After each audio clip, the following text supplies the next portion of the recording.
You are watching the Vodka stream.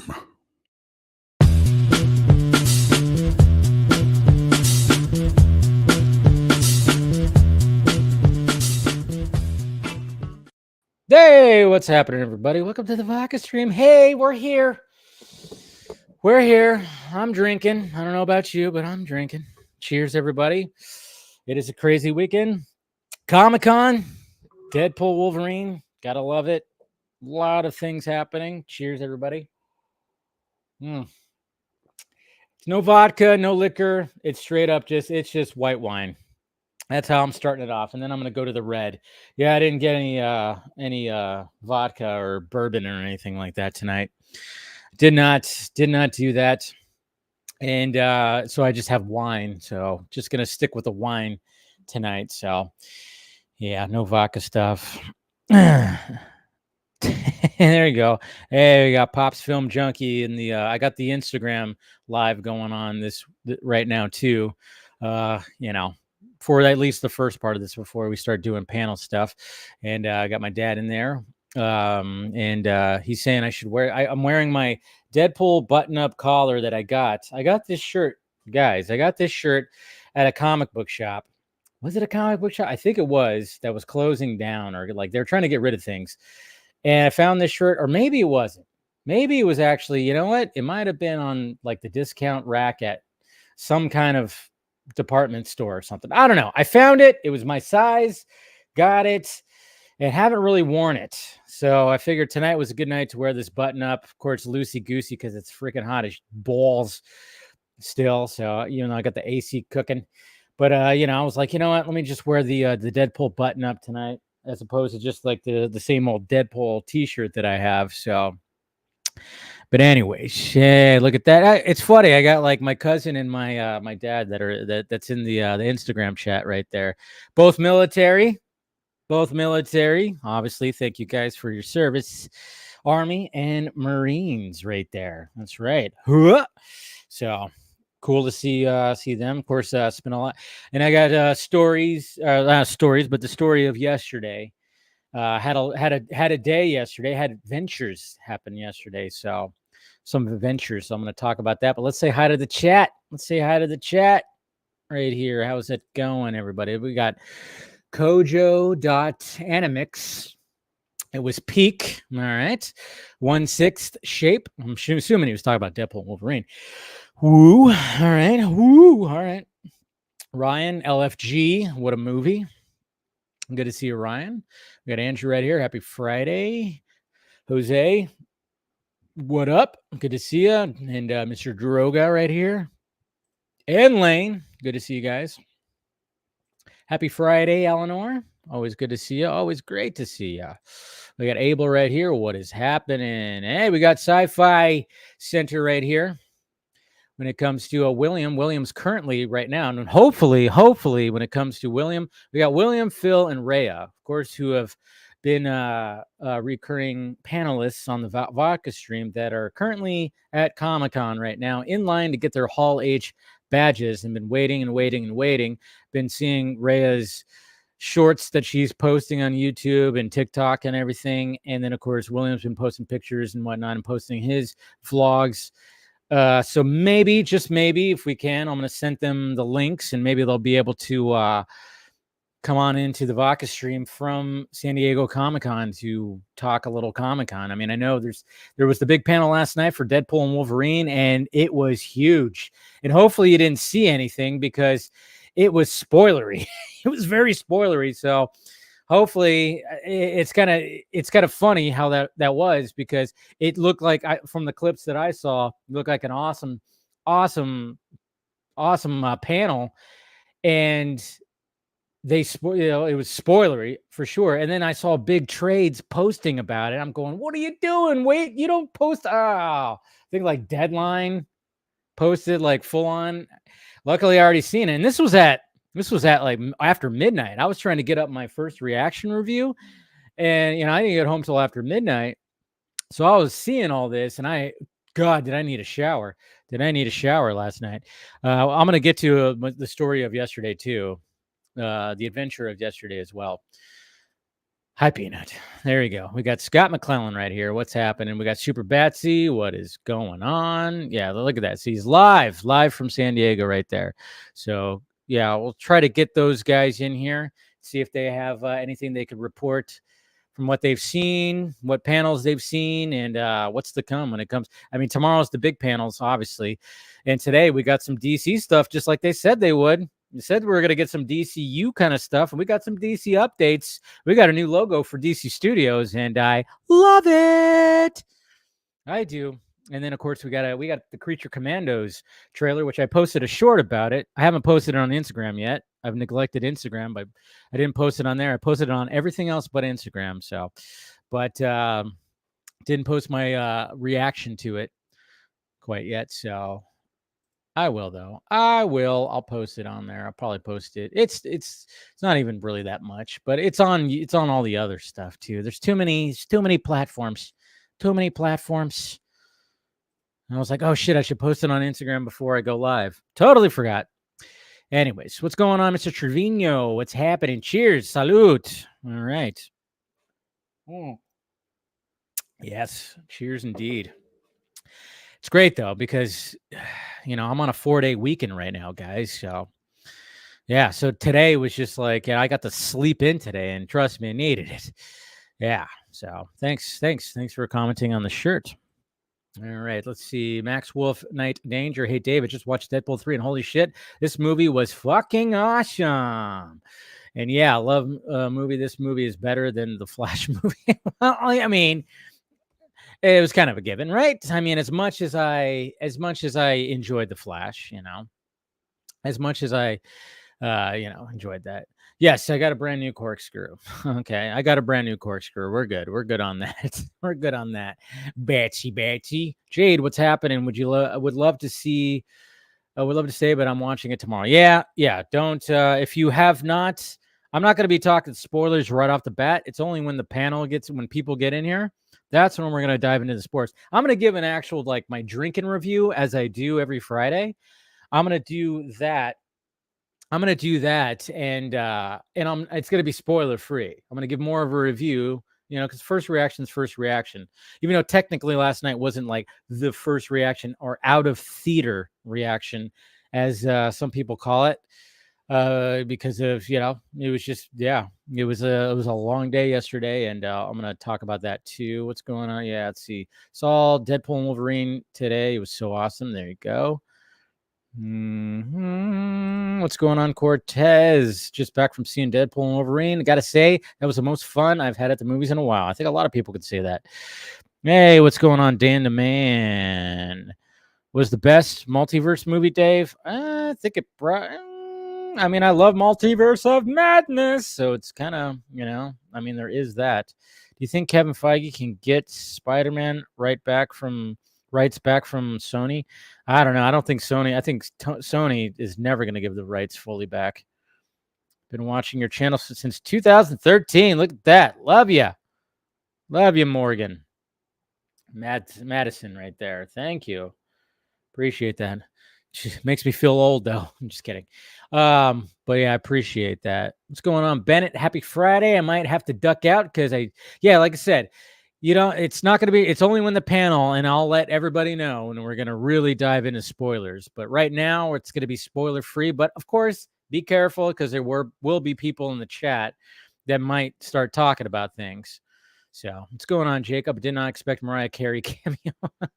The shots at Eminem were crazy.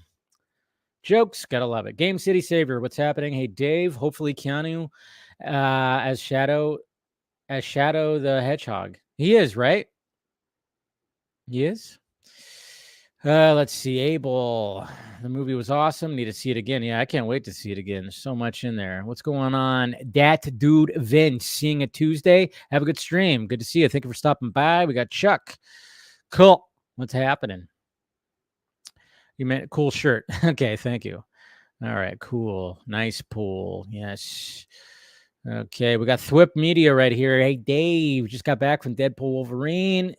Incredible chemistry and fighting between the two of them. 10 out of 10, and seeing it again Sunday. Cool, like it.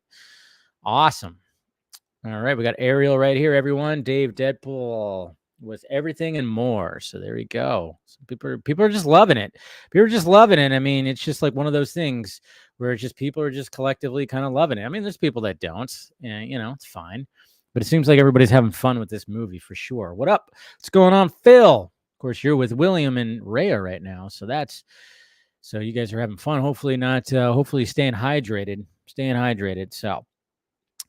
Let's see, Vang right here. Am I the only one who is more relaxed after Batman Crime Saga? I was afraid. No, you're not. Yeah, there's always just like the up in the air thing when it comes to the Reeves verse. But hey, what can you do? But I'm pretty relaxed about it. I think we're gonna get some surprises tomorrow when it comes to Matt Reeves on his panel. What's going on, RJ? Good to see you, bud. I just had a strawberry milkshake. Whoa, don't get too crazy, Phil. All right. My God, party animal. Anyways, okay. All right. So I'm going to give my review, and then I'm also going to, I'm going to first talk about yesterday. Yesterday, when it came to my day, that was Thursday. I'm off work yesterday, off work today, 4-day weekend because obviously you guys know I'm a San Francisco Giants fan, baseball, and my dad, Pop's film junkie, he is a Dodgers fan. So is Mama film junkie. And yes, he's very disappointed that the fact that his two sons are not Dodger fans. They tried very hard to get us into that blue crew. Sorry, not cult, crew.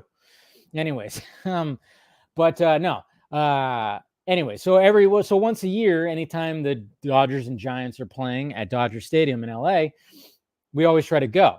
But of course, this year was a little weird because, the economy kind of sucks. And then the tickets were outrageous and everything. Anyways, we got tickets, day game, Thursday, yesterday. So basically the day, and then of course I'm going, oh shit, that is the day that Deadpool and Wolverine comes out. So then we're like, well, let's all go. We'll go to the Dodgers game, and then we'll go to Deadpool and Wolverine. So I was like, cool. And then of course I didn't buy the tickets till about over 2 weeks ago, probably about 2.5 weeks ago. And of course they already went on sale. So naturally it was like, 9 o'clock showing. So 9 o'clock showing.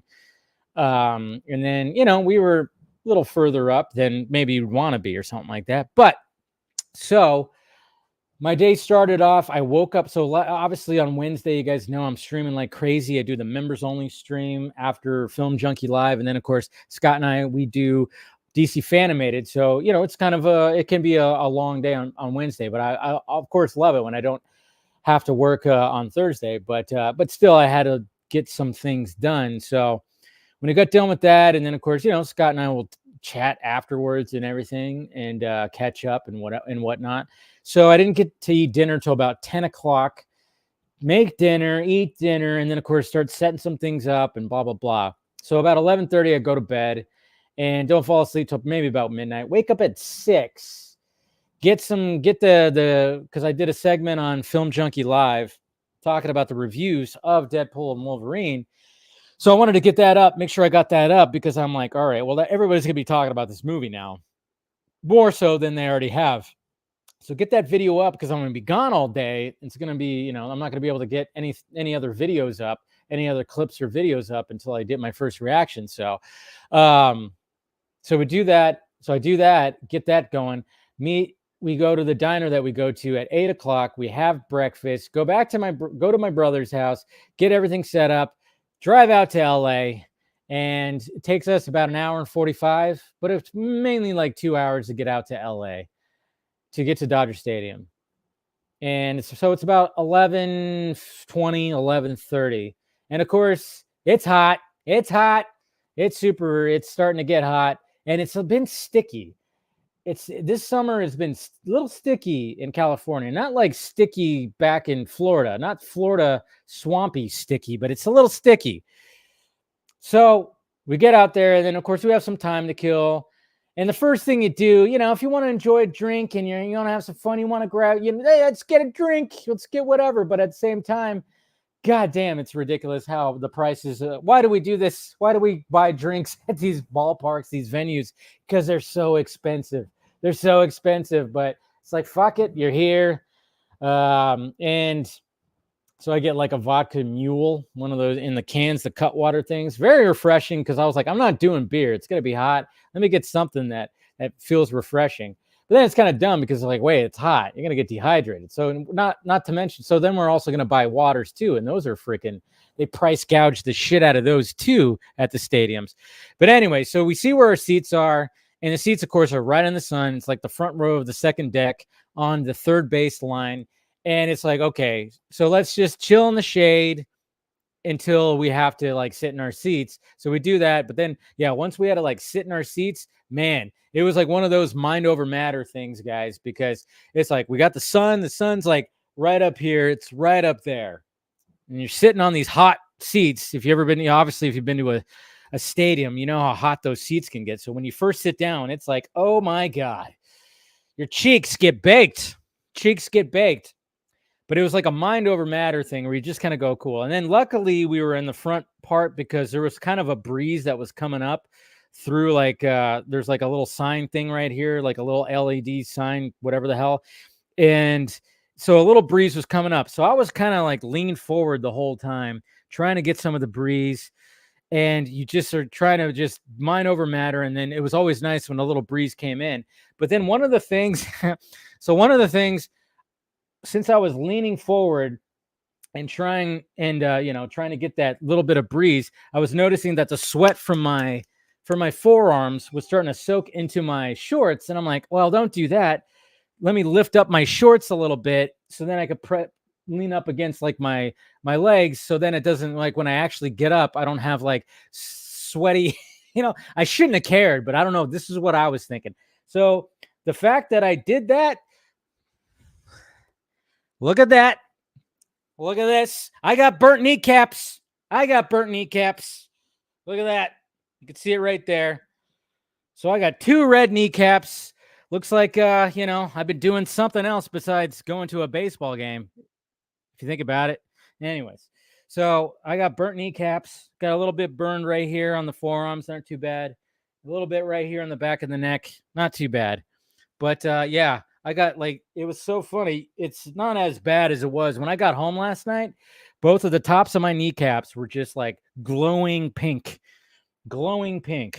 So burnt kneecaps. So anyways, watch the game. I get to see Ohtani hit a freaking home run, which fine. That's whatever. Giants lose as they do. And of course, when we're driving back, I mean, it takes us 2.5 hours to get back. And the idea, because, we're sweaty. We wanted to get back to my brother's house, wash up, and then we were going to go grab some dinner and go to the movies. But since traffic and everything kind of prevented that, so we just went straight to dinner and then we went right to the movies. So we were like, luckily, the Pena guys, we don't waft. We don't get a little wafty.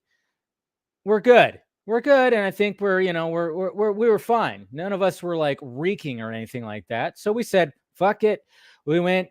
Got some steaks, got a beer, and then we went out to the movie theater, and then we watched it, and it was quite the day. That's why I didn't post my first reaction till after midnight. So there was the adventure yesterday. Burnt kneecaps, everybody. That's what I should have titled this. This stream right here. Anyway, so there's my story when it comes to that. Yeah. See, I got my dad in the chat right there. But anyways, now let me right now give my review, my full review of Deadpool and Wolverine spoiler free. Okay, so no spoilers right now until we bring on the panel. Spoiler free, Deadpool Wolverine. Cheers. The more I think about this movie, the more I enjoyed it. It is just, I could rip it apart big time. I could totally rip it apart. But you know what I think about when I think about ripping it apart? And yes, part of me can just do that. And I could, and maybe some of that will be brought up tonight about certain things when it comes to story points and plot points and the quality of some of the cinematography and whatnot. I could totally do that and be like that film reviewer snob.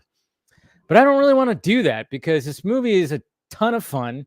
And I keep on seeing it's a love letter to comic book movies. It's a love letter to the Fox Marvel universe. if you think about it. I mean, it is a love letter to comic book movies for sure, but and this is not even a spoiler. They do kind of show like before we get to the post credit scene, in the middle of the credits, they kind of show a little reel about the Fox universe, and it's really cool. It's kind of touching because we wouldn't be here now. We wouldn't be the MCU wouldn't be where it's at, and even DC stuff wouldn't be where it's at if it wasn't for the Fox universe, the Fox Marvel universe. It wasn't for X-Men that came out in 2000. We wouldn't be here. And that's what gave us, of course, Hugh Jackman's Wolverine, which is so it's crazy to me to think about that he wasn't originally cast as Wolverine. Hugh Jackman, if anybody didn't know this, I mean, most people know this, but he wasn't originally cast as Wolverine. It was Duggery, I forgot his name. The dude who played the villain in Mission Impossible 2 was supposed to be Wolverine, but he had to do he just signed on for Mission Impossible 2 and decided not to do Wolverine. And then they called up Hugh Jackman, and he had like 3 weeks to prepare. And look where we're at right now. And you kind of see that in a little reel right there, which is pretty cool. But it's just kind of crazy. And then fast forward to 2014, 10 years ago, Ryan Reynolds, obviously we had the first go when it came to Deadpool and X-Men Origins. That was just what the fuck? What were they even thinking when it came to what they did with Deadpool in that movie? Started off great because it was like, oh yeah, he'd be perfect for Deadpool. Look at it. He is the merc with the mouth. Look at him. Listen to him. So when it comes to like him finally like wanting to do the character properly, we obviously, 10 years ago on a Sunday when Comic-Con was wrapping up, they leaked that footage, that digital footage, that CGI footage of him as Deadpool, which of course was the opening of the actual movie, slightly different. And we all freaked out. And then, of course, that ended up being one of the biggest R-rated movies when it finally got greenlit. And they didn't even give him that much money. And then, of course, the second one did well. And now we're here. He's in the MCU. It's Deadpool and Wolverine. We got Hugh Jackman back. I mean, it's just kind of crazy when you look at that timeline. And that's basically how I'm leading into like my full review of the love of that. Just the love of all that.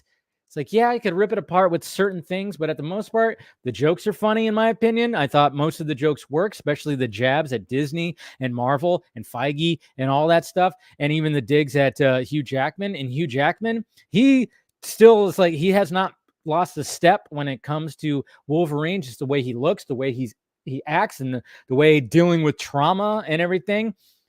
Fantastic. And of course, their chemistry is a killer. And then Cassandra Nova, like the villain, I actually think she's a very strong villain and did it very well, and is very just like, she's very villainary, and you understand where she's come from. And then there's also like another villain too when it comes to the TVA, and there's that whole thing as well. And I thought it all worked relatively well. I really did. And it's just a ton of fun, and the cameos aren't cheap. The thing is like the cameos don't feel cheap. They work because it's not just like one little thing and then the cameo is gone. No, it's like the cameo shows up and the cameo is going to be there for a little bit. And that's what was the best part, was the cameos did not feel cheap, in my opinion, didn't feel cheap. So it's just very enjoyable. Well, I can't say that fully because there was one cameo that was pretty quick, but that was definitely just a full-on gag. And if you know, which cameo I'm talking about. There's one, but I'm talking about the cameos when it came to previous characters shown back up. But yeah, I mean, it's just one of those movies, and I don't know where it fits in my ranking of the Deadpool movies. I love the first one so much, so I don't know if it beats it out. I think it does definitely beat out Deadpool 2, because that one, as great as it is, it's just not as rewatchable as the first one, and I think this one's going to have a lot of rewatch potential. So anyways, there's my very long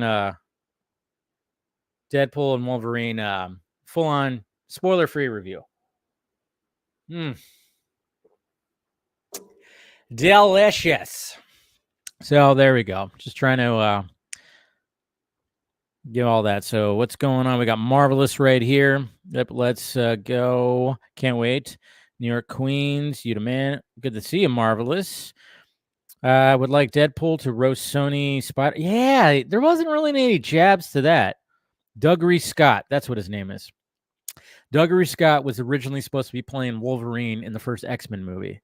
So yeah, Dougray Scott, and the only thing that I've seen him in other things, but the main thing because I love, and I will always love Mission Impossible 2. I know it gets a lot of shit, and a lot of people think that's like the weakest one, but. And anyways, guys, and you guys can also ask questions too before we get the panel full in here, because I know some of the guys are actually doing either their own spoiler reviews or discussions on their own channels, or they're like getting back. So I'm just trying to make sure we wait. I forgot to do that. I forgot to post something.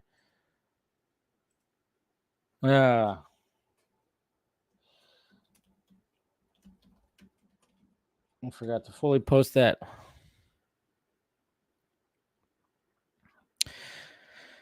I forgot to post on Twitter right here. So, anyways, okay.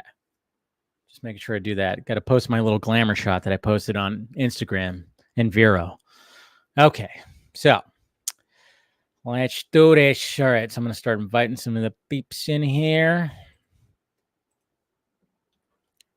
But yeah, I'm very curious to see what this movie does when it comes to box office. It's going to be interesting. I mean, it's already killing it. It already made like 35 million on just the Thursday night showings. Like, what?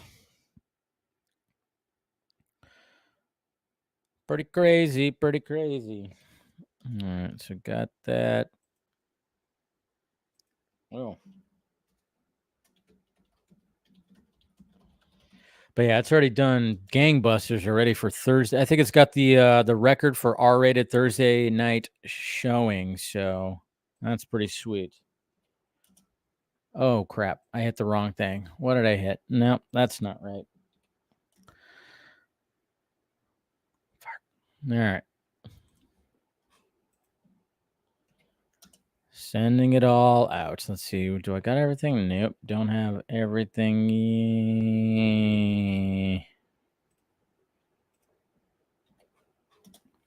All right. I think we're good.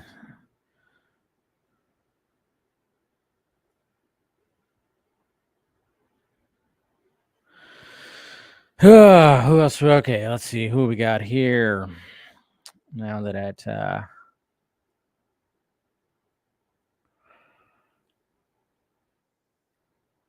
all right. Let's see. Play Talent. I think a lot of people are being snobs, criticizing the movie the way some of them are. Yeah, some people are snobby about it. If you didn't like it, you didn't like it. It's all gravy. It's all gravy pants.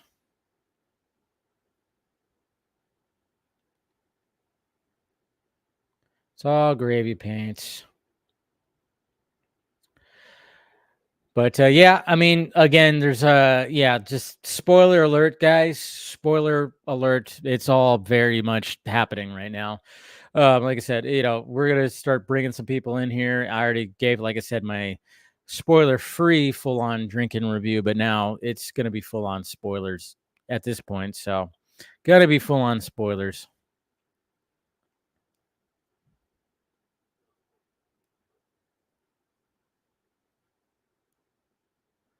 It's gonna be full, yeah, because Jose already like, of course, Jose being the first one to drop a spoiler in the chat. So you guys have been warned. You guys have been warned.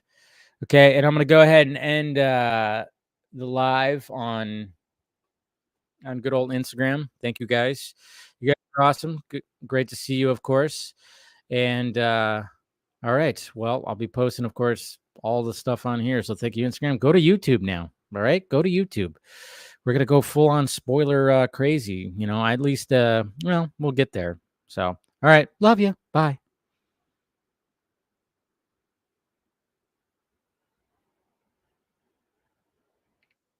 Deadpool and Wolverine. Okay. All right. Instagram is done. I can take the sunglasses off. Forgot to turn my lights on, of course, but I'll turn them on in a bit. Okay, let's see. Hold on. But yeah.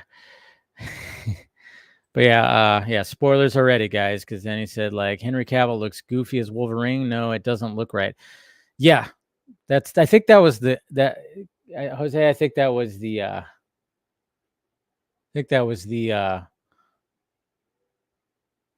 the point that it was supposed to look goofy. Went to a Dodger game during Full Circle weekend last year and spent $130 on a tall boy. On a tall boy, you spent $130 on a tall boy. I think you probably spent $130 altogether because of tall. Or you spend that much on tall boys? Crazy. Let's see. I saw the movie. Oh, you're talking about something else. You guys are having a conversation. All right. Let's see. I'm just trying to get through some of the things here. If they wanted to take a big risk, they could have Cassandra be the villain of Secret Wars. I'm telling you, she was a damn good villain. Blade is the only Blade. Yeah, that's the thing that shocked me the most. I was like, I did not expect Snipes to show up, but yeah, we'll get to that. Yeah, Super Wolverine is funny. Yeah, it was funny. It was a funny little cat. Sadly, I got that spoiled. There's so much going on this weekend. Oh, I know. Was a motorcycle Wolverine supposed to be? I don't know. Still can't believe Betty White. Betty White. I know, right? It was crazy. She was like, "Oh dear."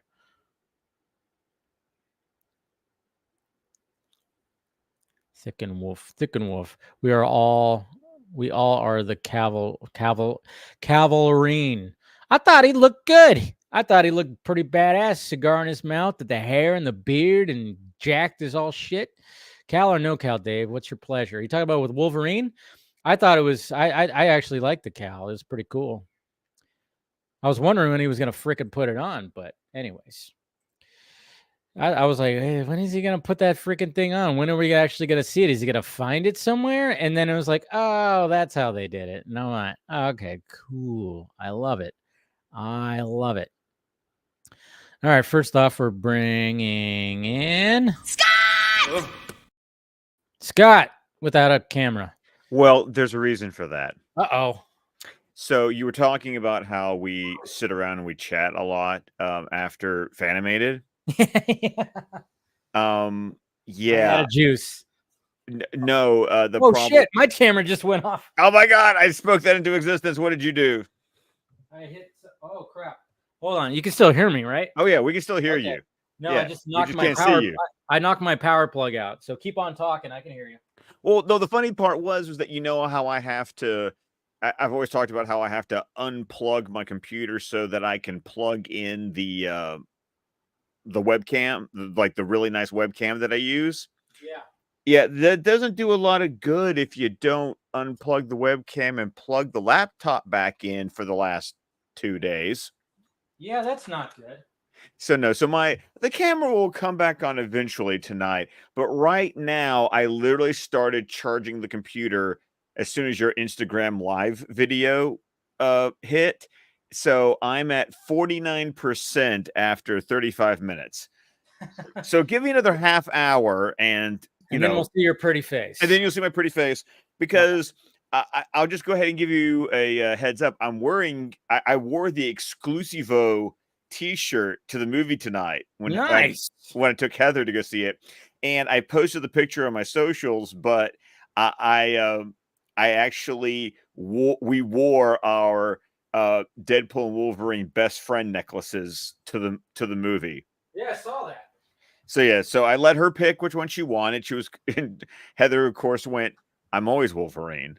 So she wore the Wolverine half of the necklace, and I wore and I'm actually still wearing the Deadpool half of the necklace right now. Once again, just painting a picture as I drink my Sam Adams Summer Ale, wearing an Exclusivo T-shirt and the Deadpool half of my best friend's necklace. So That's awesome. That's everything you're missing while my computer's charging. Yeah, we'll see it in a bit though. But cool. Thank you for joining. And you know what? We got we're gonna bring in William right here. I don't know. Hopefully, let's see. Nope, I'm not sure. I think his connection just went out. Oh, there you go. Hey, William, what's happening? We're on. I can't hear you, Dave, because there's some crazy ass concert going on, and I'm on my phone. So, but hi. Hi. I can kind of hear you. Okay. Now I can see you now. You were black for a little bit. Yeah. My camera went out. How's it Hold going on, over there? It's going all right. I mean, it's about 7:30. 7:30 is when they said they were going to start handing out wristbands, but this is when you're up again. Oh wow. So yeah, it's like I said, it's like Woodstock. Somebody just came up and handed us a free pizza, so it's kind of cool. Okay, and you got Phil and Rhea there with you, right? Phil's there. Hi.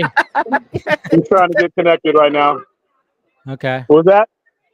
No, we were just laughing at Ray was cute. He was talking about. Oh yeah, it's a wild day, man. It's a lot of fun. I mean, out of the 111-degree heat and 80 something or 75 with a breeze. I'm not going back. Yeah, you're not going to go back to Vegas? Nah, I'm contemplating. My body never forgave me for going back last year, so. Oh, you're going back. What are you talking about? You love Vegas. Don't you love it? It's good to lie to myself for the next 3.5 days and contemplate another fantasy. Yeah. All right. So when it comes to Comic-Con, what is some of the things that you've seen that you wanted to kind of talk about with us? I went to the Absolute DC panel. I posted some of the stuff about that. Scott Snyder was there. All the guys were there for DC All In. They showed all the characters that they were working on, and I gave a little bit of the story with all the release dates for everything. October 4th is when everything starts as far as that goes. Heavily centered around Darkseid. And something that Darkseid does at the end of Absolute DC that launches all of this, and they will coexist. So one of them is not going in lieu of the other. So Absolute DC will exist along with the Prime DC universe. So I took a bunch of notes, but yeah, they went over that. What else? A lot of different things, a lot of different promotions. But mainly, like I said, today has been pretty much getting autographs and coming back and forth and relieving people for here. But that's it. And like I said, I'm sorry for the picture, but I'm on my phone. So. No, I get it. No, it's fine. It's fine, man. No, I just wanted to. Yeah, I mean, obviously the big stuff. I mean, there was the big. Did you guys see any of the Hall H stuff that was happening last night with Deadpool and Wolverine? No, since we had no chance in hell of getting in, we just went to go see Deadpool and Wolverine. So while they were doing all that, we were driving out to the boonies in San Diego, a place I didn't even know existed or had a theater. We went to there, but good enough because they had the popcorn bucket. So, by the way, that motherfucker's $40. $40. $40. Yeah. Both of them are. Yeah, and they sold out. So there you go. It's so crazy. So I got the one. I know. Yeah. Crazy. Yeah, I got the one with the little propeller head. I got that one. They were sold out of the Wolverine one. But no, it was a lot of fun. Like I said, we went there. Everybody from Comic-Con was there too. I mean, with their flags. So it wasn't. We weren't alone. It was a fun experience. Small theater. I didn't make William too mad. You didn't make one. I wasn't too loud. No, everybody was the same. I mean, certain cameos, and I won't go into it. Certain cameos elicited louder responses than others. So yeah, and like I said, I'll leave it there because I know not everybody's seen the movie, but we're already talking spoilers. Don't worry, we're already talking. Yeah, well, they did it while we were watching it. They were here spoiling it. So yeah. Oh, really? And posting about their spoilers. So I guess it's not there's no moratorium on it. But for somebody who, like I said, I couldn't stand the first two Deadpool movies, I really like this one. Okay. I gave this one an 8.5, and it should have been called Wolverine and Deadpool, to be honest with you. Because other than Logan, this was my favorite performance with him in that character. So I had a lot of fun with that. Yeah. Some of the cameos I thought were lame, but go ahead. Which okay, well, we don't have to say which ones, but yeah, I mean, and they're not gonna all be great for everybody, but I thought they were. Now, some of them are really cool. Some of them are really creative. One in particular got a rise out of people. And like I said, I'm not going to say what because it'll give it away. I don't know when you're ready to do spoilers. No, we're already ready. We're already ready. Go ahead. The Johnny Storm one was hilarious. Yes. Of course, yeah. The Johnny Storm one was hilarious because you thought it was going to be one thing and then it was another. Yeah. The Blade one was, I knew somebody had already spoiled that for me a couple of weeks ago. The Cavill Wolverine, the Wolverine. Somebody had already told me about that, but it was still cool once people recognized who he was. What else? The Electra one we already knew about. Definitely great. The most annoying cameo of all time. I had to plug my fucking ears. The Channing Tatum one, I literally was going to stuff popcorn in my eardrums so I could stop that from existing. Yeah, he's doing spoilers. That was awful. That was as bad as Russell Crowe in the tutu for Thor. Sports. Every time he talked, I'm like, "Can I go deaf right now?" That was bad. Was the point. I think that was the point. That was the point. Yeah, I was telling Phil that they must have purposely made that horrible, just as a joke. And then you have Blade doing his joke. There's never going to be another Blade. And I'm like, okay. So they're playing on that. So no, it was a fun atmosphere.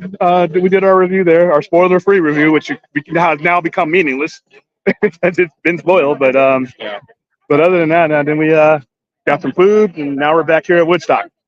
Now you're back at Woodstock.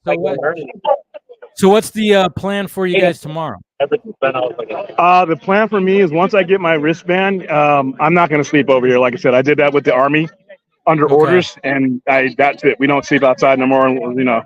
So I'm going to get the wristband. I'm going to go probably do a stream later on tonight, get some decent food because things will still be open. And then I'll be back here probably around between 5:30 and 6:30 because you got to be, even with the wristband, you have to be in line by 7:30.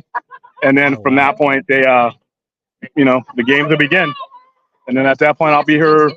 I plan on being here for most of the presentations, although the Cape Crusader one is in a different hall. So I'll have to rotate out for certain things. But yeah, big difference from last year where we just walked in because of the strike. This year, it's like this. That's crazy looking. How's the weather? How's the weather right now? The weather right now is probably nice, right? The weather is great. Yeah. The weather is great. The weather is about 70 with a breeze, an ocean breeze, and we're right off the ocean. So, kind of like, my weather is still set on home and telling me what's happening back there. And I'm just like, yeah. Yeah. So, I don't know. But yeah, it's been a pretty fun couple of days. Halfway home. Halfway home tomorrow. What are you looking forward to the most tomorrow? For me, Star Trek. The Star Trek one at 1:45. Okay, that's the first one. Is that the first one you guys are actually, going no, they have the Lois and Superman and Lois one at 10. So Superman and Lois is up first tomorrow at I think 11:15. Then they do a Berserker Boom Studios one from 12:30 to 1:30, and then Star Trek is from 1:45 to 3:15. Following that is the Penguin. 4:45 to I think 5:45. The Marvel Studios I think is from 6 to 7. And then after that, Kevin Smith wrapped up Hall H. Okay. Then I'll be at Trauma filming theirs for them. So, and then whatever activity I can get myself into, then go home, come back again, get in the McFarlane line really early Sunday morning, the J. Scott Campbell line again, and then whatever I can fleece people for, because instead of asking these outrageous prices for the first 3 days, I'll get them when they don't want to take that shit home. Cool. So that's about it, man. That's about it. But this line should be moving pretty soon. They're going to move it.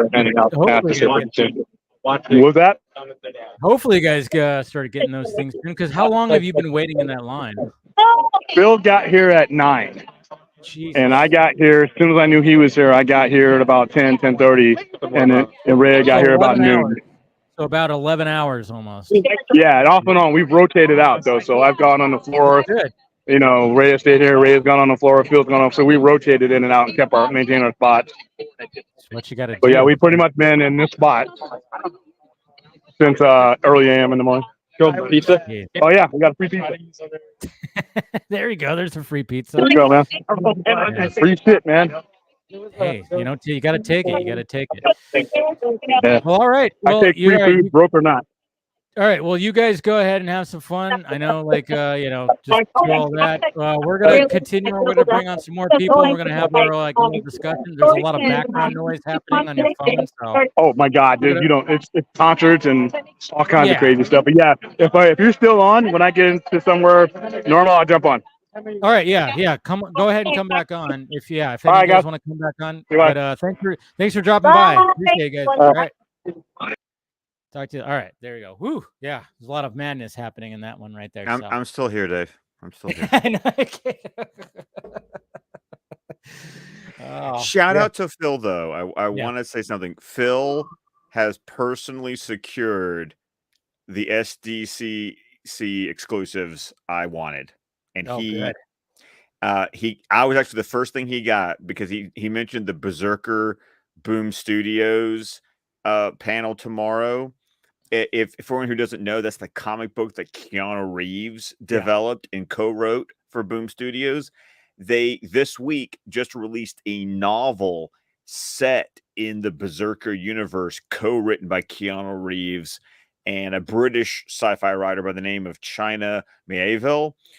There was a con exclusive autographed edition that was being sold at the con, and Phil picked that up for me yesterday.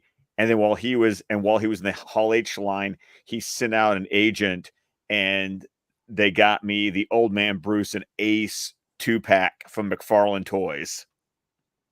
Nice. So you got good on Phil. I mean, I was talking to Phil yesterday about things, but that's cool. Yeah. So you got some other things to make some space for, huh?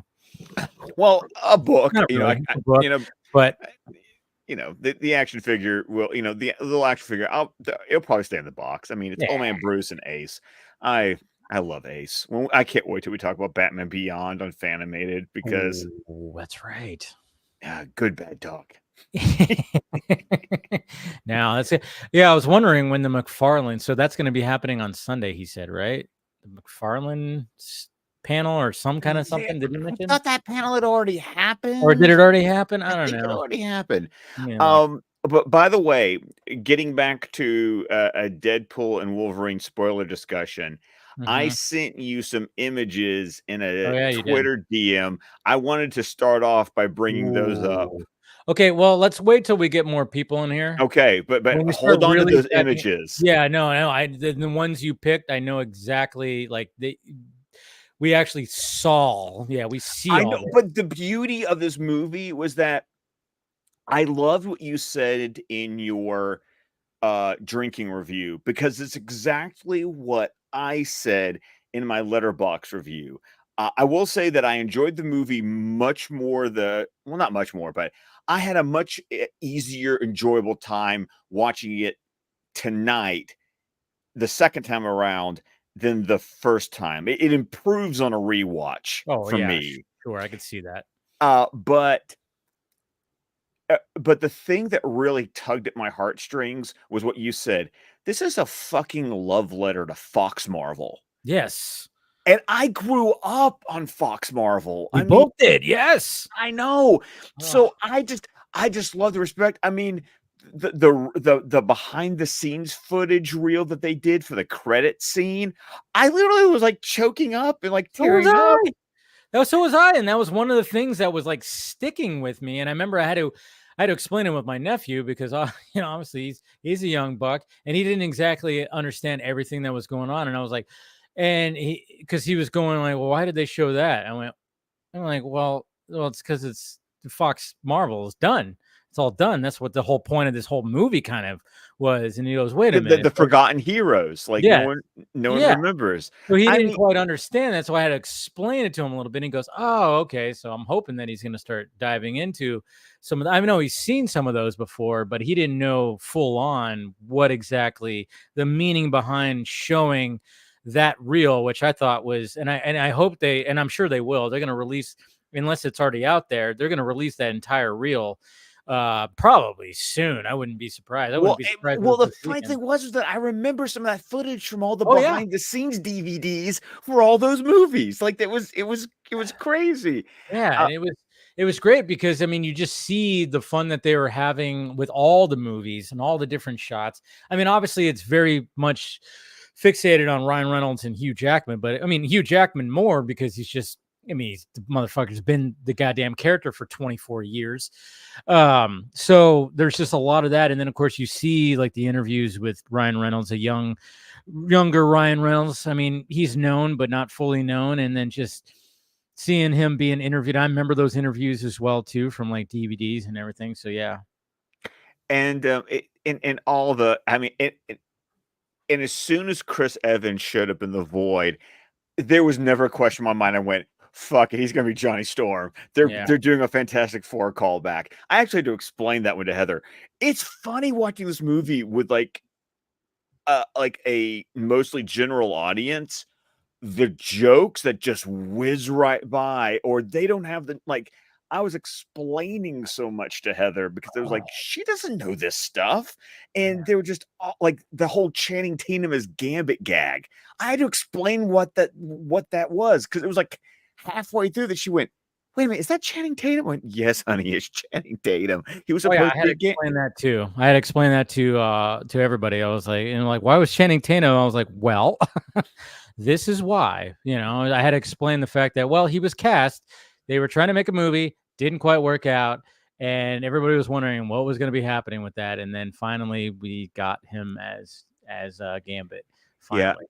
Yeah, my reaction when I first watched the movie was it's fun, it's fine, it's enjoyable, but I just like there were like those moments throughout the movie where they actually took it seriously. Yes. And I mean, so many, especially Hugh Jackman, he gets so many scenes like when he's telling the story about what happened on his Earth, and then the campfire chat with X-23, and there's just dude got to do some work, and even Ryan Reynolds got to do some of it. Like even the scene with Happy Hogan at the Avengers, I was like, Ryan was like really turning it on. I get it. Yeah, I know. It was good.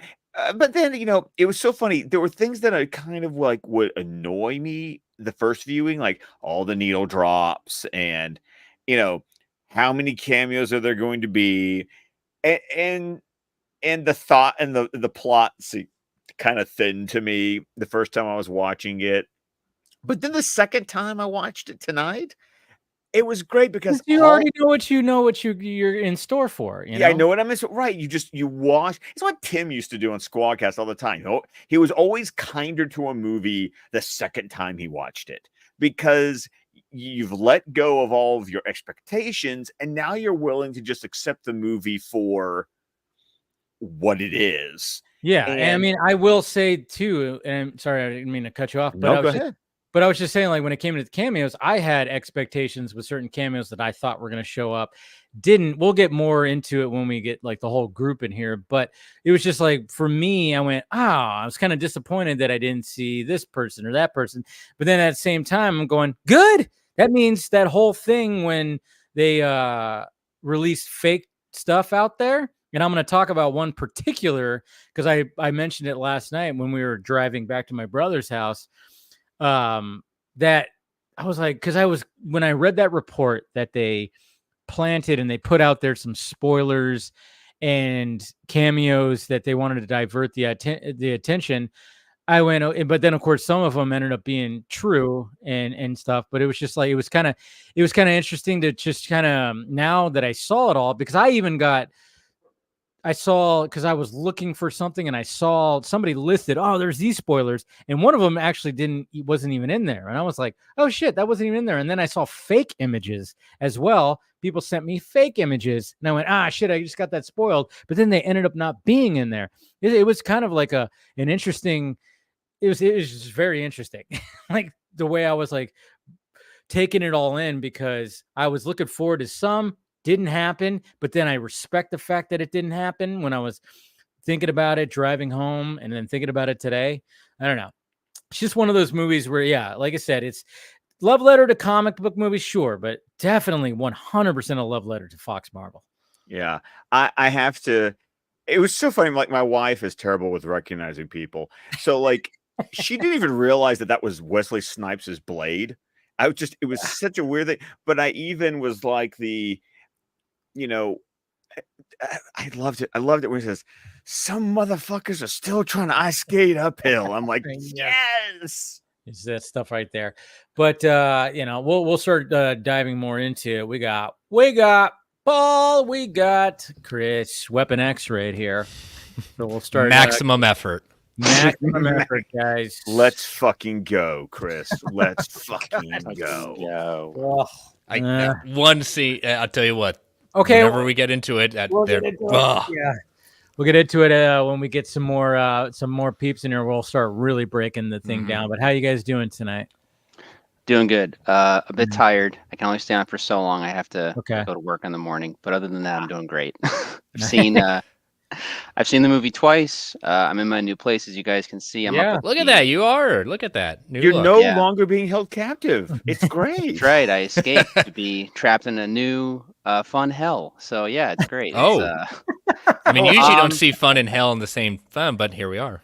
Well, it depends. I mean, hell can be an interesting place for some people. No, honestly, no, the new place is fine. It's just been hectic dealing with the renting stuff and all of that. I was able to finally get some stuff figured out. I've been trying to get the place rented out for, with Airbnb is a new thing for me too as well. And I tried to get stuff done, bi-weekly, but most people have just been renting out for the weekends. And we try to just go by people's reviews on Airbnb. And I was like, okay, that's good. Like, I was trying to rent to families, and then this guy seemed nice enough, and my friend who's becoming sort of my de facto property manager was like, yeah, let's go with this, because we were just only getting so many hits. And finally we get everything settled, and my neighbor texts me immediately. He's like, you let a bunch of frat bros come over to the house. And I was like, what? And he was like, oh yeah, no, it's this guy. Like, they're not bothering anybody, but they're pissing in your backyard. And he sends me a photo, because his house, the way his house is built, you can see into my yard basically and stuff like that. And they're and he just sends a picture of a guy just peeing in my backyard. I was like, oh cool, thanks. All right, well, yeah, it's good for the soil. It's fine. Good for the soil. No, it's just something. Watering the plants. It is what it is. But everything's more or less fine. But I think again, I knew this was going to be the beta test year. So this is just the fun part of guys, don't own property, don't own land, just don't own anything. Just be one with nature. Be like Logan. Be among the trees. Get buried in the woods. Heavily. Cheers. Save children from being kidnapped. No. Logan didn't live among the trees. He got killed by a tree. I think you got that a little confused there. Well, you live among nature. Sometimes things go sideways. Yeah, it impales you. I mean, nature of the beast, as they say. Hey, real quick, not to get sidetracked here, but I just want to show a few things off. Yes, you have some things to show us. Yeah, well, first off, simple thing. You guys have probably seen this already. This is not for me. I've got enough fucking trinkets to last me a lifetime. But you can always need more. There's never enough. Never. There's never enough. I don't know what you're talking Scott and I can attest to that. Yes, we can. A friend of mine who's a big comic book fan. I don't think he has access to AMC in parts of where he is in the country. So he made me pick this up. Of course. Yeah, that's epic. Do you two want to be alone? I'm just kidding. No. No, actually, I did want to get the. I guess there's the Deadpool, there's the Wolverine, and I guess there's the other one. I don't remember. I don't know what the official name for the character is. Headpool. Yes, with the propeller head. Yeah, I was Brent just showed me that. I didn't know about Fillion, actually. Mm-hmm. Yeah. Oh, Nathan Fillion voiced. Yeah. Yeah. Mm-hmm. Oh. Yep. Okay. Is that who voiced him? Yep. That's who voiced him. Okay. Yeah. Yeah. Did you guys know that it was Matthew McConaughey voicing Cowboy Deadpool? Yeah. Oh, yeah. When he said the minute he said his voice, I was like, "Yep, McConaughey." Yeah, I Yeah. turned to my nephew. I was like, I think that's McConaughey. And And I had turned out- already and then I figured out that applied. Lady Deadpool was going to be Blake Lively. Blake Lively. Yeah. Yeah. But I was Yeah. surprised they didn't show her face. I was like, are they gonna was. Now, God. Baby Pool is actually one of their kids. Really? Yep. Okay. Oh, All right. That whole playing his kids? How dare him? Mm-hmm. the whole Deadpool Corp scene was just like that was out of a lot of these, since maybe Infinity War or maybe even No Way Home, there's so many comic book moments in this movie. That was definitely one of them. Speaking of comic books, hold on one sec. This is first cameo appearance of Wolverine. Oh yeah. Yeah. Hulk 180. Yep. Yeah. Yep. And this is the actual Yes. first full Yeah. appearance. Full appearance. Yes. Yes. I got this years ago when Logan came out. Mhm. It's hard to believe that movie was a while back now. This is signed by Stan Lee, Len Wein, Herb Trimby, John Romita Sr., and Roy Thomas. So pretty All much people who aren't with us anymore. Yeah. Unfortunately. Oh my God! Yeah. They're all Yeah. gone. I hate to say. Well, no. it. Roy Thomas is still alive. He And, is. Yeah, still alive. but I'm saying Yeah. a lot of those other names, they aren't with us anymore. Yep. But basically everyone who was involved at the creation of Wolverine plus Stan Lee. So yeah, this is probably one of my prized possessions. In part of my move, I basically had certain comics and certain things in a safety deposit box, which I've had to since move to be closer to where I am in this area, and it's a little bit harder to try and find particular things. But anyway, I had those and I wanted to show that. And first, Of course, the first appearance appearance. First appearance of Deadpool. Deadpool. Yeah. Deadpool, signed by Stan Lee and Rob Liefeld. Wow. Yeah. Dude. Wow. That's a pretty good one right there. That's Yeah. very cool. Yeah, but I thought you guys would A definitely very appreciate different that. Deadpool at that time. Yeah. That was a very different No, Deadpool. not quite the Deadpool we have now. This No. one was more at that time was, I guess you guys knowing your history I guess the best way to compare it would be he was more of a slash Deathstroke parody. knockoff. Yeah, Deathstroke knockoff basically, because and then Fabian and other creators as time went on, especially Gail Simone, really retooled the character more to what he is known as today. So yeah, my personal recommendations, if you guys love Deadpool, I'm saying this to everybody in general, is to check out most likely the Deadpool and Cable. I won't say miniseries because I think it went for 50 issues, but it is collected. Yep. I would by- recommend that. Good Yes. recommendation. I would also recommend. I'm trying to remember the writer's name. He's really the one that helped turn him into the fourth wall breaking. What was his name? Probably Joe Kelly. Not Yeah, I Joe would say Joe- Kelly. It was someone else. It was, oh God, I'm gonna find the writer because I bought the entire on Comixology when the first Deadpool movie came out. They had back when Comixology kind of really existed before Amazon bought them. They did a massive sale, so I got all those. That's how when the Deadpool core showed up, I was like, oh, I know who all of you. Oh, that's more recent. Give me a second. I know this. It's not Joe Kelly, obviously. Is it? Yeah, it's Daniel Way, and I think Jerry Dugan. I think is a big. Jerry Dugan did. Jerry Dugan came after Daniel Way because I have all of Dugan's. I have the complete run. Of Dugan. Yeah, it was Way really de-emphasized it after Secret Invasion. He de-emphasized his tragic backstory, and then Kelly really leaned hard into his miniseries, pushing Goofy.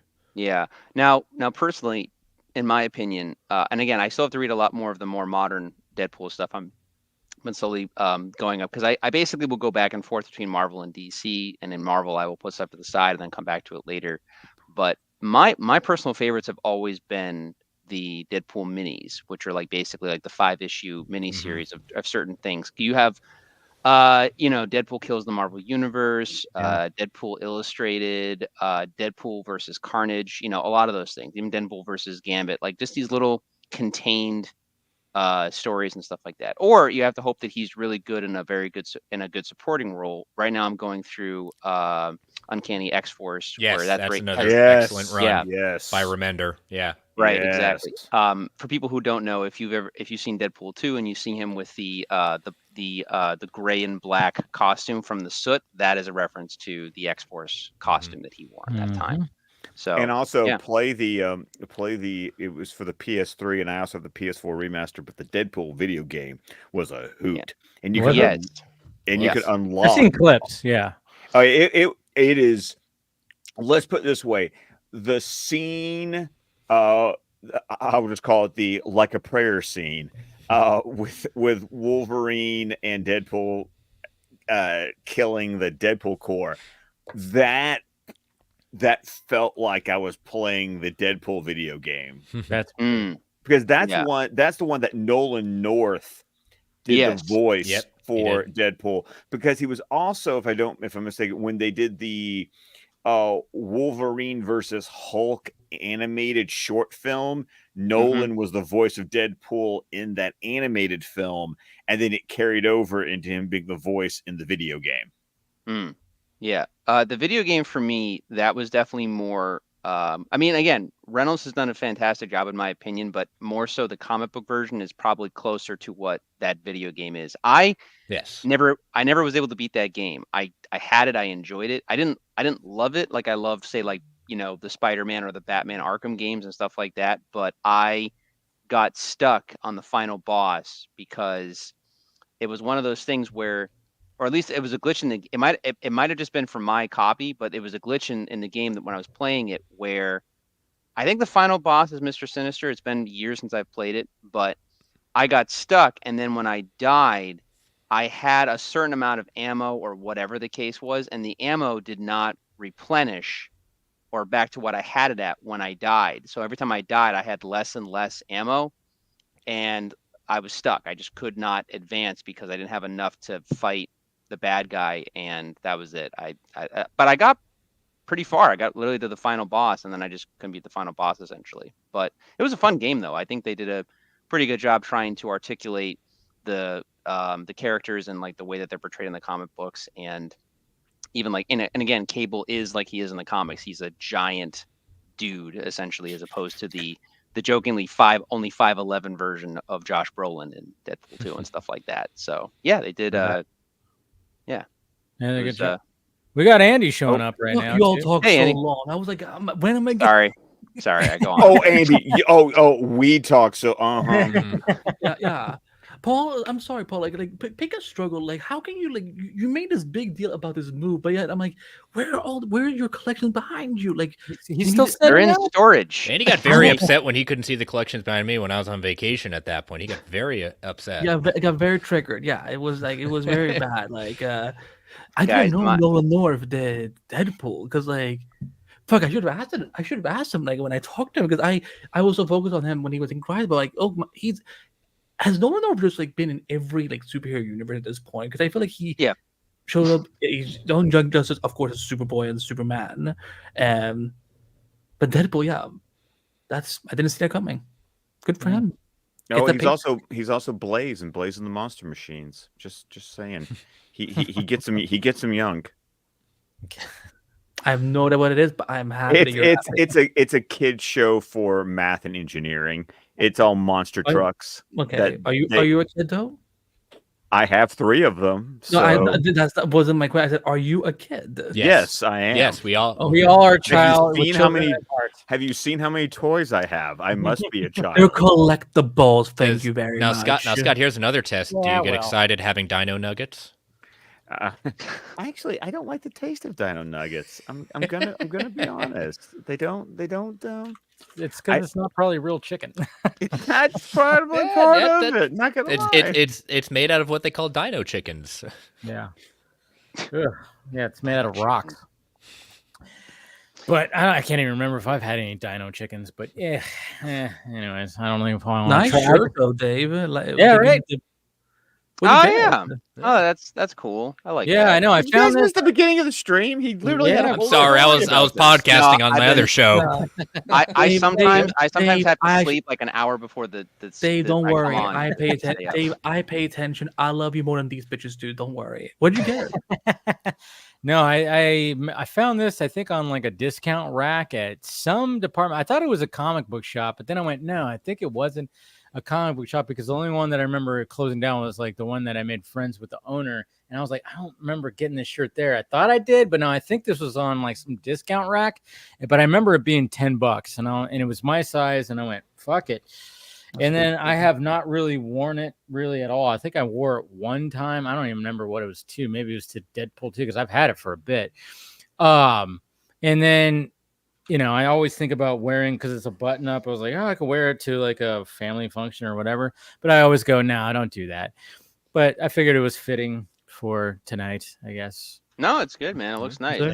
It's something. If you were like going to like San Diego Comic-Con, that's what I would try to wear, because I always feel bad. I appreciate cosplayers so much, but I don't really do the dressing up that often unless it's like a Halloween party, and that's something that I would be like, oh, it's festive, it's timely, and we're at a convention. Like I mean, with that beard, I think you can do a lot of good cosplays. So Wolverine?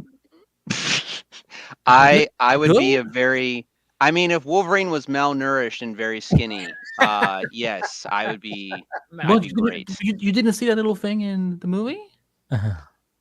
No, listen, those abs, like you could bounce a quarter off those abs, fellas. I don't know what movie you saw. Those abs. I saw it twice in 2 different theaters already, and I know what I saw. I mean, he has let himself go since the divorce. I mean, Oh my god, that joke. that was like, definitely a reshoot add-on, because there's no way they added that in the beginning.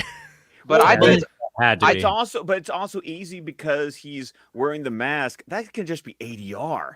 Oh yeah, no, I'm just saying it was a good line. Oh yeah. It probably was ADR. Yeah, let's just finally fully jump into it. We're probably gonna have some couple other people join, but I think let's just fully jump into the spoiler discussion, since we're already like loosely kind of doing it. But yeah, I mean, so I right sent Dave a whole bunch of things. Yeah, we'll go as we go along. I'll bring up those images because when Deadpool starts recruiting, when he's charged to start recruiting Wolverines, Let me pull up I had a nerdgasm, because I was like, I know who you are, and I know who you are, and I know who you are, and here's the cover you're referring to. So I went and found all the covers, because I was just like, oh my god! Like, did you already own them, or did you was there any cover you had to go out and buy? Okay. I will be honest. Of the covers of the versions of Wolverine that they referenced, only one of these is something that I own in my own collection.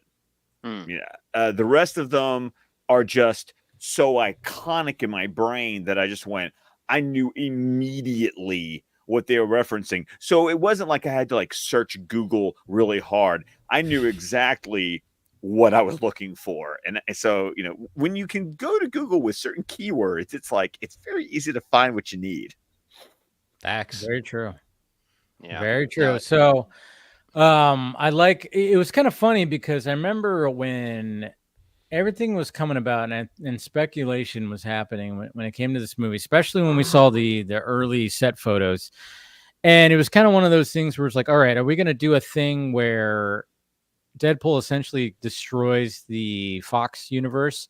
And then we're gonna get like a Mad Max Fury Road like style of like all these characters just showing up, and You get something Mad Max related, that's for sure. I mean, they definitely did, but it was kind of, I remember there was that speculation. I thought, yeah, maybe that's what's going on. I mean, obviously we saw all that, and turns out I was like, okay, then you got the TVA when we started hearing about that, and Loki. It was like, okay, maybe it's not gonna be quite that, but then I was thinking that right off the bat we were gonna have that opening or something, but then I was going, wait a minute, that doesn't make sense, because he still has to get Wolverine to be involved with it. So obviously the first thing was going to be, and then I love it how they're keeping up. I kept up with the other two Deadpool movies where it's like, hey, we're gonna hook you right at the beginning of showing something really cool action sequence, whatever, and then we're gonna go back and like, well, this is how we got here. And I love how they kept that tradition alive. and That they also opening kept- number was outstanding. Oh yeah, and the first time when I saw it last night, I had no choice because I had to be at work at 4 a.m. this morning. So the only showing in IMAX that I could catch was the 4 o'clock showing, and they exclusively make the 4 o'clock IMAX showing an IMAX 3D showing. Mm. And I was like, oh no. But then I'm watching the movie and they actually utilized the 3D conversion and that opening title sequence. What all the bones that he's throwing, like it was all like actually like coming at you. And I was like, oh wow, they actually like put some thought into this is going to get converted into 3D. Let's do some shots. The other one they did was right before one of those Deadpool Wolverine fights where Deadpool, like gets his sword and it like flies out towards the camera and it, like the sword is like pointing right at you. And I was just like, okay, cool. You're taking advantage of this. I appreciate this. But yeah, that opening title sequence to bye-bye. Well, I mean, but the fact of the matter is like, talking to, because everybody was always worried about Logan. So it's like, how do you still be like, yeah, Logan was a thing, but at the same time, we got to do something. And we're going to desecrate him like y'all feared. Yeah. Well, here's the good thing though, because again, the whole movie, I said a brief, I started a Letterboxd account like a week ago. I've put in like 300 movies already at this point, but like basically what a king. No, again, Letterboxd. If you've been on a Letterboxd, you can literally do sentence reviews, so it's not that big a deal. But the point is with Logan is still Logan to me, but the whole movie itself works as a great multiverse film. But at the same time, because it's Deadpool, it is a satire of it, and it's basically saying like we understand that, like, because again, the whole argument for the multiverse or even against it from many fans of movies and stuff like that is like, well, there's no stakes. So Deadpool kind of makes a point about that and kind of makes fun of it's like, yeah, we're going to desecrate this, but like later on in the movie, especially towards like the third act, that whole scene with X-23 and this other version of Wolverine, just that whole conversation, it's like, no, like Logan, his sacrifice still meant something. Like this character still resonates with that character, and it then enforces that scene back onto it. It's like it's a different Wolverine, but X-23 is like, you're still the same person no matter who you are in any. You're always the wrong guy until you aren't. And that's like, that sums up his whole character. And I thought that line was awesome because it kind of represented the character of like, yeah, you're not supposed to be the right guy. That's the point. But you end up being the right guy in many, many, many scenarios. So it's, I mean, I've joked with my friends because I mean, for me in the Marvel Universe, Wolverine is like, sometimes number one, sometimes like in my top 3 favorite Marvel characters. And he's an endearing character, and he's also at the same time, he's like a running joke. It's like same with Batman in DC. It's like he continuously is the hero that throws himself in front of the train, but like over and over again. Like he just like sometimes he makes mistakes, sometimes he suffers, but the endurance of him is that he can take it, and that like but it's also like fascinating as a character study because the point of his character is that he always survives, but his brain and everything else still takes in all the trauma and all of the hurt and pain. That's why the Cassandra Nova stuff was so like, she is such a fun villain in this movie, and I thought she was great. Yeah. Oh, the finger skull fucking. Right. I guess I'm the only one disappointed by Cassandra Nova here. Well, because it's okay to be wrong, Chris, and that's fine. No. Chris has read the Chris was the one who educated me on who Cassandra Nova was. He gave me the download because she is a Grant Morrison creation, and I didn't read his era of X-Men. I mean, for the first Deadpool movie, I had to look up Negasonic Teenage Warhead. Because that was another Grant Morrison Say, creation. say that fast 5 times. But again, Niggas on a now I'm cage not word, not niggas saying on a Emma cage didn't do a good job. I thought Emma did a great job with it. It has nothing Yeah. to do with it. I'm just saying, like, when you have a movie like this, and this is where I get into kind of the Marvel problem with villains, is this is not a movie about your villain. This is a movie about Wolverine and Deadpool. So yeah, the villain is going to take a backseat to this. It's not the worst villain. It's not the best villain. It's just like, meh. You did what the assignment gave you. But in I'm gonna say- comparison, in comparison to other Marvel films that we've had lately, like I can like the reason I could buy Cassandra, almost like Cassandra Cain. I've been doing this all week where I almost accidentally say Cassandra Cain. I'm like, no, that's DC. No, like the reason I could buy Cassandra Nova is because, like, yeah, if you end up in something like Purgatory, where again, because Cassandra is essentially the other side of Charles that we could have had if he didn't have the support system that he had, if he didn't have the upbringing he had, if he didn't have the path he ended up on. So the fact that I could, by the end of the film, like I was like, yeah, you know what, I'm not saying that what she did was right. Of course, like, you should not destroy universes. Kids, you should never do that. But what I'm saying, that I could buy the idea that, like, yeah, to where she's ended up at, like, this makes sense. And, like, like, look at some of the villains we've had, like, in the last 3-4 years when it comes to the MCU. Like, it's very hit or miss. But, like, Cassandra's at least one of the better ones we've had especially, like, for Deadpool. This is probably the best villain we've had in the whole Deadpool franchise. No, I'll give you that. In that way, I just think that unless you have feeling for Ajax or something more than Francis. No, where Ajax.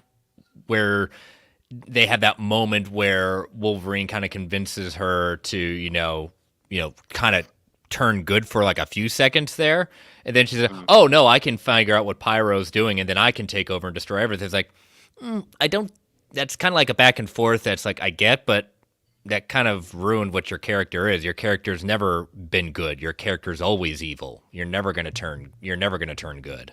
You're never going to say things. That, again, I didn't necessarily need a pure panel to screen of Cassandra Nova. I just think what was given Tamara Corwin, she did a great job. I love her in The Crown, but I think just the character. No, Emma goes by they down, by the way. I'm sorry, they. Yeah. Thank you. I'm the woke guy, so I gotta.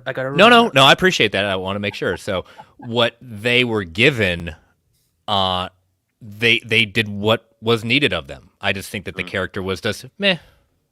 So, which is interesting, Chris, because I really enjoyed. I guess because I've definitely been one of those people who have been harsher on a lot of MCU villains and the waste of great talent that they like. Someone gets cast as a Marvel villain who I think is a spectacular actor, and then they get like nothing. I would agree with you on that. There are many. You're not being harsh at all, Scott. No, but so at least Emma got to choose some scenery. Oh yeah, and creepy as all get out. Oh my! But like and the way they would play the, the two things I love her hand acting, and I don't mean like but like the movement she would do, not just the face fucking, not just the face fucking, that there are comic panels. That is a pure callback to the comics of that when she would totally do that. I believe that. Cool. But like when they would attack Deadpool or Wolverine, and she would use her hands to instigate the powers.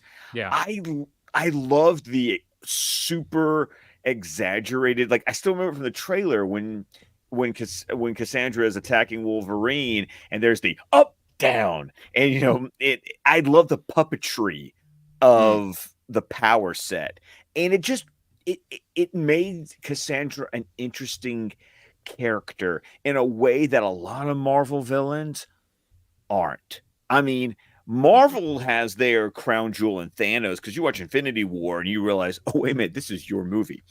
Like you watch Infinity War and you realize Thanos is the protagonist of that movie. It's his story, it's his journey, and that's why he's such an interesting character in that film. And so many other villains just aren't. Like the joke of Marvel, of MCU movies, have always been their villains. So for me, I go and watch Cassandra and I'm like, you were fun. you got to choose some scenery. You got to have a good time. I enjoyed watching you. You were creepy as fuck. Cool. Good for you. Yeah. Yep, there's some of that right there. I would. My thing is this, because Cassandra. I mean, again, Emma did a fantastic job in my opinion. I understand where Chris is coming from, and I totally can understand that point. But I think for me, I try to judge it on basically what it's doing for the movie. And again, at this point, I've accepted. And again, Grant, they do so much whenever they write a comic book. So you know, like you're always going to be disappointed if you're comparing, you know, usually an adaptation. You know what I mean? But on top of that, the MCU, whenever they adapt something for better or worse, it's always just a little bit watered down. Like, you know, sometimes a little bit, sometimes a lot. Combine like various characters into Well, I one. mean, the early phase one was all like picking and choosing 616 and Ultimate, and like we're gonna create our version based on whichever parts from 616. Wait, what Ultimate influence did we have in phase one? Black Nick Fury. I mean, that's the Ultimates. I thought you were talking about like the villain. Sorry, like like that. No. I'm sorry, Andy. I was talking about just the creation of the MCU, about characters' backstories or elements of their character. The Triskelion, how that was straight out of the Ultimates. Right. So it's always been a picking and choosing of, we're going to take this from 616, but we're going to take this from Ultimate. And, you know, so the MCU has always been, despite what some fanboys would want to say, it's never been like this comic accurate version, because they've all from the beginning, they've mixed and matched what they've wanted. And then they've made up shit out of thin air, which is fine, because I have the comics. I don't need to see exactly what it is. I'm fine with that's the fun part. I'm always curious about, how are we going to adapt. I want to see how creative they can get. You have to adapt it to the screen. It's not that easy, and but I didn't realize it was that much like amalgamation in like phase one, because like, you know, from the little I read of Marvel, I'm like, okay, so the thing that happened with Iron Man in Iron Man 1, like, okay, that seems to be 616. Captain America's origin story, that's pretty much 616. Yeah, like, you know, I thought the only thing that like the more standout things that was like more Ultimate was like the Chitauri, because like I don't even remember them in 616. They were scrolls. They wanted scrolls, and they didn't have access to scrolls because that was Fantastic Four. Yeah. So but didn't Marvel have Super Scrolls? That was later when they got the rights back, I believe. I thought because I remember I thought I read something where like they can use Super Scrolls. Okay. Who the fuck just hit their mic that loud? Like, Jesus. That was Chris. That was my coffee on the table. Like, that's all. I thought they could use Super Scrolls, but they couldn't use like a traditional dramatic effect. Sorry.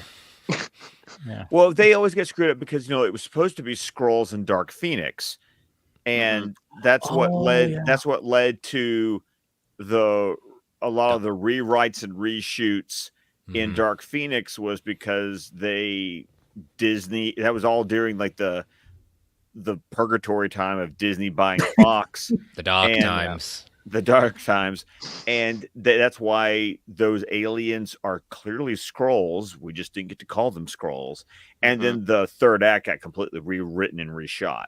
Which is why we have in like, you know, when we get at the end of Ultron, we have the Age of Miracles, and like they're the ants. They're not mutants. I moaned so hard in that theater. Like, I had people looking at me. I'm like, y'all don't read comics. Fuck up. I was like, miracles. I'm like, you're all wanting to say mutants, but like miracles. I'm like, we should have known back then that Joss Whedon was just like not that talented. We got somebody else joining right now. We got Nice Pull showing up right now. There he is. I have too many Halloween costumes already, but that would have been a good one. No mask too. I mean, I would put it a little. But do you have gold-plated 50 caliber Desert Eagles? No, guns don't exist in Canada. Yeah, so they're talking to the wrong person. Yeah. We can get water guns, but not other type of guns. So good enough. Yeah, I'll get a good gold-plated Nerf gun. You know, exactly. Yeah. I'll shoot Taylor somewhere along the way. So, hello everyone, happy Friday. Happy Friday. Friday. Good to see you, Travis. Always Yes. great to see you. We've only been kind of scratching the surface a little bit when it comes to Deadpool. We're like, obviously we go on tangents and start, going. I heard. Which is great because it's like, when we associate with certain things with this, but essentially we're not even past the opening. Oh, there we go. We're talking about this stuff. We've been got jumping stuck all on the around, villain. basically. I'm apparently taking a hot How take did with you the feel villain. about the villain, Travis? So I haven't, Chris. I only listened to the first 20 minutes of Marvel Alliance, and I didn't listen because we just got done filming some stuff.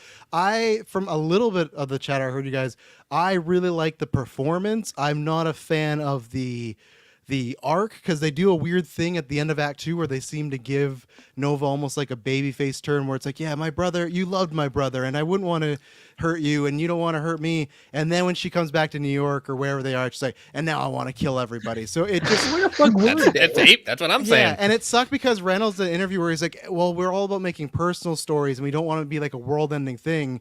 But like that's literally like the most world-ending thing possible is Nova ending everything but the Void. So I think they just should have found some way to keep it on Paradox. I felt like they gave her a turn to the point where it's like, oh, I'd actually like to see her come back in the future as like a in-between, is she good, is she bad, almost Winter Soldier type. But it was weird to have this nice moment with Logan and then just kind of redux that and it went away. So I think Emma was fantastic, but it was a little wishy-washy. But that's kind of been the case with Deadpool 1, Deadpool 2, and Logan. They don't have great villains. They're just there to move the plot forward, and I'm fine with that. Like, I want the focus on those two. And, because same thing, Boyd Holbrook and Logan, he's a cool guy. Ajax, he's an asshole.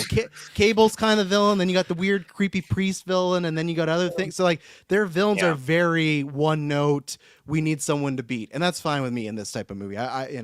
So liked her or like they, but didn't like the third act they did with them. So I definitely understand like all that. And Travis, I think you actually make a good point because what I was trying to say earlier was that essentially it is a Deadpool Wolverine movie, and what Cassandra does best, I think, for both of them, for both characters, and it does when she's doing like piercing their brains or going through their face like with Deadpool.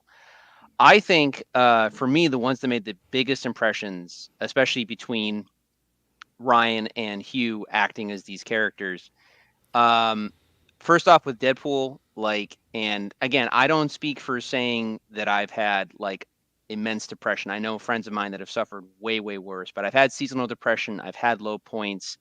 And when you have like depression spells or anxiety, I can't describe it, but Deadpool 3 kind of did in a sense where because I was so annoyed that the girlfriend got like that they weren't a thing anymore, and I was so annoyed by that. That was so random. Yeah, but again, the movie goes back around because Deadpool does that in all of the movies. They go back around to explain why the situation is the way it is, and Cassandra poking in there, and you're just seeing the Deadpool, the rejection of the Avengers and everything else. Like he understands almost, and again, that meta way that he's kind of a shtick character in a sense too, and he is pushing his girlfriend away. And then the Cassandra thing happens where it clicks in, and it's like, and it's that thing when you're really down and you're really like in a bad place, your mind will fuck with you. And even though it's a thing that's not been said in the conversation, your brain will be like, oh, this is what the conclusion is. And like when Cassandra changes for Vanessa changing to say, you've never really mattered. And you in the audience know that something is wrong because Deadpool knows that something is wrong, and it actually triggers him to reject Cassandra because he's like, listen, I've been down before, but I know that this is not real. Like I know that's not real, and that pushes her out and everything. And then simultaneously, you have the scene with Wolverine when she's poking in there and stuff like that. And I really appreciated this too because they make it a joke in Act 2 where Deadpool says, "Oh, do you want to tell me now, or are we going to wait for the third act flashback scene?"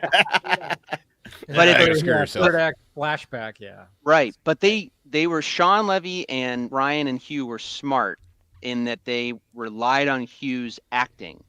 I mean, you're told what happens, but it's all in Hugh's face. Yeah, and you understand what happened and why it's still Wolverine being Wolverine, but one decision, one choice caused this Wolverine Wolverine to have a horrible life, and not just for him, but his consequences on the rest of the mutants and X-Men in his world. And I thought that was so good that they chose to do that. But again, like Wolverine doing what he does best, where he's at his lowest point, but again, it's using it against Cassandra. But again, yeah, Cassandra is fun and she's energetic, but she's used there to basically bring these moments for both Deadpool and Wolverine. So by the time they're linked hand in hand at the end, they are both suffering in different ways, but they are on the same plane. And I was like, that's like cinematically that works. That sounds like a pretty good villain to me.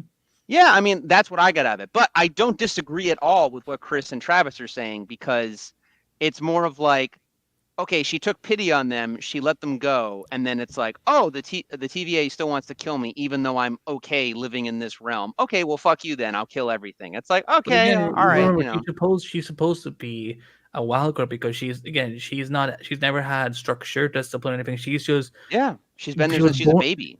Yeah, she was born in chaos. So yeah, like I again, this was like one of the most more believable villains that would not just for the MCU movies, but like in general, like for the Marvel Fox era. Wow. Where I'm like, because again, like I think I even said it in my review for Multiverse Color, like I forgot that Deadpool 2 was even a thing. And the only thing that is funny about Deadpool 1 is like AJ is a fucking stupid name for a villain, but either way, I wouldn't be against the idea of if Emma comes back and plays the Cassandra's like 616 counterpart or something. That's the I'm fine with that. She's such a great modern, and I say modern being like last 20 years X-Men villain.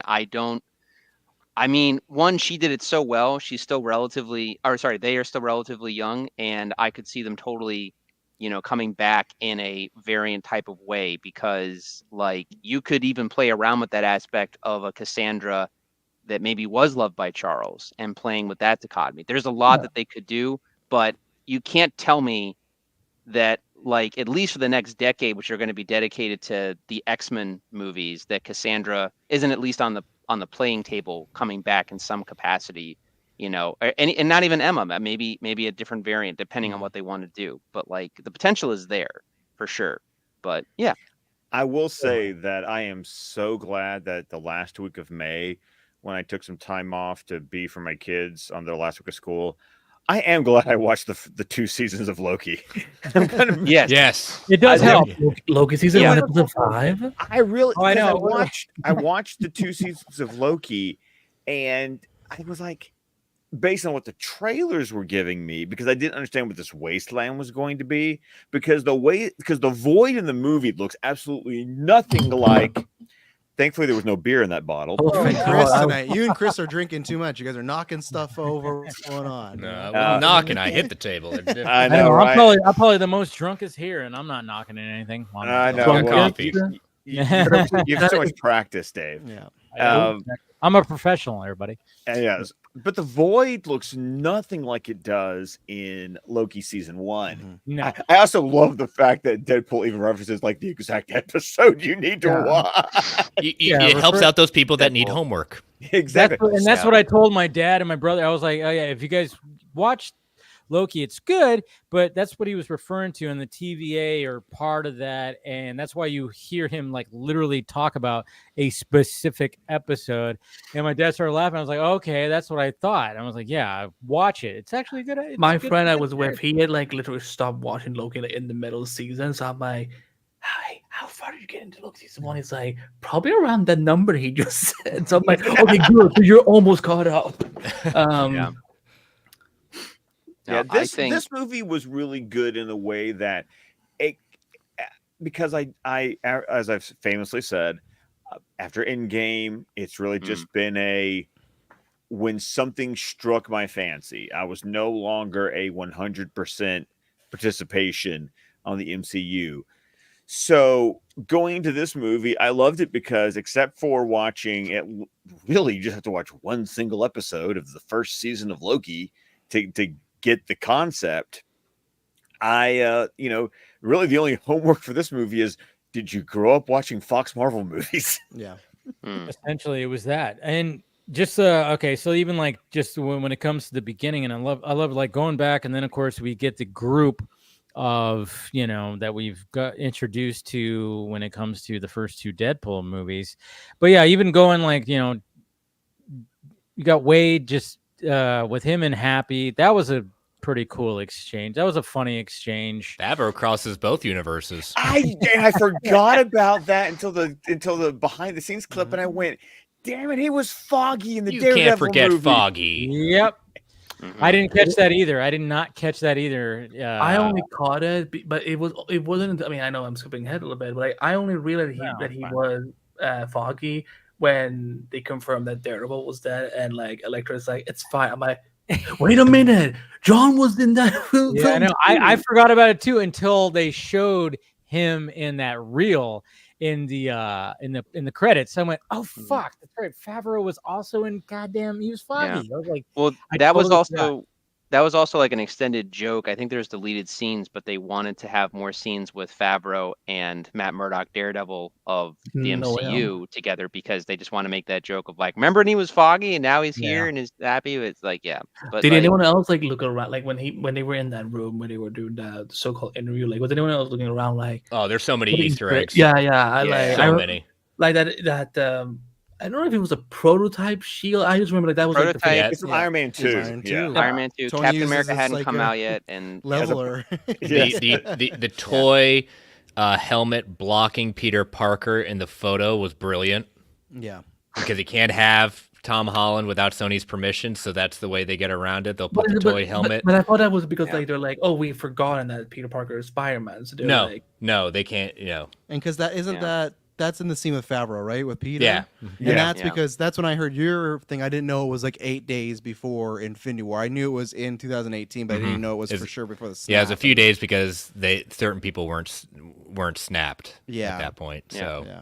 So is the big man coming down at any point? Yeah. I'd like to talk to him. And I was like, oh yeah, no, he doesn't do this stuff anymore. And then I love his cameos.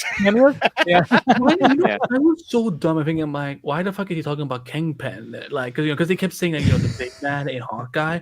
So I'm like, what am I missing here? Yeah. X-Force was killed by gravity. Yeah. It was a great scene, but then it even like ends where you kind of go, oh, poor Wade. You go like, jokes aside, they still added a little bit of, aw. But that's just the way Ryan plays the scene. Yes. Like Ryan plays that scene with sincerity, and even when the sarcasm comes out, he's like, oh. Sorry, when it's like a guy realizing this is what I do. I'm sorry. That's what I do when I'm in these kind of situations. It's not the exact same effect because one's very comedic and one's very serious, but they do the exact same thing in Joker, right? When Arthur is uncomfortable, that's when he laughs, or when there's certain situations he doesn't know to handle, he laughs. Is that what triggers his condition? I thought it was like his condition was like he laughs like uncontrollable. I didn't know it was like. But stressor, but like any other thing, anytime you're in stress. It's going to exacerbate. See, when I'm in like a situation where I'm like, I'll start like, I gotta make a joke. I so I kind of feel that where it's like, I'll just like, hey, shoot out a joke because this is awkward and it's too quiet. Maybe not the best way to say that, Dave. Just gonna shoot it out. Shoot it out. No. Yeah. Well, there you go. That would be probably a joke. Yeah. That's the only time and reference we fucking got in that whole fucking movie. Like, and like, why didn't Logan just like, what are you doing? He's like, I'm doing spy, and then they crash into a tree or something, and like I don't know, that would have been fun. If they say Spider-Man, do they have to? Because it's part of the agreement. They have to get clearance. That's the thing, and I really wish there was more. Like, I think it was just them going, how far can we take this? And that's basically what it came to. Yeah. But then again, you can also argue for like, because I was earlier this year I was doing like a binge of all the Netflix Netflix Marvel shows, and Jessica Jones literally says, "With great power comes great responsibility," and I'm like, how did they get away with that all the way back then? It's a catchphrase. Does it really? Yeah, it's probably a blurry line. to a degree. But it is. But come on, it is clearly a Spider-Man thing. Right, it's synonymous I mean, with Spider-Man. But I mean, anything Spider-Man in the sense of they have the agreement that there are certain things that they have to get permission for, and other things they can't. They don't have to get permission for animation, live action. Yes, they have to work together on how that's going to go. Yeah. Real quick, speaking of that, because Nothing is real quick with you, though, Paul. I'm not sorry. I know. I'm sorry. You know, that's fair, Andy. No, thank you for calling me out on that. That's good for you ladies out there. So, Yeah. you know, Paul's handle. Thanks, right Travis. Nothing's quick. Look at Mr. Wingman pool over here. So I'm a huge fan of the Spider-Verse movies, and I distinctly remember Miguel, saying there that nerdy kid and the magician there in, I think, 10999 or whatever, and I was like, yeah, that's the name of the MCU. And then it Kevin cuts. Feige anymore. Not Feige. Yeah, not now MCU, it's now it's Because 616, and because even Kevin Feige cannot respect Imam Milani for to save his that's own the thing. life. Yeah, I love Camilla it. Khan called him out on that. She's like, it's not 616 though, and he was like, and I'm looking It's at a this fun and- back and forth. It's funny. Yeah. But that being said, that was the only thing that really like irked me as a detail oriented kind of fan. But again, I thought the scene still worked and everything. And yeah, to that point too, I think this is why we love, I think, the Deadpool movies more so than a lot of other ones, because yes, Deadpool is shticky. He's got these meta things and going on, but like Ryan and the writers who he's kept consistently, granted, Zeb Wells and Sean Levy worked on this one as well, but just that they keep it grounded enough and they give a heart to it like every time, because like the first one is just him coming to terms with himself and coming to terms with his girlfriend, still wanting him, looking like a burn victim and all these other things. And avocado, Paul is a an burned avocado. Well, I just don't want to repeat the same jokes over and over again, which we've all heard for 8 years. I just wanted to. Listen, We're good. They're I'm good. trying to- I enjoyed it. They're fine jokes. They're fine jokes. Okay. I almost sounded like Trump right there. They're fine jokes. Fine jokes. Sorry. Go ahead. Sorry. No, but then the I want to go sit second him one in is prison. sorry, what, Andy? Nothing. Okay, I don't know. But no, second one is just like him dealing with like family and trying to save Russell and like this redemption and all that. Yeah, I don't know. Oh yeah, did we ever find out what the status is with Fire Fist in this? No, he's Nope, don't care. Him They and, don't care. They don't care. Him and Weasel were just taken by a giant vulture of some sort and then disappeared into the ether. I guess. He's gone home like Poochie did in The Simpsons. Yeah, I mean, sadly, the whole Weasel thing. I mean, well, yeah, Weasel. That T.J. was Miller. I mean, like, Pete got his role. They literally did the swap of like you could see if Weasel That's a was good still call. in the movie, Yeah. like the bike riding, all the talk back and forth. But then that guy got the role, which I prefer because I like the actor as well too. And it's fine for me because like I even with the girlfriend stuff, I always say like I'm happy at the end of this movie they didn't get together because I think Deadpool with a girlfriend for the things they want him to do is just kind of like a hassle. Yeah, that's why even with 2, I know people were mad about the fridging. I was fine with it because I didn't need Vanessa on this journey because all that stuff you would do. Either you have to flip her and make her immune, which sure you could do that, but they weren't doing that. So for me, it just you would hold her down. Vanessa's copycat, right? Yeah, exactly, right? So I thought they could have gone that route, but they never did. Wait, So a copycat of what? that's her name. Mutant copycat. That's the name. Yeah. She's literally a low rent Mystique essentially. Yeah. She also has blue face color as Copycat well. sounds, that sounds like something like the boys would do of like they needed a shapeshifter. Like Yeah. We're not saying they're really creative with the names. I mean, sometimes some are great, and then sometimes it's like they're phoning it in. They could. By the way, Copycat, Scorning Weaver. Yeah. Harry Good one. Give them $1 million. Yeah. Now they could do a thing. They could do a whole thing because the Fox universe still exists now at this point. But they could do a thing. Secret Wars coming up. You could have a whole story just about Wade losing the remnants of that universe, and then he rediscovers his friends or the variants in the main timeline. And in the main timeline, Vanessa is still more or less the same person, but she actually is Copycat. And then they could have a relationship again, or she dies. Scenes and stuff like that too. Yeah. And then by Deadpool 6, he's now doing the thing where he's married to like the demon of hell, or I don't know the official background of that character, but the woman he marries in the books. I think they're divorced now or something. But the demon spawn lady, What is? Does anyone know? Yeah, hold on. That was in the Dugan. No that was idea. in the Dugan run. Yeah. Let me. Dugan? Hadouken?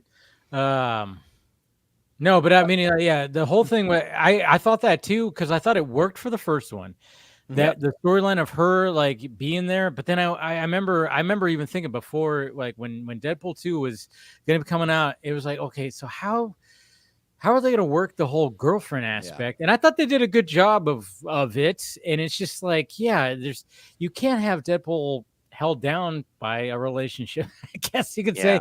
And then by the way, Deadpool's wife is Shikla. Yes, it was a weird name. In the chat. Yeah. I'm sorry, what was her name? Shikla. All I hear is Shitla. No, She's okay. She's here. sometimes... Look in the chat. Look in the chat, Andy. Yeah, that's Shikla. Yeah, somebody actually mentioned that in the chat earlier. Like he was like, who would you prefer to end up with Wade, Vanessa or Shikla? Yeah. So my answer is Logan. Yeah. But here's you got my answer. That's what I was gonna say too. Or Colossus. I guess they always tease that they went there. But sorry, Paul. Go ahead. No, I was watching the British Bake Off. Yes, I saved from suicide for 10 years, as he says, and just like. But no, like as you guys have said, the MCU is Elseworlds. Like for me, look, Captain America is Captain America forever in the books, but they clearly didn't do that with the MCU. He got his like happy story. And again, I think Ryan, being a fan of the character and being a fan of the comics, knows that the character can just go on and on and on and on forever. And he'll probably play Deadpool for as long as they'll have him do it. So he's 90. Yeah. But at the same time, like, you know, the MCU or the movies allow the characters to evolve and do things that they never really allowed to do in the books. Like, one of the reasons why I do love The Dark Knight Rises is Bruce was allowed to retire being Batman. He was allowed to have a happy ending. Thank you, Paul. I love that. Yeah, because I know people hate it, but I'm always like, it is an Elseworlds. This Batman one. They're all Elseworlds. You said it so many different times. They're all and it's like, how many stories do we have that Bruce and Batman get a happy ending? We usually don't. I know some might be like, that's the point of the character, but it's like, I'd like one of them to be happy, so I like that. Bruce and Selena are just married in France somewhere.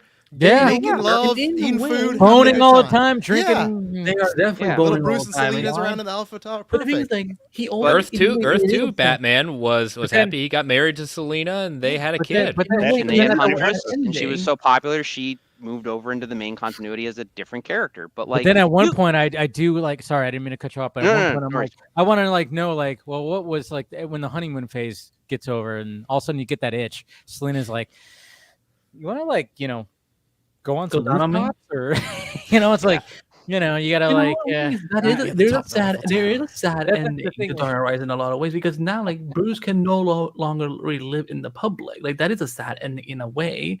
But yeah, I've never the people who have like such a hatred and disgust for Dark Knight Rises. I'm like, you don't know what good. I don't think you want to live in the public though. The state of the current, you never want to. You know, the state of current DC movies at this point. Look, it's like when I was growing up. Here we go. Well, all right, no. I'm not going to go into the whole. No, but James Gunn. No. But look at it this way, right? It's like when you grow up and you're always like, oh, you know what, Return of the Jedi could have been so much better, you know. And then you grow up and you see like worse Star Wars movies, and you know what, Return of the Jedi isn't that bad anymore. And like that's how I feel. I mean, I've always liked Rises, but that's how I kind of feel some people have been toward it. I think that's it's not that bad anymore. Yeah. After the Flash and Shazam 2, I'm like, give me more Dark Knight Rises. Like I think this movie's incredible. But like, it's like going to the state fair. You know what? We're not that half crazy. Look at all the other people out there. I agree with you, Paul, because I feel like that's the same resurgence. I think I've talked about this on here before, but Spider-Man 3 had, where when Spider-Man 3 came out, it was considered like this is a really bad comic book movie. They failed the ending. Now that's better than a whole lot of other comic book movies. And by the way, if you watch the editor's cut of Spider-Man 3 , that's even a better version. Is that the one that's called? I've heard it better. And I'll even say this: it's called the editor's cut. There's Spider-Man 2.1, which is an extended cut of Spider-Man 2, and then there's Spider-Man 3 editor's cut, and it really does. It's better. It improves Spider-Man 3. Right. And you know what? Madam Web is not the worst comic book movie of all time. No. It's been a few months. It's better. No. Wait, what is worse than Madam Web? Howard the Duck, Duck. Son of Mask. Catwoman. Son of Mask. Yeah, Catwoman and Howard the God. Duck to me are the top Wait, two Son for of the Marvel and Mask- DC. Son of the Mask Catwoman is, unless you are watching with friends to have a good time, that thing is a hard. What kind of good time are you planning on having with friends? Just making watching Well, if fun you're of it, watching, like- if you're like watching Halle Midnight Berry in Movie that Madness. outfit. Yeah. Like when they get to the basketball scene, like that's a good time to watch with friends. Like I'd say like, seeing someone, what was it? What's her face falling from the rag doll falling down from the building. That was another. Oh yeah, God, Sharon Stone, right? Who's Yeah. she's killing in that movie. She's hamming it up. She got her check, and she's like playing like a. Oh, and she's gonna be the bad guy in Nobody too. She is. Yeah. She's Really? really Super proud powered of that. makeup. I still cannot like fucking believe it. That's, I know, right? like, as a kid, like even I was like, this rich lady decides to do what with the makeup? Yeah. So that's worse than Madam Web. Easily Yes. worse. It clears I Madam Web will- easily. Yeah. I will give credit to Halle Berry though in real life because Mhm. I Oh. think she won the Razzie for that movie and, And she accepted actually it. and Yep. she, yeah. Oh, yeah. Oscars. Same like, year she won the Oscar. It was great. Like that. I love that she had fun with it because like she still got paid. Doesn't matter. Like, and she still is Halle Berry. It wasn't. She at that point was a big enough star where that movie didn't kill her career. Maybe Yeah. it was earlier in her career, but at that point she's Halle Berry Oscar winner that's been in a bunch of movies. She's fine. You know, and she's Storm. And speaking of fine, and I love the fact that she That still she's- leans into it with stuff like this. Oh, You just wanted that's to put up cool. that Sometimes I'm Yeah. good. It's been 20 years since I had the honor of bringing this iconic character to life. Yeah, Thank that's you, cool. fans. And I can't read the rest because, yes, I mean, He's trying to get Jesus. his channel taken down again. Oh my She god. still got it. Yeah. So so good. Hey, it's PG. There's no nipple. We're good. all right, That's two true. things on Halle There was some Berry. pussy, Dave. You gotta be careful. Oh no. All right, okay, all right. And the stream. Two things on Halle Berry that aren't her breasts or the cats. The Well, then what's the point, Paul? Yeah. What's I have the a third point? one when Paul's done, but you go Okay. first. Yeah. first off, fun fact. I love these tangents, by the way. Anyway, First off, fun fact. Her character in the Flintstones, I believe, is named Sharon Stone because it was supposed to be played by Sharon Stone, funny. who turned it down, and then they gave it to Halle Berry. And Halle was like, "That's cool. I love the fact that you guys just don't see race. He just gave it to like me, and that's fine." And I thought that was cool. And funny enough that they then played in Catwoman together. Second thing is, I legit thought she was going to show up in this movie, Deadpool Wolverine, Okay, because that was my third thing. Yeah. yeah, okay, so yeah, I already beat you. Yeah, but I like thought, she I had thought at least a few of them, whether it's Scott. I was surprised Same. none of those I original was X so Men. glad. I'm so Okay, glad okay.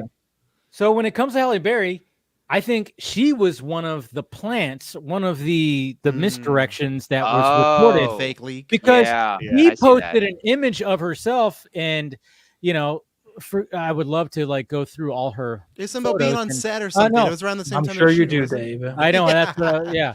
I would love to go through all her images. No, but she posted there's a something. lot of I'm things just we kind go of through scrolling where- through yeah. even right now, but there's I think it was a while ago where she posted it herself and she had the hair and everybody went, she's in it. She's totally in it. And I don't know how long ago it was. It was a while ago. So Yeah, because the strike happened Yeah. too, right? So they stopped Yes. in between. But yeah, I thought we'd get some of them, and I agree with RJ that I think they are saving some for Secret Wars. I just thought Oh, we yeah. might get even whether it be the flashback or something, because I do want to see James Marsden that same caution that Logan yeah. got. Like we get I some of the want, more Fantastic Four that didn't get skinned. Oh, Exactly, I'm just right. gonna so say I'm excited. Hey, name Johnny drop Storm for in me, this. So I was excited about that. Just that was. I could deal with some more Jessica Alba. Not gonna lie. Sure you do. well, Mhm. I love the fact that it was. She said she's Johnny- down for it. I need to bring up something because I just realized because this just clicked in my head. Because Dave, you were talking about earlier that you also thought that the film was going to end with the destruction of the Fox Marvel universe, right? no, I thought it was going to begin with that. I thought it was going to begin Okay, with but like, okay, you thought it was going to be destroyed either way. Is that the Yeah. point? Okay, Right. I think the reason they're keeping it is because if I remember what Paul said about Secret Wars all those episodes ago, what if they're going to merge all these timelines, and this is how again it's not going to be the original X-Men actors in it, but the concept of the characters will now exist in whatever the timeline looks like post Secret War, and that's why they didn't destroy the Fox. Yeah. think it's something like that, like some variation of that. And I'm still rocked with the or theory. a variant of that. It's exactly. Yeah. My pitch is still, especially 2 days ago, Foggy said there's no immediate future where they're recasting Wolverine. I still want Hugh Jackman as Logan and Laura as Wolverine, and that's it. That's how you get past the whole, well, how do you have a Wolverine on the team and you have Hugh Jackman again? I think you get Daphne Keane back, and I just feel like that's make a the new way. Wolverine. And I feel like he's like back. You know, like I don't feel this is I know we've talked about it before, but like this press tour, he's definitely. And then even jokes about it. He got single now. Like I think he has a lot more time on his hands. So he's let himself go a little bit. It's okay. It's after the divorce, you know. Yeah. But you know what would bring you back? A big bag of that Marvel money. That too, right? And know what they got in like a trade off? They got a big bag too this weekend, right? Biggest radar opening all time. It could crack 200 million. It's gonna be a top 10 opening. Dude, so it's like I thought it was 300. Packed for this movie. Oh yeah. I mean, I saw it at 4:00, and Heather wanted me to bring home some popcorn, some chocolate covered almonds from the concession stand. I looked at. I wasn't gonna get the bucket. Stop it, Andy. I looked at that line. Extra butter. Sorry. I looked at that concession line for the people lined up for the 7:00, and I went, "Fuck that! I'm not going to get in that line for popcorn." I went to another theater. Guess what? Same. Like it was like no matter what theater I stopped at. That is awesome. And then when we went to the movie today, it was one of the situations. I can't tell you the last time. Now, granted, this is the theater we went to today is the premium theater with the leather reclining seats. So there's automatically like seating is like 1/3 the capacity of like a standard theater.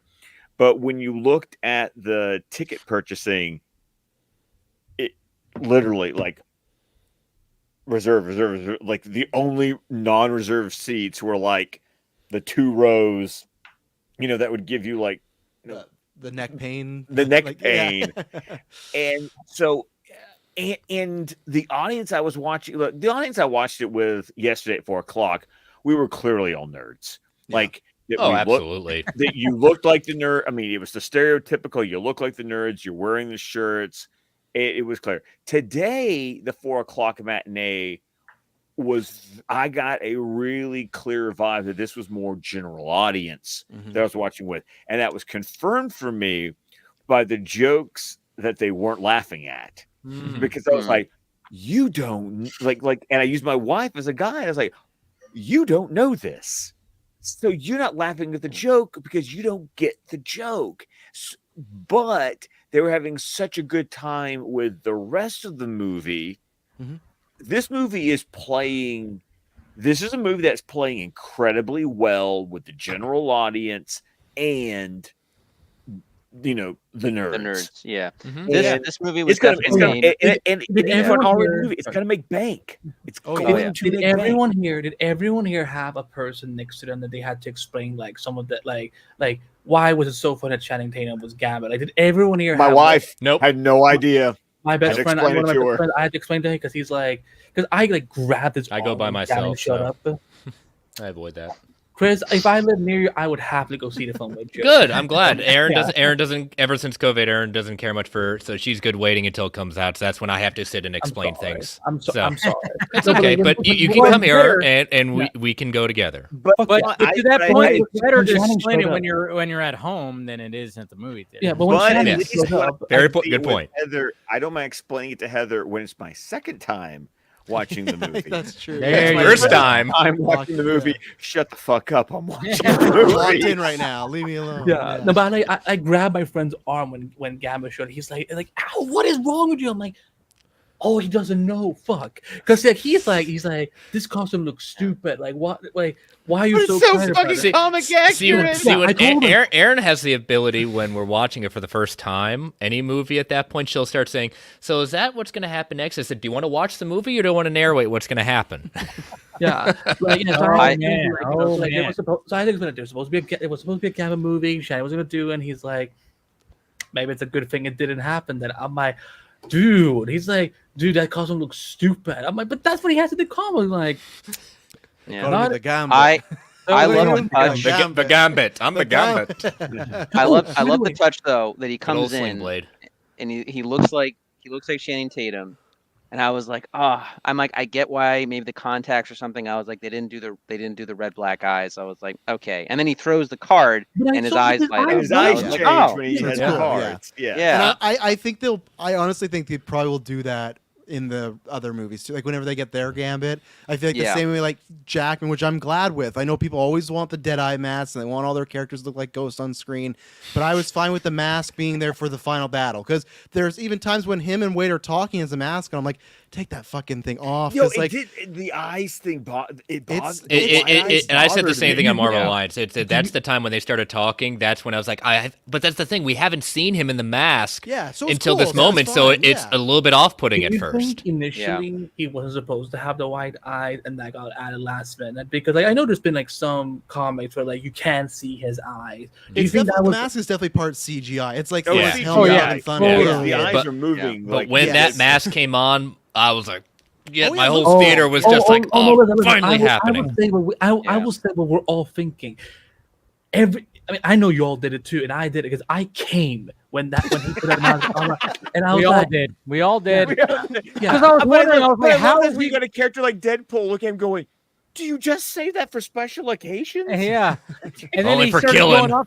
And then he started going off about it. He's all, what he talked about, like how the how it is like those are blowjob handles. The blowjob I was handles. like, God. fucking great. That's so great. I just love now, that. like when you rewatch the trailers, and then when they're coming out from the side, like, now like I'm always gonna be like, oh my god, did we miss the whole like by the neck this entire time? No, well, you don't see it.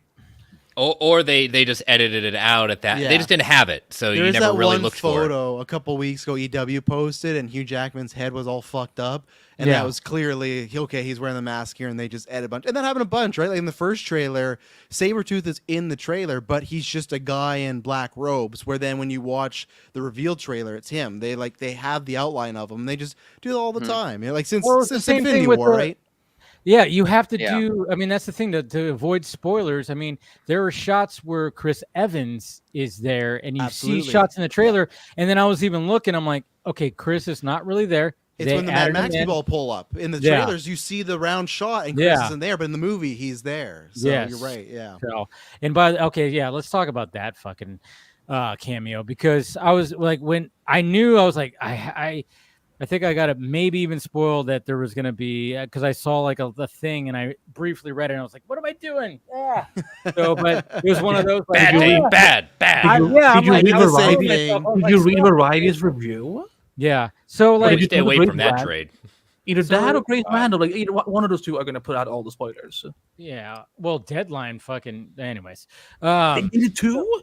Well, they did it because they had the Hall H thing last night. And did you guys see that panel? Because Yeah, they brought out everybody. everybody. brought out who makes, everyone. Like a I significant feel cameo. bad for the Okay. people who did not see the film. So Deadline flat out goes, Chris Evans, Oh, Channing yeah, that sucks, Tatum, yeah. Wesley Snipes, and Jennifer Jennifer Garner. Gardner. And they show a video. I'm like, what are you doing? Like, it's like you wait till Monday. But at the same point, like Marvel did it, right? They pulled that trigger too. They really made it that you got to see it within the first 48 hours. I'm not saying that's a good thing, but the second they walk them on that stage, it doesn't matter if it's not Deadline. Someone's going to talk about it. They did post something. Well, the way that they posted that, let me find it here. I thought it was like, good on you guys. They brought their receipts. Let's see. What did they do? Oh, by the way, Crap. Scott, I'm I scrolling. DM'd you something that I just saw from. Oh no, I already saw the DM. Oh. Yeah. I was like, when I see those things, I always think of you first. I'm like, oh, I bet he would like it, because I think they say that it's a Comic-Con exclusive. I think. Yeah, I already got. You weren't. You probably missed the first part, but thanks to Phil, I got. Yeah, I know. two- He told me today. He that told you? Okay. Yeah. So I was very through. I was afraid I wasn't going to get the second one, but when he got me the first one, because that was the first thing he got, I was like, you know what? If this is the only thing you get, yeah, I was. All I wanted was a damn Superman T-shirt and a cap, and they already sold out. Yeah. Yeah, it's the not legacy it'll, of but that, they'll definitely put it out there. You'll get one. But then they always make it more expensive afterward. That's what's so annoying. Yeah. I only go You're not to wrong. these big cons to see Alex Ross stuff, and they had his unseen art book, but they had it available to buy on his online store. And I was like, oh great. And I just got that, and I got the Kingdom Come documentary poster that comes with it. So I was I like, have okay. a Tyra documentary. I wish he would sell because he did back in 2004 or something when Small was on. Like, he actually did renditions of Tom Welling as Superman. And I'm like, I cannot find a print of that anywhere. Yeah, that might be a rights thing. I don't know if that's because I know some stuff he has that he wants to make prints of, but I think it has to go through. It has to go through both the companies and stuff before he's allowed to. Because I've been at New York a bunch of times and I've talked to the people at the stands because like I hang out there a lot because because you're a stalker. No. Yes. That would require Alex to actually be there, which he's not.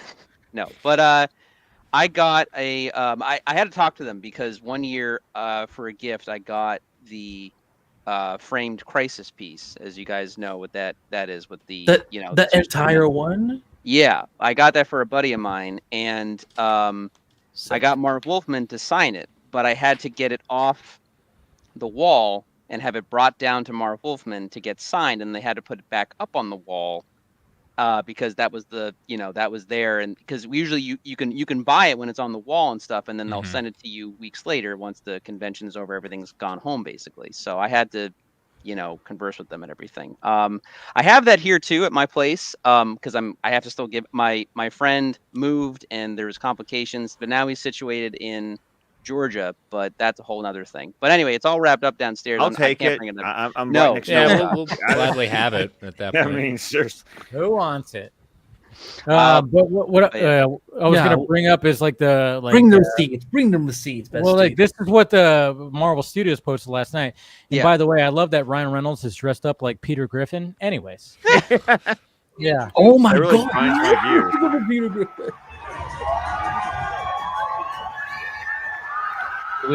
You didn't think we'd show you that, right? So I thought that was kind of cool. It's what it felt like. And then just the applause and everything.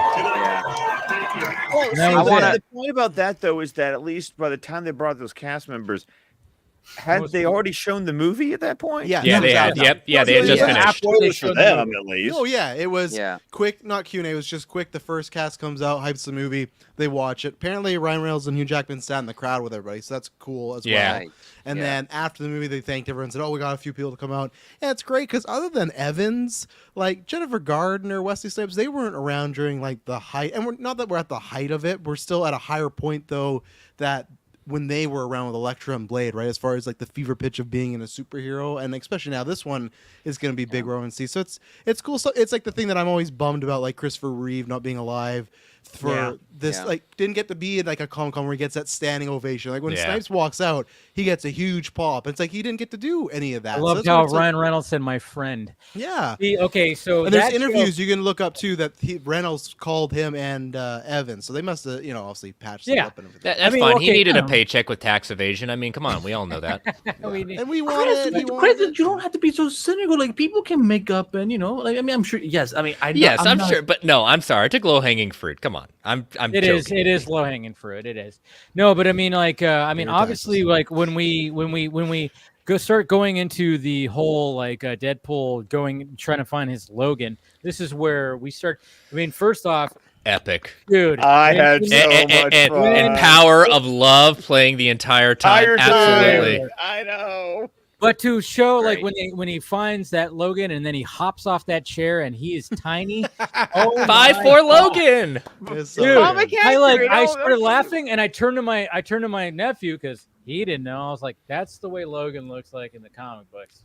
Just to have you know, because he's a little. He's not 6'2", 3", whatever. That's that insert where we all were thinking maybe Danny DeVito playing it at that point. I was waiting for a Danny DeVito cameo to be utilized because not only that, he's good friends. Ryan is good friends with Rob of It's Always Sunny. Mm-hmm. Yep. So I mean, Danny would have been an easy catch. Maybe they're saving that for Secret Wars. I don't Rob's know. cameo was apparently cut out of the film. Cut his cameo. Wasn't he a TV? Yes, he was supposed to be. They cut him. That's like when Tom Holland's like brother got cut from. From No Way Home. Imagine that.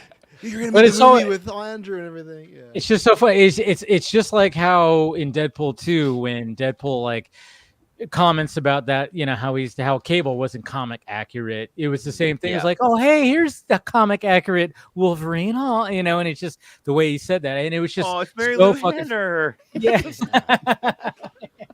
Oh, by the way, because since we all grew up with the Fox Marvel movies, because I didn't know that there was like there was apparently like the Blade movies, the Fantastic Four movies, Daredevil and Elektra movies, like they have their own Earth designation, but like, was anyone here also under the impression like, oh, these films have always been part of the same universe in time? Because that's what I thought they were really going. Kind of. No, I think people not just really. headcanon that. They would Not headcanon. really. As a Yeah, kid, I'd say you'd have to. Yeah, yeah, you'd as a have to kid, I would headcanon. pretend, but it was never. Oh, It they're really dealing with this wasn't, and that. Yeah. Because like when I was writing my review, like I had to be like, I'm like, oh, what Earth numbers do they have? And I'm like, well, this is different Earth. This is different Earth. I'm like, what is the story for this? And it's like someone like Yeah. official guide to Marvel Universe. And I'm like, The Fox timeline's even more jacked up than other things, That's why that Oh, joke yeah. is in there in the first one where he goes like, McAvoy, Stewart, these timelines are confusing. It's Yeah. Which, And then even the second one they which had- Punisher? There's been 5. yeah, that also was said in there too.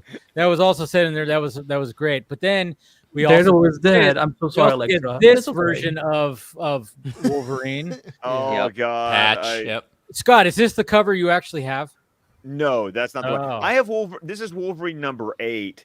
I Wait, have. Why is he with Wolver- Frankenstein? That's No, not that's Frankenstein. Hulk. That's Grey That's Hulk. Grey That's a Hulk. new Grey Hulk. persona. How many Yep. fucking Hulks have there been? Like there's Red No, Hulk. that is How much time do you Banner. have, Yeah, Andy? we got like I'm 60 years of Andy. comic books. Everybody's got something going on. Andy, Yeah. Andy, just go buy the 5 omnibuses of Peter David's run. You'll understand. Do I look like I have money? Bitch, shut Yes. up. I don't know. You do. It's a miracle if I could buy a trade No, but paperback. this is not the one that I have, because I have the Wolverine. The main Wolverine one I have is issue number 1 of the Chris Claremont Frank Miller miniseries. Yeah. Oh, okay. The Japan, the one that the Ronin. Wolverine is inspired Yeah. by. So Yeah, and then of course we get into the world of this Wolverine of Weapon of X. Apocalypse. This is the one I Hair, have. I love that they gave Age him of hair, man. Apocalypse. That Yeah. hair, that perfect, hair is- absolutely And I you perfect. love, have to I look- love the fact and you that look- the fact that we first see Hugh Jackman is not like the Wolverine that we finally find. It's all these different versions. I love. Mhm. Yeah, but I love And that. You I have thought to that look was really so- carefully yeah. to see he's also missing, like in the movie, he's missing his left hand. Yep. Yeah. Oh, I didn't. Yeah. Even, I missed Wait, that can in the movie. claw still? Wait, can the claw still come Yes, out? in the comic, he does Yeah. get to pop it out at Yes. the end of the series. Wow. Talk I dirty. I like the Anytime. I like the John Byrne one that he had. Oh yeah, ooh, Oh, yeah. classic John Byrne, brown and tan. Yeah, Did you fight brown the tan. Hulk in this outfit? And that is my a God, I was And so then what angry. happened? Oh then we my got that shot. We God. got Yep. that shot. We got that shot. Yeah. Yep. Oh. Yeah. Okay, brown and which tan, Hulk was, man. which Hulk was that supposed to be? What are the Hulks on his world? Because these are all different Well, it's Wolverines. It's still Grey right? Hulk in that time. Yeah. Yeah. So what, I imagine whatever Earth that Deadpool went to see this Wolverine, the John Byrne one, Yeah. Hulk is still like a savage Hulk and everything like that, right? Yeah. So Yeah. I did like how he said, "I'm Marvel Jesus, you dowed creature," before, and again they get He gets slapped. Like, slapped. So good. And that cover is from the Peter David Yes. run, and the pretty much right from the onset, the Grey Hulk kind of takes over, because Peter David was just playing with the different ideas, the different multiple personalities. But the Grey Hulk is most commonly known from fans of the Hulk line of comic books. He got redubbed as Joe Fixit, because that was Yes. that was the Oh, personality God, he goes Joe under. Fixit. yeah, Yeah, the mob Oh no, I boss in love Vegas. some of the art of Joe Fixit back in the day. There was one. Yeah. There was one variant of Wolverine that I was kind of like, I don't get this. I'm like, why did they make him like? So they're saying in this Earth he was Jesus? Like, No, from the, like- No. No. that's- Oh, I you're got talking that about one. I got this that one. This Yeah. one. Wait, No. God. That's where Donald Pierce and the Reavers basically torture him and nail him to a cross, and Jubilee has to save him. You look like you're having a tough time. I'm gonna go now. I Gotta know, go You doing okay there, buddy? Yeah, I you sat can't there help. with it and I So was like, fantastic. I'm like, this is such a weird joke of the Bible. But Like, I that's really- what Scott was talking about, though, where this movie does tread a good line of they have jokes for everybody, but then they have those deep hard cuts like, hey, if you've not picked up a comic book, you're not even getting at this one. Even if you've seen Yeah. every single thing in the That- MCU, all this that is reference, deep cuts. And that that's was why good. like I know, not to get off track, that's why I do love the movie, because I feel like you can tell every product is made for consumption and money and everything, but the people behind it are making it with love because there's no studio suit that's going to be like, hey, you know that cover from Uncanny X-Men? Yeah, can you put that in the movie? That's purely Ryan, Levy, the team. You know, need another little touch because it's the Red Skulls looked very like video gamey, like because I was kind of like, it was very but CGI. Also the issue, but Andy, just to kind of, I'm going to wave my hand over it. The issue is called Fever Dream because while he's being crucified on that X, he like the main story of the issue is him going like through this like trauma dream flashback situation. Because this is when the X-Men are in Australia. Yeah, the Outback years, great stuff. Yeah. Oh yeah, I remember that. Down under. That was interesting. But yeah, that's when everyone thought the X-Men were dead. I really thought this was like an X like a G. I'm like, okay, Deadpool's Marvel Jesus. Maybe No, Deadpool's Marvel H Jesus. Yeah, when I Marvel H Christ. When I saw him on the cross, I was like, oh yeah, I know I've seen that cover before. I was like, I've seen something. I couldn't name it like these guys. I was like, I've seen the cover, but I can't be like, it's too. I'm like you, Dave. I can't. That was 251. I remember all their costumes. I was like, oh yeah, I haven't seen that costume like that he first had in a very long time. Like the John Byrne costume. Like I mean, fuck that. I played it in the X-Men Origins Wolverine video game. Oh yeah, I love. I love being able to unlock that one. Yeah. Oh, I screamed because I would like skip class. I would skip class and go to the internet cafe that had that game. And when I unlocked it, like the scream that came out of me, I almost got thrown up. I'm like, no, I finally got the costume. And so the fun part of this movie is you low key you get both costumes in this movie. Yes. And the brown and tan looks really good. It did look a little. I'm always not always. I'm 50-50, but I liked the sleekness of that brown and tan where it looked the it yellow looked simpler. And blue. Yes, it was simpler. Yeah, it's a little less MCU design. So I hope we see that again someday in the future. That it's Secret Wars costume. He'll get some fucking Stark tech, and he's gonna be no. Basically, he's gonna get a era. He's been rocking brown and tan. Yeah, he does. He's gonna get the whoosh helmet and everything. We're gonna be. And also, sorry, Dave. This is gonna be a slight spoiler if you want to cover your ears, but earmuffs. The fact that. But we also got to see the brown and tan in X-Men '97, so it's like, hey, we're getting some respect to the brown. No, I already saw that. I'm like 5 episodes in that, but I've already seen that. Wait, are you literally? Have you literally just finished episode 5? I don't know. I'm like 5 episodes in. As in, I don't know if it's actually 5. Could be 4. Wait, no, because number 5 means something here. What is the last thing you remember from seeing of the season? I don't know. Right off the top of my head, we're talking about Deadpool Wolverine right now. All right. All of a sudden, I got the light shone on me by Randy. Like, what have you seen? Just real quick. On X-Men 97, we're okay. They reference the Wolverine like X crucifix in that as well, if I remember correctly, in X-Men 97. I think I saw that too. Maybe that's what I remember from that as well. But I've seen that on my feed. I've been spoiled to death when it comes to X-Men 97. I've been spoiled by nothing. When it comes to X-Men 97, I'm like, oh, that that's been spoiled to death, because I just waited so long, and I wish I did. I'll finish it this weekend. Yeah. Now, do you guys think that the Henry Cavill thing is a John Krasinski situation? Cavill. I'm going to stop you. I'm tired of you saying Cavill. Listen, I got the giant statue. I can say what I want.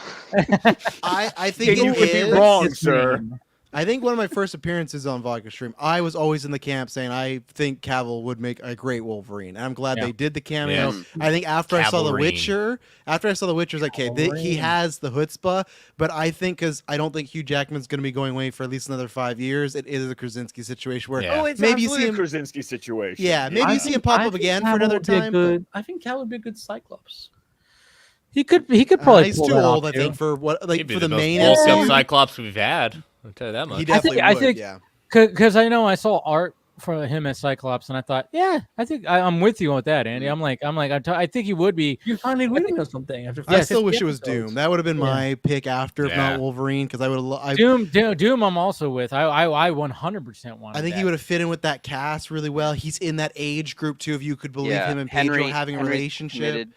Yeah. So and I would like the flip of being a villain, but it was a great joke of we'll treat you better than those bastards down the street. And, God, yeah, right. And that's a time where I get it, where someone might say, "Oh, the cameos are just gags and they're just like whatever," but it's just like. Yeah, but that is the fun of Deadpool Wolverine. And for me, I'm just happy they did that because like that's a joke I enjoy. That's a joke people talk about. So if you think it's low hanging fruit, that's fine. But I just choose to have fun with it. I'm happy that we got to see him there. They made a DC joke. Great, because when they show him, I'm like, that's definitely not Jackman, because Jackman can get big, but Cavill's just naturally a big dude. So when his muscles are a different type of muscle. Cavill is stockier because he's stockier. He's got broader shoulders. Yeah, he's wide. He's Jackman's more lean, I would say. Yeah. He's never he been looked like leaner. But skipping to the end when we get the shirtless scene, I was almost concerned for Hugh. I was like, dude. Oh yeah, well we'll talk some water dihydration. We'll talk about that when we get to like that. But can I say something when it comes to the cameos? So, like this is one of the main reasons why Deadpool Wolverine, like Spider-Man No Way Home, understands the multiverse saga assignment. The problem with the other films that we've had that are trying to lean so much into multiverse is that they're not tapping into legacies. Like, because again, my conspiracy theory this entire time is that Marvel saw how well DC TV was doing with the multiverse and stuff like that, and they're like, we should do that. But the problem is that Marvel doesn't have as much of a legacy, except for multiple versus Spider-Man. They have Fantastic Four, Blade, but throughout this entire multiverse saga, we're focusing on like concepts that people are not really invested in. But in this film, like, yeah, you have Chris Evans, Johnny Storm, you have Blade, you have Electro, you have like even the people who did follow the whole gamut movie development hell. Like that's why I'm like, this is where cameos work, and the other films need to learn it. Because I'm like, in Doctor Strange, nobody is gonna have any investment into Black Bolt from a TV. Again, even though I like Anthony is the hottest fuck ever, not a lot of people are gonna be like, who the fuck is this like leathery like person?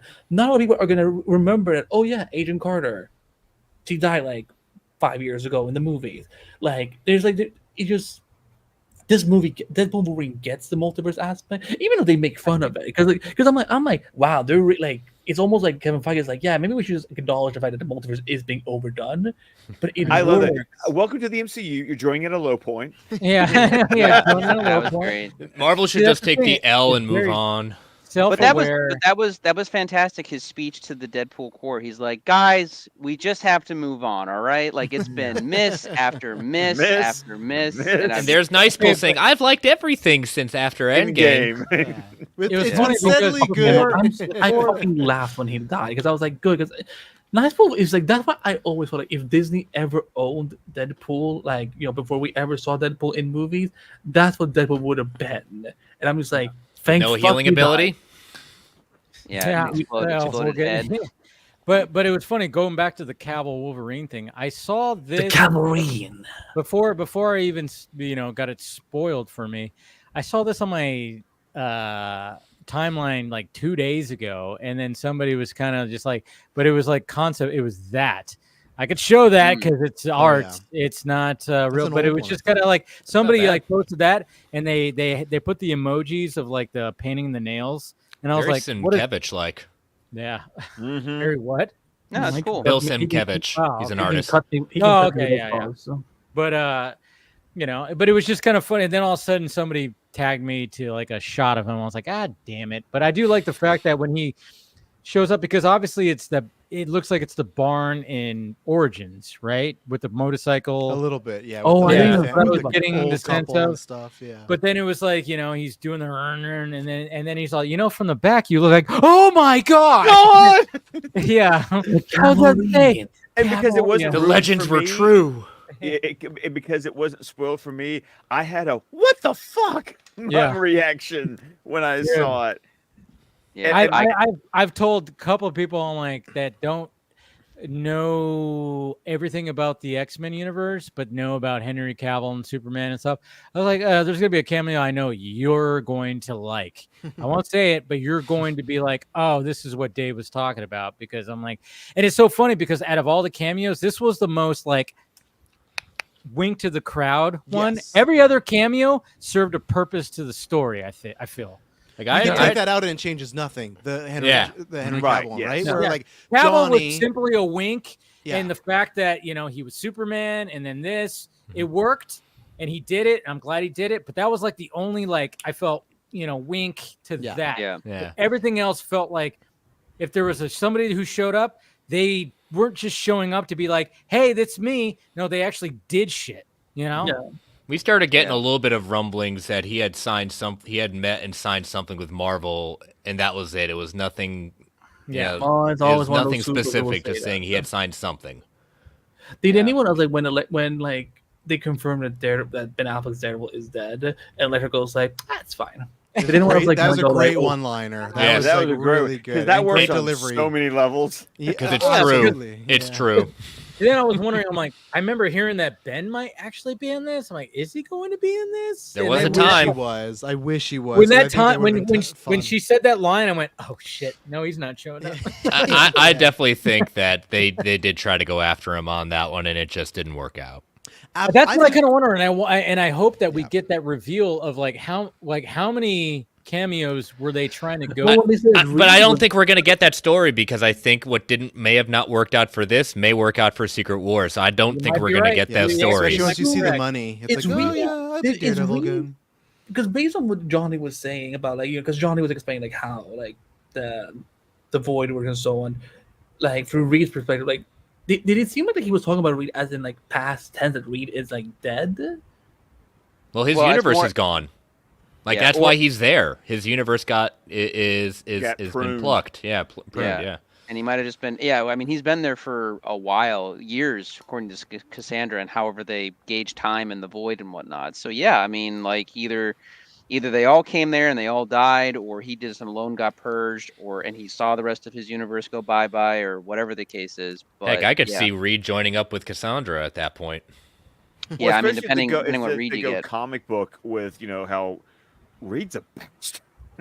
Yeah. Well, and that's why I love the Pedro pick. When everyone was like, "This doesn't make sense," Pedro's so good at he can be a fucking asshole, and that's what you need Reed to be sometimes. So I think that's why the rumor has been that Kirby's the lead of the movie, not Reed, and that would make sense to have Reed as more of an antagonistic type of, whether it's a husband, second lead, and that's where for me everyone's like, "Oh, it's just Pedro. We see him in too much stuff." It's like, no, man, he can really bring that. Pedro Pascal. That happened. Remember when he got cast? It was all like, "Oh yeah, we're being oversaturated, and there's so many better choices," and and Pedro's one of the best out there. So I think Pedro can bring that Reed assholeness. So, but Reed also too, in a lot of the best Fantastic Four stories, he is so far ahead of even his own group. He's always just in his lab doing the next thing. That's Reed's default, is him just making the next thing. And so sorry, go on. No. Yeah, you were continuing. Sorry. No, I was just saying, but I could understand them concentrating more on Ben Grimm and Johnny and Sue, and them being more like the regular people who have these extraordinary abilities. And Ben's an astronaut, but regardless, dealing with day-to-day activities, and Reed is always the one doing something in the background. So sorry, go on. No, I was just gonna say, you guys saw the Fantastic Four car, right? Yes. Yeah. Oh yeah, I saw the Fantastic car. Which movie was in that? That was in Rise of the Silver Surfer. Okay. Yeah. That was. I'm kind of getting low-key, kind of want to just rewatch those Fantastic Four. But that's the point, Andy. This movie just made me go. It's for us. It's for us. It's just oh, I remember. Even the movies that are not good. It's I don't care. It's but I want to go watch The Last Stand again, or something like that. Okay, Dave, let's not get that crazy. Hey, Kelsey Grammer's Beast is fantastic in that. Yeah. Oh, great. Yeah, we're keeping It would have been great. Yeah. And he still holds it down. X3 is another one for me that's it's not good, but it's Spider-Man 3 where it's gone better over time because there's been so much worse out there than even the next few years. Origins came out, right? And to me, Origins is a whole different level of bad versus Well- X3. X3 makes some bad choices, but Origins, like, But then after the Dark Phoenix, you credits, see Dark Phoenix, and then you're like, you know and what? even I Phoenix, don't- no, Dark Phoenix is not the complete dumpster fire people make it out to be. Like I was Pretty like, bad. It was bad. It It's was bad. I've seen worse. I've seen worse. yeah, I'll go there. And once again, I think that's always the interesting part about these conversations is it's just a relative scale of how much have you watched. Yes. And it's like when you've seen shit, you can see bad movies and go, "Oh yeah, it's not great, but I can still like Watch it in the enjoy- background. There's things Yeah, to make fun of. Yeah. I can. Well, not even make fun of. Like I can enjoy this and that, and just kind of wave my hand over other things. But I've seen movies that make me want to scoop my eyeballs out with a spoon. So you know what? It's Well, like for example, like I didn't like the Electra movie, but like I would like Jennifer Garner brought it as Electra. It was Yes, fun she seeing did. her back. Yeah. It Oh, yeah, was. she was I was happy great. because I loved her in the Daredevil. Like, while her solo film wasn't that great, she was. I really enjoy her in Daredevil is a Daredevil. good movie. I will Yeah. never Especially the understand. director's Daredevil. cut. Yeah, the director's cut. Yeah. Yeah. Yeah. If- Even if you look, Michael- if you understand like all the behind the scenes shenanigans that went on with Spider-Man 3, yeah, Raimi's part is not in that movie, and it's very clearly No. seen because of what he's being made to do by the studio. Yeah, Also, Yep. if you take out the Venom part of Spider-Man, which 3, is the studio interference. Yeah. Raimi didn't want to do it. Sandman storyline is so good. I cry every fucking time when Yeah, Thomas Hayden when he's like Thomas watching his daughter like play at the stand or whatever. So I fucking sob every time because I'm like, Dude, when he goes and grabs like the little locket thing, he can't grab it because Oh, yeah. yes. That Oh, Sans- Tom It was Brady really would funny, be though. doing- But he had Something it I didn't injected. catch on Deadpool and Wolverine until this showing was during the opening title sequence. I'll have to admit, I got a little tickle seeing Simon Kinberg and Laura Shula Donner The Dawn, yeah, I was Yeah. surprised listed by as Donner. It was producers cool. on the Yep. movie. Mhm. Now No, I that's didn't see that. that's just And wait, she correct produced me the if I'm X-Men wrong. movies and Yeah. Didn't Yeah. did she not pass away a couple years ago? No. Richard Donner died. Yeah, Richard Donner died. Yeah, she's not producing the movie from the grave or anything like that. Yeah, that would be No, like no, a but no, post- like doesn't like Stan Lee still get like EP credits for some of these Marvel films? He's I don't know if he has since he passed. No, No, that's no, because- you can't get a- however, Who But spotted Stan Lee's cameo in this movie? Who saw Stan on Lee's the bus. cameo? I saw There it. you Yep, go. I Stanley missed it the first Steamers. time. Yeah, I missed it. Oh, that too. Yep. I liked Oh, I the did see Liefeld's that, yeah. Liefeld's little feet. I thought that was Life of Just Feet.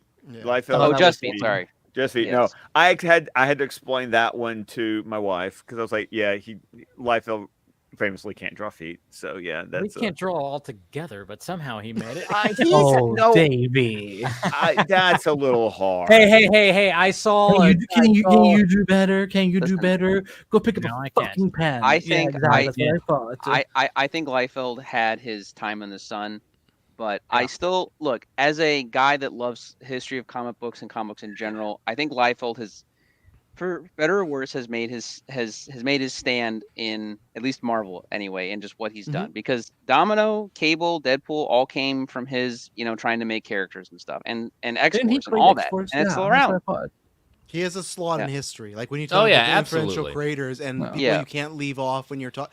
Like even that's what I loved about not to jump to the end, but with this being a celebration of Fox, it is that kind of hey, even those movies that sucked, they got us here, and they're a reason we're here, right? And that's the same thing as Liefeld. Like he is like a branch on that tree of how do you get to biggest radar movie of all time? Well, Liefeld created this character and this character, and of course people it would not be this way without Ryan Reynolds. There's tons of pieces, but he is a piece in that wheel. So Yeah, but even look at like him being part of the exodus from Marvel to start Image. What did that all start? I mean, he is part of that generation of just like saying you don't need to do the big two. You can do better and strive for better. Because it was Liefeld and McFarlane and Jim Lee. I mean, Chris Claremont. No, he didn't Mark leave. he Silvestri. didn't leave. He's the only one No. to have a lifetime contract with Marvel. Oh, Yeah, Chris Claremont's like royalty over there. But no, it was Mark As it should Silvestri, Jim Lee, Rob Liefeld, Tom McFarlane. McFarlane. God, McFarlane. Who am I forgetting? Eric Larson, who does Yep, Savage Eric Dragon. Larson. Yep. And I think that's it. Am I missing somebody? I feel like I'm missing someone still. I think I covered them all. Yeah. But no, the '90s brought about Image Comics, and look, even that, like, if they ever find a director, King Spawn might be a thing. That might actually happen Let's in the hope. next. Which movie will be made? Which movie will Louis be made first? Portarcio. That's who. What was it- And what was Jim it? Valentino. Is this going to be the Oh, Spawn oh, thank reboot or the you. Blade reboot Thank that you, will get Chris. made first? I'd still put my money on Blade if you had to ask me. 'Cause But Blade, when Blade development hell's been 5 years. Spawn has been like Not according to Wesley Snipes. in Yeah, this there's movie. only one Blade. Blade and was that's like- Deadpool. Spawn's been like almost 3 decades now. We're making another one. Trust us. So where Blade at least has Yeah. still been like Yeah, true. 5 Wesley, years. yeah, Wesley Snipes. When he said that, Yeah, like, I'm like, if that was a way to announce that the cancellation of Blade has happened, I'm like, No. I will No. take it. Jamie I Foxx, don't you think you're still playing Spawn? Wait a little bit. I think that You line Fox gonna in the play movie, Spawn? Yes. He was cast like Yeah, he was 3 cast years like ago. Or that. something. yeah, probably longer than almost as long as Mahershala. Probably. Uh, Or how about Channing Tatum as Gambit? How long was that casting? That was 10 years ago. No, but when he said when Blade says that was totally just like I could only imagine what it was like when man, if they have video of this, of just like just doing a read through with Kevin Feige and all the jab, and then Kevin probably, and this is kind of just Kevin going, yeah, I mean, No. making You know what it jokes- is? You know what it is? It is that gif of him with Amy Pascal where he's just like, No, I don't think it's that. I think it's I different. know. think it would I be bet there's. different I know there's at least 1 or 2 jokes in this film that he's kind of like, ugh. Nah, I don't. I think. I really like, don't. especially- I don't know if any, because I just don't. Because I think if there were, he'd say take it out. Like I really like, Yeah. and I think Reynolds and them wouldn't fight them for one joke. And before we move off the topic, Dave, you were right. Jamie Foxx was cast in 2018, so a year before Mahershala Ali as Spawn. Longer than Wow. Mahershala So a year Ali. before they said, yeah, Jamie. Because I remember that was Jamie the Foxx time is where Al Simmons. Yeah. we were like, oh, it's gonna happen. They got Jamie Foxx, big actor. Here we go. And it's been 6 years now, and Jamie Foxx is just on the bench still. So him and Ali should I do like a think what- podcast together. You know what I They think? should. Instead of a Blade movie, just do a Midnight Suns movie and have That's where I Mahershala think they're going to pivot. What? Yeah, I Yeah, think I they were think trying that's to a build up pivot, to yeah. that, right? Yeah. Yeah, but I think maybe you reverse it now. Like I think that might be like it could be a smart idea. Do Midnight Suns, even have Ali in that, and then do Blade to spin off, and then make him do his own thing. Like I think, just get him in as Blade because I think everyone just knows that's a great casting, and Ali's gonna fucking kill it. So that's why get him in somewhere. So I agree that you could do Midnight Suns first, and then work on Blade and go back to that later on. You know, Or have I him maybe like think- be a recurring character, and like if Moon Knight season 2 happens, have him be recurring there, and then you lead into Midnight Suns. You bring back Ghost Rider and all those people. sure. I'm down. I think Deadpool and Wolverine is going to fast track a lot of the questionable things that they wanted to do because I think Midnight Suns. What do you define like? But like, do you define something like Blade as questionable? Blade, or do you I make think- smaller IPs. Well, no, I think Blade. I think two of the biggest issues they've had in terms of making that movie, in terms of, well, they have the reconstruction period as well, but I think casting wise they haven't had issues. But I think they've had the idea of like when they want to set the movie, whether it be in an earlier era of Marvel or Which they I make it a understand modern day what it is. movie. Yeah. But the biggest thing is the R rating because let's be honest, like again, he was in this movie, but that R-rated Blade for me is like that's the way to go. And I think Feige said that they were going to do that. Yeah. Okay, so that's Feige has we- officially yeah. said that Blade is going to be R. Which he Okay. did, to Paul's credit, like years ago, he did say that wasn't going to be the case. He says like they take it You're by right, each, and yeah. he's like, but I don't think it needs that. But I think it's just that once you see the tracking and you see everything, and I think Feige and them can read the room. That I think people do want a bit more adult content, not everything, but I think with Deadpool and Wolverine already it shows, hey, we can do this and be successful. And it's like I think Blade's like a good character to take that risk on because I'm not like I don't think if Blade were to let's say it just or maybe Daredevil bombs. Born Again. Yeah, but that's TV, right? Not as big as a risk, right? Like, if Blade like bombs, it's not like I think a huge deal to them. They would just move on and go, okay, well, on to the next one. It wouldn't have been like if Deadpool and Wolverine ate shit. That would have been, okay, we're not doing radar stuff. We're going back to the family brand. But I think movie is gonna make $1 billion probably. exactly, Oh, right? So that's why I easily. think for them, and what you were saying, oh my God, Andy, about the smaller projects, I think it does the reverse, though. I think it pushes those way back, the smaller IP ones, like what Iger was saying. They want to focus on the big characters. They No, look that's, at but that's why I would wonder, like, what does Paul look at? Like, it's like yeah, Young what else is a Avengers. questionable one? Yeah, Yeah, they should not do Young Avengers. They should not do that. No, they should. I think it would be a fun little like show because I think it. Well, I mean, I I- guess not a movie. I don't want a movie. I do not think it's meant to be a movie. I think it should be a show. they could I do like would- a small show. Yeah.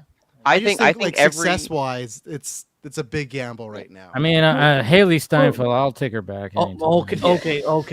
Okay, sir. I'm No, just but like, saying. Travis, I agree with you. A movie is the biggest mistake for Young Avengers. I think a show that can be a little more, ground, a little street level. I think But that's. even then, that's the tough thing of if you do a show, I guess for them, it's just what's that budget, right? Because they pour a bunch of money Yeah. into a big cast and effects, and no one watches it. Because Miss Marvel, the least watched MCU thing, the Marvels, second lowest MCU movie. Haley Steinfeld's only been in Hawkeye season 2 and the lowest, second lowest gross. Like, I just don't think TV show or movie wise right now it's worth the money they'd have to spend to get that working. I don't think feel it's like there. because because of the Avengers angle, I think that's something and then people are gonna know like what Avengers are like. Yes, if you have something like, not a lot of people are gonna know like what Miss Marvel is, but if you hear Young Avengers, that I think that's gonna draw an audience in itself. I Yeah, hope but they then don't you call it have that. the risk. Then you have the risk if the product is mediocre or not that good, then it Yes. hurts the Avengers brand. It's looked at like B plus tier Avengers, and I don't think they'll call it a Yeah. Young Avengers because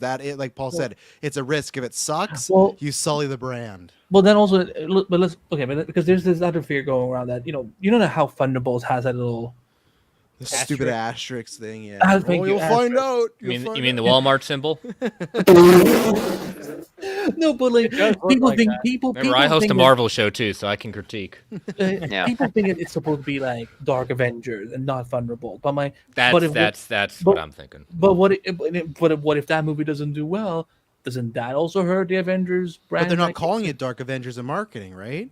No. I'm there's- just saying we there's can a- see them pivot. There's Now a- somebody would get all sensitive about that. Anyways, go ahead. Yeah, I think if they say that in the movies, even then, that'd be weird to be like, this team name's actually the Dark Avengers. Like, I don't know what they're gonna do. Like, I don't think in marketing the title Thunderbolts is changing. That's what I mean. So I'm if just- Thunderbolts bombs, oh, that was just some team Then movie. I we then did. I want to know what the fuck Yeah. asterisk Yeah, meant. I don't know. Like, I'm just Well, That's that's an annoying that's thing. but the fact that we're talking about that, good on them for actually coming up with that. It because is, now but it we're just- going, what the fuck? Yeah, but Yeah. it doesn't right now without understanding it. Right, it just comes off like a gimmick, and Absolutely. and that's not what It totally that's not what does. I want out of Marvel. I don't want Okay, gimmicks. Okay, totally so guys, does. I'm gonna- Talking I'm about gonna it, it's pause. like We Pause. got Florence Pugh. Scott. That's all I got. That's all. I'm excited for her. Yeah. I like Yelena. She's. Yeah, I she's mean, cool. She's great. anytime I see her, I go, huh? Hey. Also, Daddy Red Guardian is finally back, so I'm like, fuck, let's go. I like the cast. It's a character's Yeah, it's I'll good. like. I I just like don't David know. Harbour. You David guys Harbour. are talking I could've about- done without I don't top know what you're shows. talking about with the title. So, could someone explain that to me? Okay, After, someone explain. there's an asterisk at the end of Yeah. Thunderbolts, Yeah. and that's what the title is now. Like When did that happen? When principal a photographer couple months ago. Yeah, principal photography said, Florence and was- Feige said that's on purpose. Yeah, That Florence all will was be doing a revealed set- later. Florence was doing like a set visit, like as she's like kind of filming, she's she's holding the camera over the cast chair, and it says Thunderbolts. What's the asterisk? And afterwards, Feige was like, What? You guys wanted to look at a video of Florence Pugh on the set? All right. Yeah. You're so He fucking was all the first. clips and videos tonight. My Nito, we don't need to hear this guy talking, but yeah, she was on set, and we can look at her Wow. pretty face, and ha ha ha. But yeah, she was right here, like doing like this tease thing, and then whoop, there it is. Then she showed that. "How about you pause so we can actually see it?" Jeez, saw all right, it. Andy. Now, Yeah. Andy, Being bossy over there. please. Whose stream is this again? I know, Dave? right? I'm just It's like, It's a community of streaming. But yeah, no, yeah, I think it's that's the Dave's trade, channel. Not gonna lie. sure. So we got the asterisk right there. That's Yeah. what they were talking about, Scott. Like, yeah, they changed the font as well, but then It's everybody's so going, cheap, "What though. the hell is that?" So That font is so cheap. I'm like, yeah, it doesn't look that great. Doesn't really look that great. No, they'll definitely be So- on stage tomorrow. ugh, there's so many annoying characters in this one. Yeah, but it's gonna be interesting. I know. I don't know about I like Ghost. everybody. No, but Ghost. Taskmaster, I like. She's on the way. She posted on she Instagram posted that it, she's yeah. yeah. The worst case scenario is all of them die, and then everyone's like, "Oh, okay." and then So that's Suicide Squad. Yeah, they just Okay. keep Pew, and then Rogue Yeah. One, everyone's gone. kind of like a Yeah. Rogue One, Yeah. Suicide Squad. Everyone appreciates discount Home Depot Yeah. Captain America. I love Hey. John Walker, man. He's fucking. no, so he was good. one of the best things Wait, in that wait, wait. show. He's gonna But have I- so many good comedic What's, moments in that movie. So What's his Oh. name again? Russell's kid, right? Wyatt Russell. Wyatt Wyatt Russell. Russell. Yeah. Yeah, he's cool. I want to say because- Lyle Russell. I don't know. Why. Well, okay, I didn't I- realize that was him because I'm watching Monarch: Legacy of Monsters. Isn't it good? I It still have is, to watch it. I haven't finished it. Yeah, I It's hear good. it's great. But did you? I didn't know this going into it that Wyatt is playing the younger version of. Yeah. I didn't want Yeah. to tell you that. I wanted you to see that. Well, Because he love looks the- like his dad. he Yeah. looks like his dad. Yep, it was And- perfect. And the cool thing is, I love the way that the credits do it on the opening title sequence. Where it goes, and in the role of I forgot the character's name, it flashes both Mhm. their names underneath. Dude. That was so sweet. I don't know if you've seen the episode yet, but I saw it on my feed, but there's like there's a cool little transition that Oh, does where a he's flashback. where Kurt's standing in front of a projection of Yes. Yeah. Yes, I've Mhm. seen that Yes. episode. Oh, And I'm so like, good. dude, I was like, I need to watch. I don't have Apple TV. I'm gonna eventually get probably jump on my mom's or something like that, Apple TV or whatever. That I Um, heard something way different. I know that sounded funny. That's why I said my mom's Apple TV. But I'm just saying, like, when I saw that on my feed, I was like, okay, this series seems like it's something that's gonna. Oh, be pretty- it's good. Oh, and by the way, something else that will attract you is you remember Lady Maria from Shogun? Oh yeah, she's in it. She's in it. Oh, okay. Like her. She's Yeah, I Still knew you did. Still gotta catch Yeah. up on that. yeah. He's gonna pull up a video of her next. Oh, good lord. Yeah, you guys want to see what we're talking about? See Lady Marie. So Deadpool and Wolverine. What Just else? think did we- Lucy Liu, but anyways. What? Yeah. I had a Deadpool. moment. Andy was trying to bring us back to Deadpool and Wolverine. Yeah, no, we got to go back Cameos to Yeah. were great. Our cameos were Okay, great. I okay, liked okay, them okay, all. okay. So we talked about Cavill, which is that's the only like throwaway one. Obviously, the when we see Evans, that's a misdirection. Mhm. He You know, got some unless you're decent really, time though. he had a really great decent time, and then I love it when when Deadpool's like, oh, he's gonna do the thing, he's gonna say it, and then he's just like, he's gonna say Avengers Assemble, and he goes Flame on. Flame on. It's like what? oh. Wait a minute, you're going against Pyro with Flame on? Oh, this isn't gonna work out. Yep. And That did was- anyone remember when Human Torch got invulnerability powers at that Yes. point? Anyone? Yes, N- I remember that. Yes. I do remember that. Yes. Bad neck injury. Oh, No, it was poor good guy. for Chris. Like, it's a fun way because he's one of the only actors so far. Like, he even was asked today. It's like, I still have no interest in coming back as Cap. So, what a perfect way for him to be kind of in the family. And because he also Yeah. got to be like an exposition character too. So, that's the same thing of like, Mm-hmm. you could have someone else, but that's not a throwaway cameo because someone has to set up like Cassandra Nova and her base and her goons and what the idea is, right? And I love the fact that when they're in that little cage thing, and then when he says all that, and then Deadpool just goes, "That was so much exposition." Like, Yeah. Yeah. yeah. No, And it's like it's they're very the whole movie is so self-aware, and that's what I love about it. Well, but too. that's always been something with the Deadpool movies that I've appreciated is that they are more than willing to hang a lantern on everything Yeah. that Agree they're with that, doing, and And they're fine even- with A it. Green Lantern. Anyway. Oh God! yeah. Well, Remember, I thought- he took care of that. He changed that in the Yeah. timeline. You Yeah. remember? yes, that's all. It happened at the end of Deadpool too. And I'm glad that didn't get unrecognized too at the end of Deadpool 2 where he went back. I love the fact that was talked about and brought about, and they're like, "Yeah, we know you did, what you did," Mhm. and that was cool. Well, it also because there was a part of me that I'm going to call myself to the carpet that I got confused the first time I was watching the movie because I was like, well, wait a minute, if he's on 10005, how did he end up on 616? And then I was like, oh, wait a minute, Cable. So basically, they're saying that the Cable time travel thing allows them to also Yeah. Yeah. multiversal travel, and Because- then I remember, because at the Yeah. end of Deadpool 2, Yes. he's jumping through the multiverse too. So Yeah. I felt stupid that I was Dude. watching the second time and I went, oh, Yeah. it clicks now. Well, what's funny about that? I heard people like talking, like just laughing. He's like, "Look at his big watch," And I went, I was like, they don't even know what the fuck that is. I was like, I heard somebody say that. Like, General audience. he's What a down.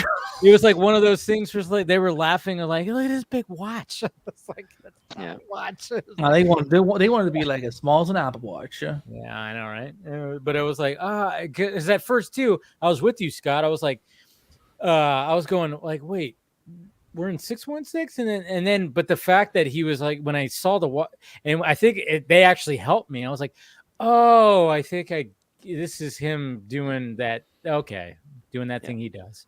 Yeah, with Chris Evans, Johnny Storm, I feel it was very what's the word? Cathartic for Chris, because if you've seen Chris in any other movies that's not Captain America, he's a very versatile actor. He's a very he loves playing a smart ass, like goofy character too. He even slipped into his Boston accent a few times. Yeah, I saw that. Yeah, and the very, very end, when you actually see that Johnny did say all those terrible things, that you could just tell that that's just Chris being like, yeah, fuck you, Marvel, I'm just going off and I'm saying all the things I want to say now as like, Johnny. He's like, language, I want to say, fuck language, I will fucking say whatever I want.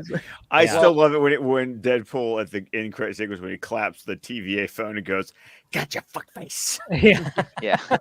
No, but see, that was probably just that had to be such a fun time on the set where they were probably just like, I cannot wait over to like buy a a Blu-ray line for and trying to this. figure it out, and just that was The Blu-ray for this is gonna be so much fun, just seeing all the featurettes. Oh, I'm sure. Well, I hope they're good. I hope they actually like have some stuff. They must. This is the kind of movie that's like, oh no, you better have retrospectives and interviews. Like, I am expecting like the I am excited with that steelbook. I want to see what that steelbook looks like. Oh, I was when Lib was like streaming on Instagram today. Someone in his call was like, "I want to get the adamantium book for this." I'm kind of like, that's kind of that was me. Mark, your handle looked different. Yeah, I have another thing. I'll say later before I leave. But I'm trying to make a little catfish. I'm trying to shit on all Vandy's stuff. He's promoting himself now. He's got to do that. Yeah. No, it's fine. Look, whatever. But Anyway, he doesn't love me. He didn't care shit to share with me, so it's fine. But I hope I barely started the channel. I haven't even posted anything on the actual thing. Cool story. I hope there's like 9 different commentaries. I hope there's like also, but the thing is like, because when someone told me like this movie is 2 hours and 7 minutes, I'm like, only 2 hours and 7 minutes. It feels like it's 2.5 hours, right? It like does. It feels longer. Okay, I will say that it does feel longer than the runtime, but going back to the self-awareness, when Wolverine and Deadpool show up at the TVA base in the subway station, we're in the home stretch. We're in the home stretch. Don't worry. Yeah. He says that to the audience. He also says, he comments about something about like, a lot of people like those long run times. Yeah, they're like used to that. long run times. Yeah. I want to kind of watch all the trailers again and be like, I wonder like if, because this is what Marvel's doers always do. They have some shots that we all get excited about, and then when we see the theatrical cut, like it's just not in there. But I wonder like, how much did we actually? Well, the one it wasn't cut, but the one that's just funny is the fact that for months when they showed Deadpool and Wolverine jumping through a portal, everyone's trying to speculate where they're going, and they just go to Deadpool's like universe. Like after months, could they go into the end? They're going to Endgame. They're gonna be there. Where are they going? Just back to Deadpool and his family. I never fought Endgame. I never fought even but just like all but the speculation. People, but people were like with the Marvel Sparkle Circle. Yes, because the trailer. I think it's the second trailer that ends with that, and everyone's like, "Oh, they're going somewhere." People thought, "Oh, that's the end of the movie where they're going to join the 616," and no, it's just to go see Blind Owl and Wolverine meets her. Which I like that Wolverine's a great scene because we get Peter, selling the car, and then of course we get that joke we saw in the trailer where he goes like, "Yeah, that's right, he's back.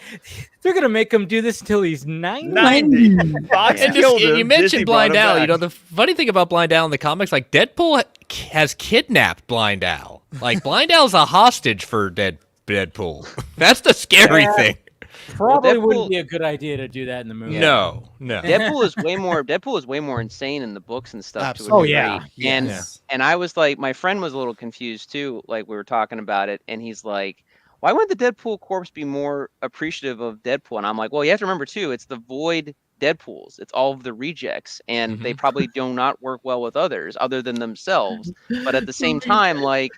They just don't care. And like, but that's what I loved. I mean, to me, that was a pure that whole sequence was pure comic book between them coming out of Dude. the portal, Oh yeah. all the cameos, but then the general idea that Peter just shows up, and Peter's a creation of the movies, but the fact that Peter shows up and all of the Deadpools are like, oh yeah, we love Peter, like we all have all Peters and stuff, and I was like, that was like a wholesome, So like just like Play with that's my something that Peter. only would, I'll be back. it's just it was a pure moment that would only kind of be like I mean- a writer has to be like, how do I get out of the situation? Oh, I'll do this. I mean, that's the thing is like there's so many comic book moments that I mean, yeah, and we'll go more detail. But even before that, when they actually go back to, where Cassandra is, and they start fighting, and we're seeing all that. I mean, we actually saw that. We see Wesley Snipes fucking kicking ass again as Batarang, whatever we want to call Dude, that. Oh, God, yeah, him I doing saw that, and one then we guy- see I saw Channing one guy- Tatum doing some cool shit too. And There was one guy Elektra. who went to Ash like a vampire from the Yep. Blade Yeah. movies. Yeah. I was having fun trying to find all the bad guys. Like, okay, there were the obvious ones, because we know Pyro, we know Toad, we know Juggernaut, we know Callisto. Sadly, not the same Juggernaut that we got in Last Stand. And there was a Because I different think and what's his name didn't Russian, wanna- but he's got the Yeah. striped shirt. Yeah. He didn't. What's his name? Azazel. Yeah, he Azazel. didn't- Yeah, he Azazel didn't want to from, do from it. First so they Class. had to- Yeah, he Vinnie didn't wanna- Jones turned him down. He Vinnie said Jones, no. there his name. Yeah. Yeah, You know he what? didn't But, wanna- but he I think indicated, that- "Oh, are you the Juggernaut this year?" yeah. So you have to make a joke about. Yeah, you had Apparently- Callisto, you had apparently Callisto in he there had- from Last Stand. We had Bullseye apparently in the background. I didn't Bullseye see wasn't Bullseye. okay. Look at there's a bald guy behind Cassandra at one point, and there's something in their head. Ooh. Obviously, it's Okay. supposed to be Dude, Colin if Farrell. Colin Farrell would have fucking showed up, I would have been like, Colin Farrell, you're the fucking man. Okay, now You showed up. I He's saw busy Callisto- doing Penguin probably. Yeah, I saw yeah, he Callisto. probably. He but would have there's showed up and been like, someone- "World's greatest detectives right here, these fucking mutants." Oh, there was one person who had power that looked like it was Lady Deathstrike, but I It know is Lady Deathstrike. Yeah, It is But it wasn't Kelly Who. No. No, most of I don't- them it didn't, was not most of Kelly them didn't Hu. come back. Yeah. Yeah.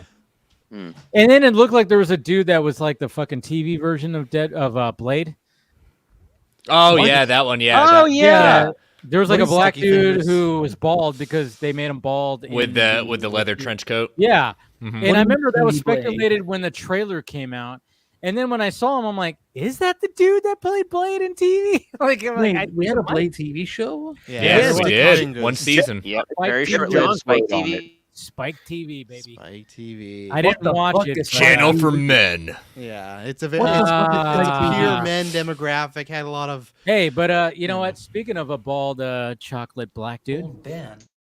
Hey.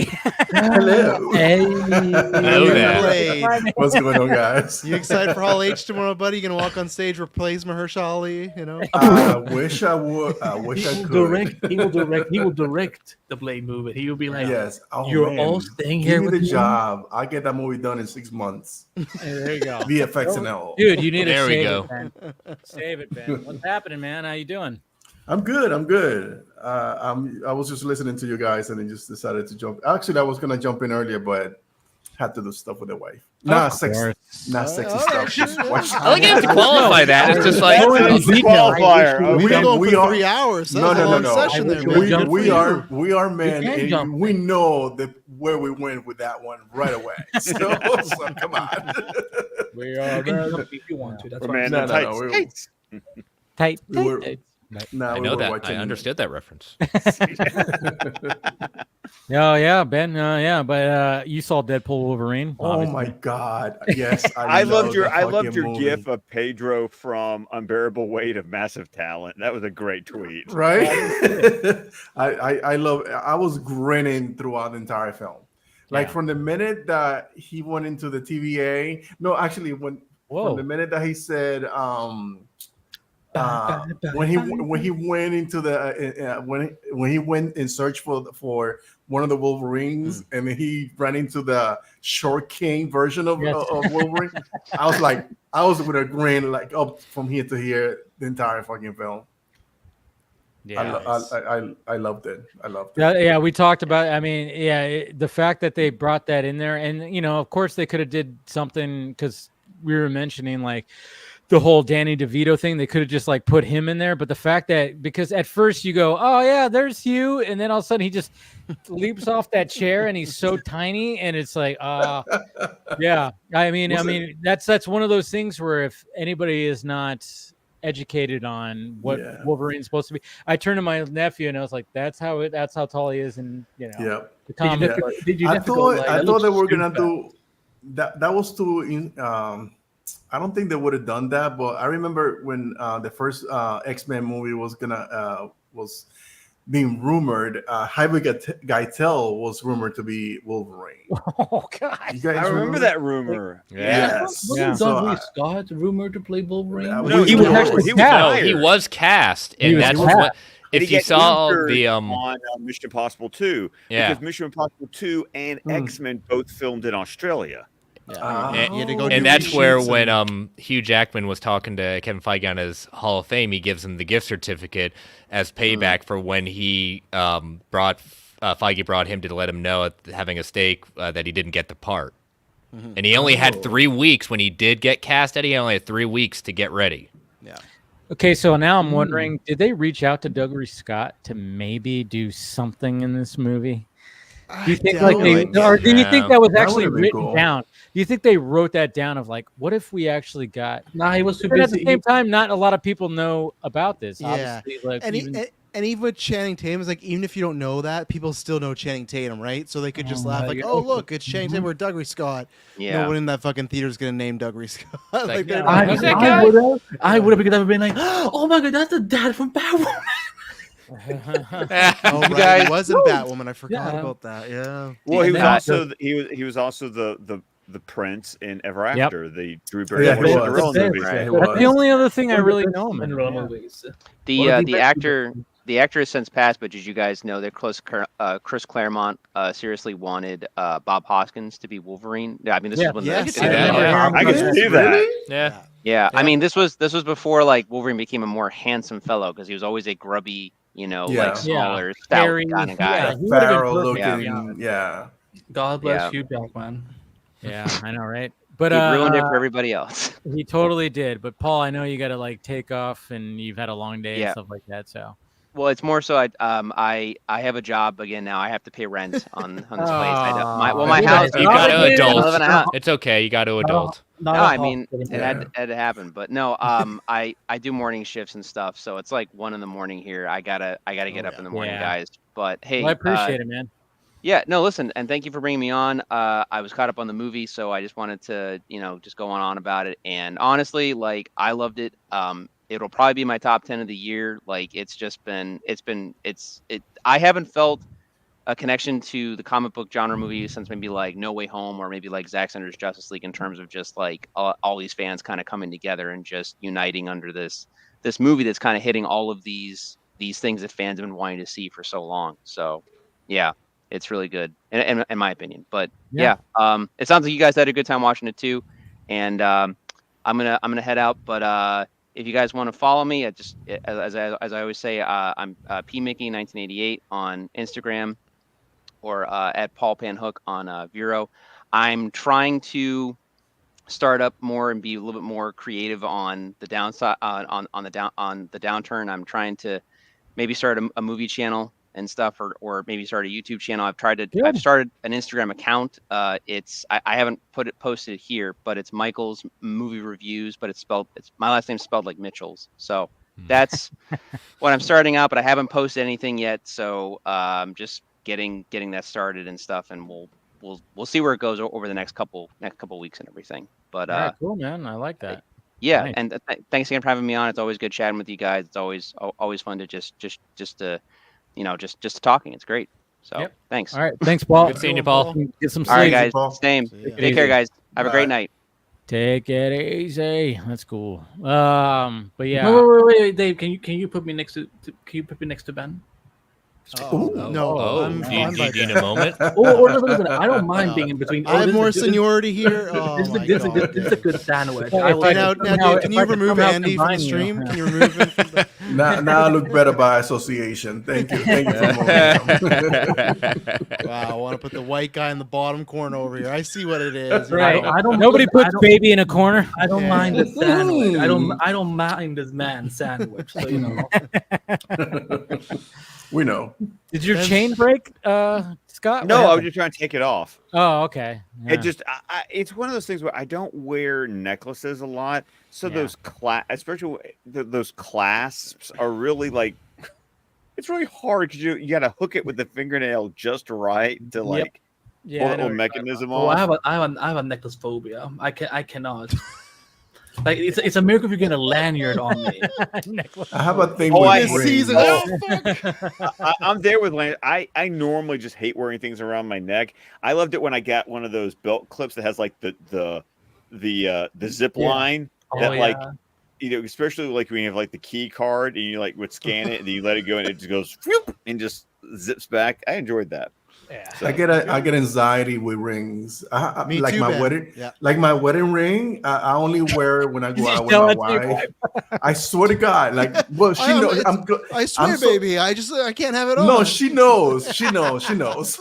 Like I have anxiety about rings. I No. cannot wear rings. that's like like I only. because I only I wear feel them when I naked go out with her. without my ring on. Oh no, I only wear them when I go out. Like if I have it for too long, I get anxiety. I think it's gonna get stuck in there. I agree. I don't. I like never wearing- take it off. I always shower do in this, it. and I was slip like, "Oh, this. where is it?" Like, Yeah, Yeah. you do that number. Yeah. Mhm. No, I can't. Like the fact Even- that I'm not wearing my watch right now is bugging the absolute like, Dude, the fact that you're crap. pointing to your tan line is great. Yeah, that shows. let's get a full image of that. Put them full screen. Let's all see the tan Yeah. line.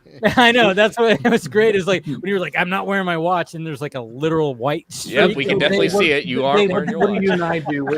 Dave, what do you and I do with no rings? What do we I know do? exactly. I don't. Yeah. If you want to put a ring on it, I would happily do that. No.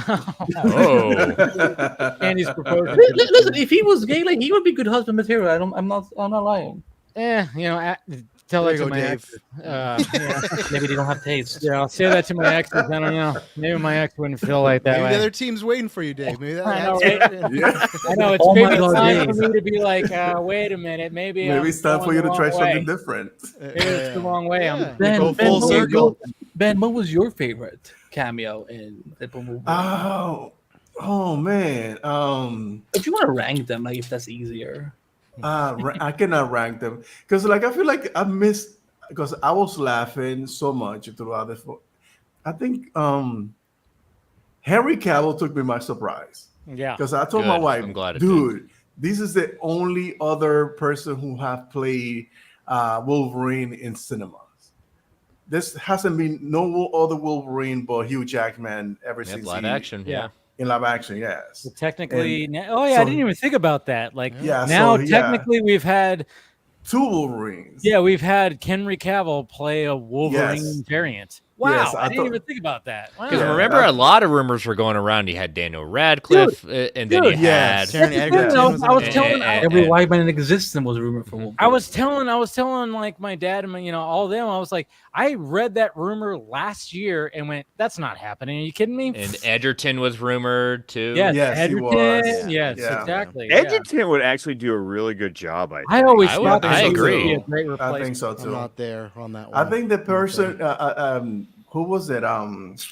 Oh no, it was Kevin Feige who said that the next Wolverine has to be completely different from this. Not completely different. He just has. Well, his not own yeah, because style. you cannot Hugh. lose. He's got to have his own style. He kind of. Yeah, And but it I'm has- with Travis more and more these days of doing it as Laura.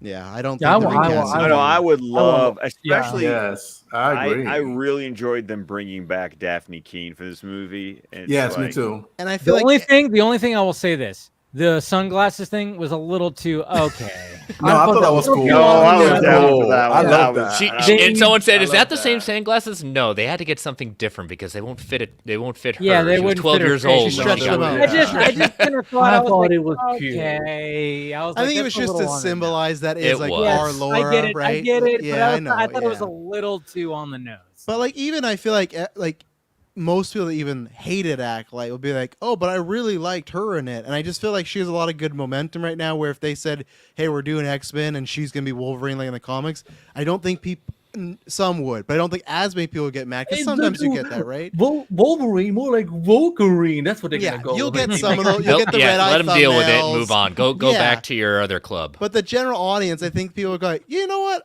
I'm kind of okay with that. Where sometimes people are like, I don't really like this replacement for this character. I'd like to go back to the original one. And I still, like I said, my pitches have Hugh Jackman as like a teacher at the X Mansion, like have him around. That's when they like, can do Old you Man know. Logan. Well, fuck, they did have Old Man Logan. They in did there. have Yes, he Old Man did with a Logan. shotgun. They did. Yeah. Yeah. Yeah. With Just the let 'em age cowboy into hat it. and everything, man. Hold on. I'm not gonna lie because it went so quickly. I Yeah. turned over to my friend and I'm like, I'm sorry, was that just me or did he just did that gun Yeah. just come up between his legs? Because I'm like, it went so It- fast, I couldn't even see anything. And the color palette even changed at that sequence as Yeah. well. And like I know that's the point of the I love comic the way- book, but Ooh, you what? need some coconut oil for that.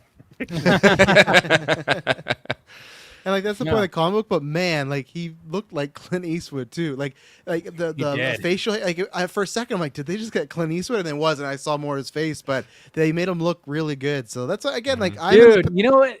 You say that. What was the movie? What's that where he plays Gran a- Torino. No, it's the disc jockey movie from way back when. Play Oh. Dolly, play something for me. Scott, help me. I Oh, thought I'm you know. trying- Play something for me. Play. Are you talking about Clint Eastwood movie? Yes. Oh, There's a movie where he's like a radio host. It's called Play Dolly for me. Play something for me. Hold on. I actually have never seen this. So play hold on. Misty Okay. for me. Play Misty Play Misty for me. That's what Ah, it is. That's there you go. it. Yes. Okay, so I remember when I first watched that movie. I remember I was at my mom's and she had it on and I was watching. It's a good movie, great movie. Watch it if you haven't.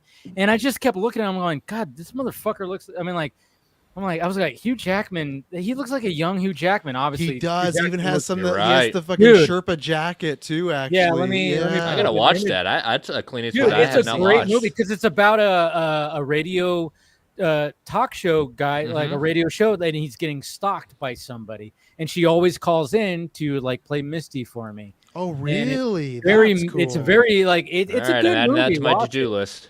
Yeah, let me play Misty, but keep talking as I. Yeah, man, you were talking about the cameos. But like, look at him with that jacket. That's like a Logan There you jacket go. from the See, yeah, there you go. comics. And that Yeah. hair. No, yeah. but I A little kept Conway looking, I'm Twitty like, going damn. on, but that's Yeah. okay. I was like, man, Can't wait, like, Twitty. In a multiverse, Clint Eastwood played Batman and Wolverine. Somewhere in the world, he's played Batman Beyond, Bruce, and then he's played Yes, a Wolverine. the you know, so- Wolverine, yeah. But I remember because this was like years ago.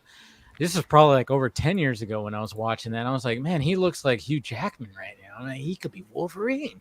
Of course, my stupid, superhero brain was just like going there. But it's a really good movie. Watch it if you haven't. Or yeah, play But Misty. yeah, I'm at the point of, like I said, even if he ages up, if Hugh Jackman wants to do it and they want him, just let him, because you only get these actors one time. Like, it's like Dude. there's always going to be 50 years from now where you can get a new Wolverine. If he's down to do it, then just keep him around. But even if it's But solo again, roles. you don't have. He hasn't missed a step. Again, No, not at again, all. the No.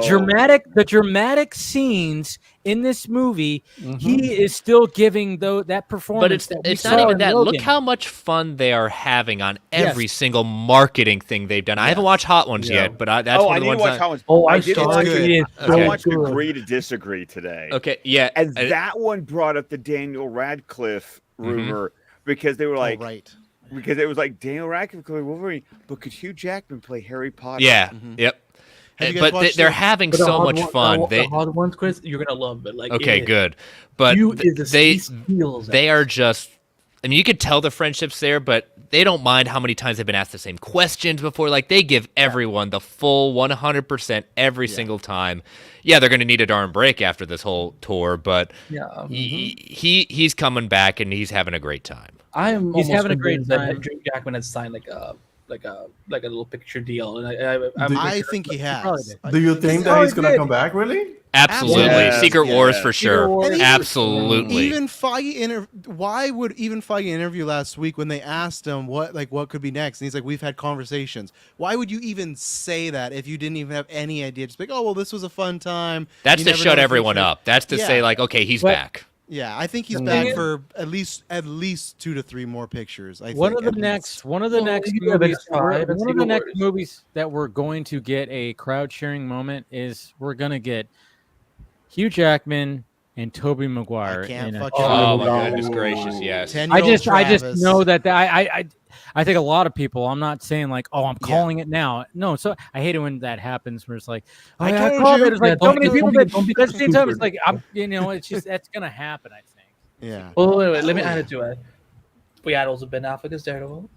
No. It's not as hype though. Toby and Hugh were they are the Reeve and Keaton of their eras as far as they Yes. started the boom for Marvel. Yes, and because that's yeah. because 2000 X-Men came out, and then of course, obviously Wolverine was the star of that whole thing, and then of course in 2002 or was it 2001? Yeah, It was 2002. 2002. Yeah. I literally just looked over at my poster right now, and it's just like that's what made comic book movies where they're at right Wait, now. when Those did two Blade, the movies. first Blade, come out? Though? 1997. It was the So same Blade year was as the first Batman one, and though. Robin. Yeah, but okay. So Ben, you bring up a good argument, but I think we had this conversation maybe even Williams last hearing week. this somewhere and going, Yes. no, it's not Blade, which I agree with. Like Blade was like a little note, but I agree with William where I don't know how many people knew that was a comic That's the book thing. movie per se. That's That what is we were true. talking about Yeah, last that is week. true. Yeah, That The is fact true. that Yeah. there were people that did not know that That was a didn't know. comic Yes, movie. I remember. And speaking of that, there's William. There he is. He brought him into existence. Love it. Welcome to This Hall. portal Hey. opened. 12-hour wait's over with.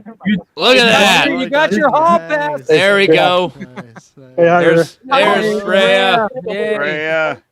We're literally Is just Lip- talking about Is you. Phil with Yeah. you? Headed back to. No, Phil left earlier. He had his spot. Kudos to him though. I don't know if you listened.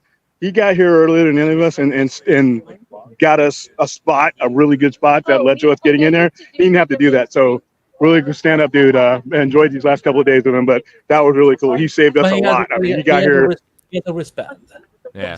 Phil looks after his people. I don't have to really. Yeah, so I can vouch for that. But yeah, we just got done. So we'll be back here, 6-7 in the morning to stand in another line and then hopefully not fall asleep during some of these panels. So just wanted to update you on that. And if you're still in the air when I can get to a computer so my head doesn't look this big, then I'll jump on the stream. Yeah, for sure, Because man. I can't hear you guys. But All right. so, happy Friday. Say goodbye. Not that that's All not right. cool. Bye.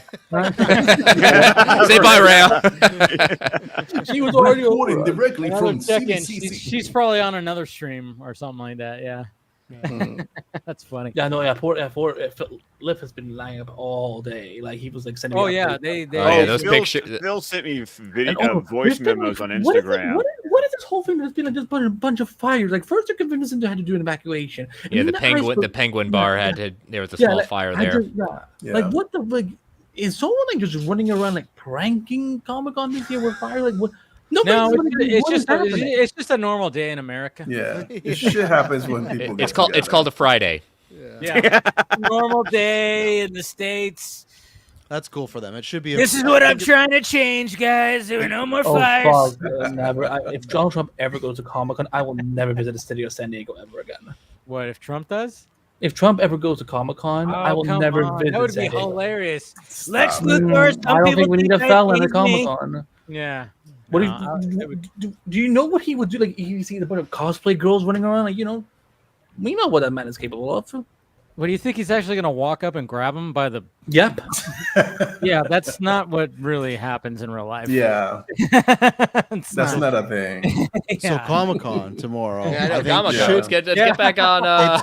it's good for them that they're there. We're I still think. talking Deadpool Wolverine right I here. think- Thank you, Travis. My little Yeah, note is let's I not- just think tomorrow is going to be a big show because I think they're going to want to capitalize on the good weekend they're having. Oh, I yeah. think they want to do like a rah, we're fucking back. Like DC's I- not here. Fine, we're gonna throw it out. We're next year. They Oh, might I even don't play think- of it. You know, I don't First off, okay, are we done talking about everything Deadpool and Wolverine? I think we might come probably back, but got like you know, that. Yeah. Okay, I was just saying, I was Wait, like, when I have wanted we to- ever had structure on the Vodka stream? Like, I what the true, fuck? but I I'm know, right? trying to Well, create. Ben just got I in, just- so I is there anything else I Ben wants just to talk wanted about? to Yeah. make sure because Ben, showed up and stuff. I just wanted to like make sure we got all our all our Deadpool and more. I mean, Ducks in a again, row. like because one of the last things I was saying was like, when it came to X-23, yeah, the glasses thing.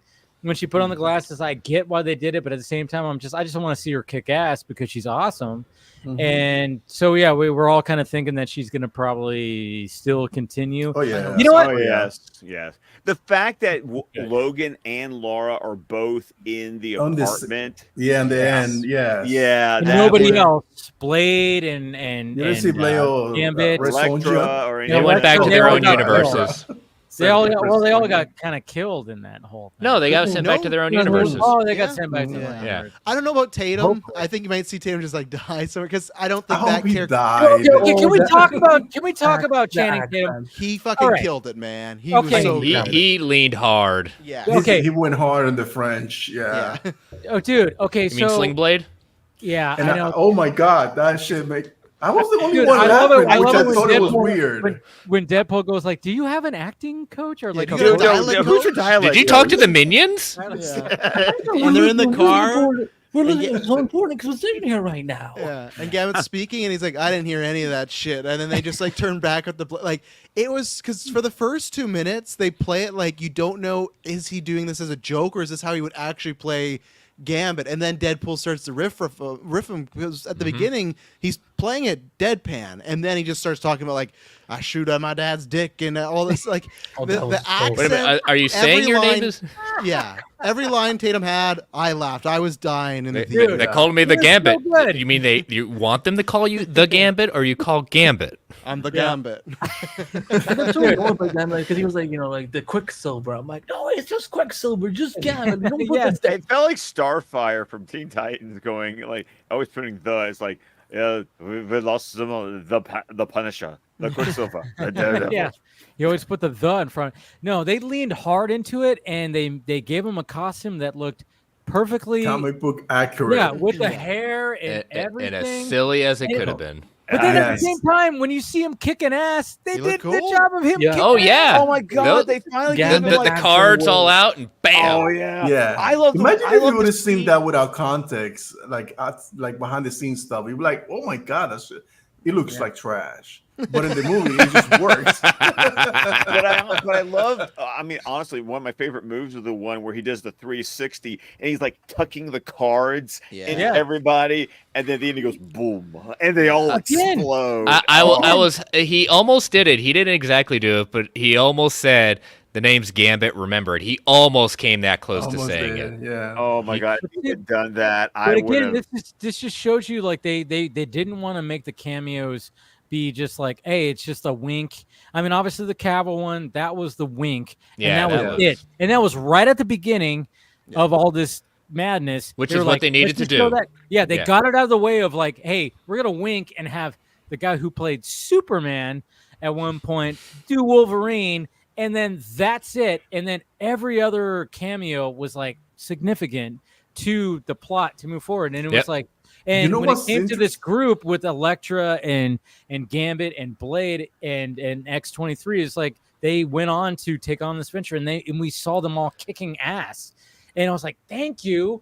It's not gonna just be some, hey, here I am. It's not going to and be a that's quick it. death. No. You know what's Yeah. interesting about that Henry cameo is that he said, "I know they treat you bad there. We're gonna treat Yeah. you very good here." I lost it. So I was like, "Hold on, wait a Yeah, minute." is he does he have a role in Is the he- future yes. MCU? Yeah. I don't know if it's as Wolverine, but as No. like I don't know. I hope don't think it's as He'll- Wolverine, but I he'll- think No, we're gonna it see won't be Henry back. Wolverine. He'll be Yeah, I sharp. think we're gonna Xavier, see he can Henry finally back have in the his accent. DCU, on the MCU. I'm sorry.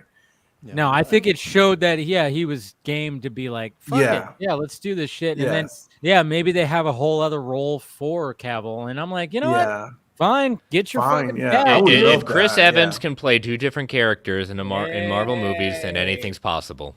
Thank you. Exactly, yeah. Yes. Yes, I know one's Oh, Fox, yo. one's MCU. I get it, but you know what? Yeah. Multiverse, Hey, ran around, multiverse. I- ran know around like Ray Palmer. Some Superman. motherfuckers are still trying to ice skate uphill. yeah. I love Uphill. Dude, the Oh, fact yeah. that that he said line. that, I was the only one that chuckled in my I I me too. loved it. Wait, what happened? What happened? What Oh, happened? it's Scott. Say the line. Okay, have you seen Blade, Andy? Yeah. Okay, but so you got to remember from the first one, he says to Deacon I've seen the whole Frost. thing. Yeah, at the end, he's talking to Deacon Frost. He goes, "Some motherfuckers are always trying to ice skate uphill." This time And he he said adds saying still. Still, yes. They're still trying to. When he said that, I was like, Yeah. And then I looked around. I'm like, nobody knows what that fucking line Are is. those I'm like, Blade movies streaming on Disney Plus by any chance? No, because they were New Wait. Line Cinema. So Yeah. That's The under fuck? Blade. Yeah, it probably wouldn't be on. Oh my Wow. god, these mall rights are so confusing. To I know. follow. Yeah, that's the one thing you can say about I know. WB. At least it's all under one roof. All the hell idiots running it, so you know.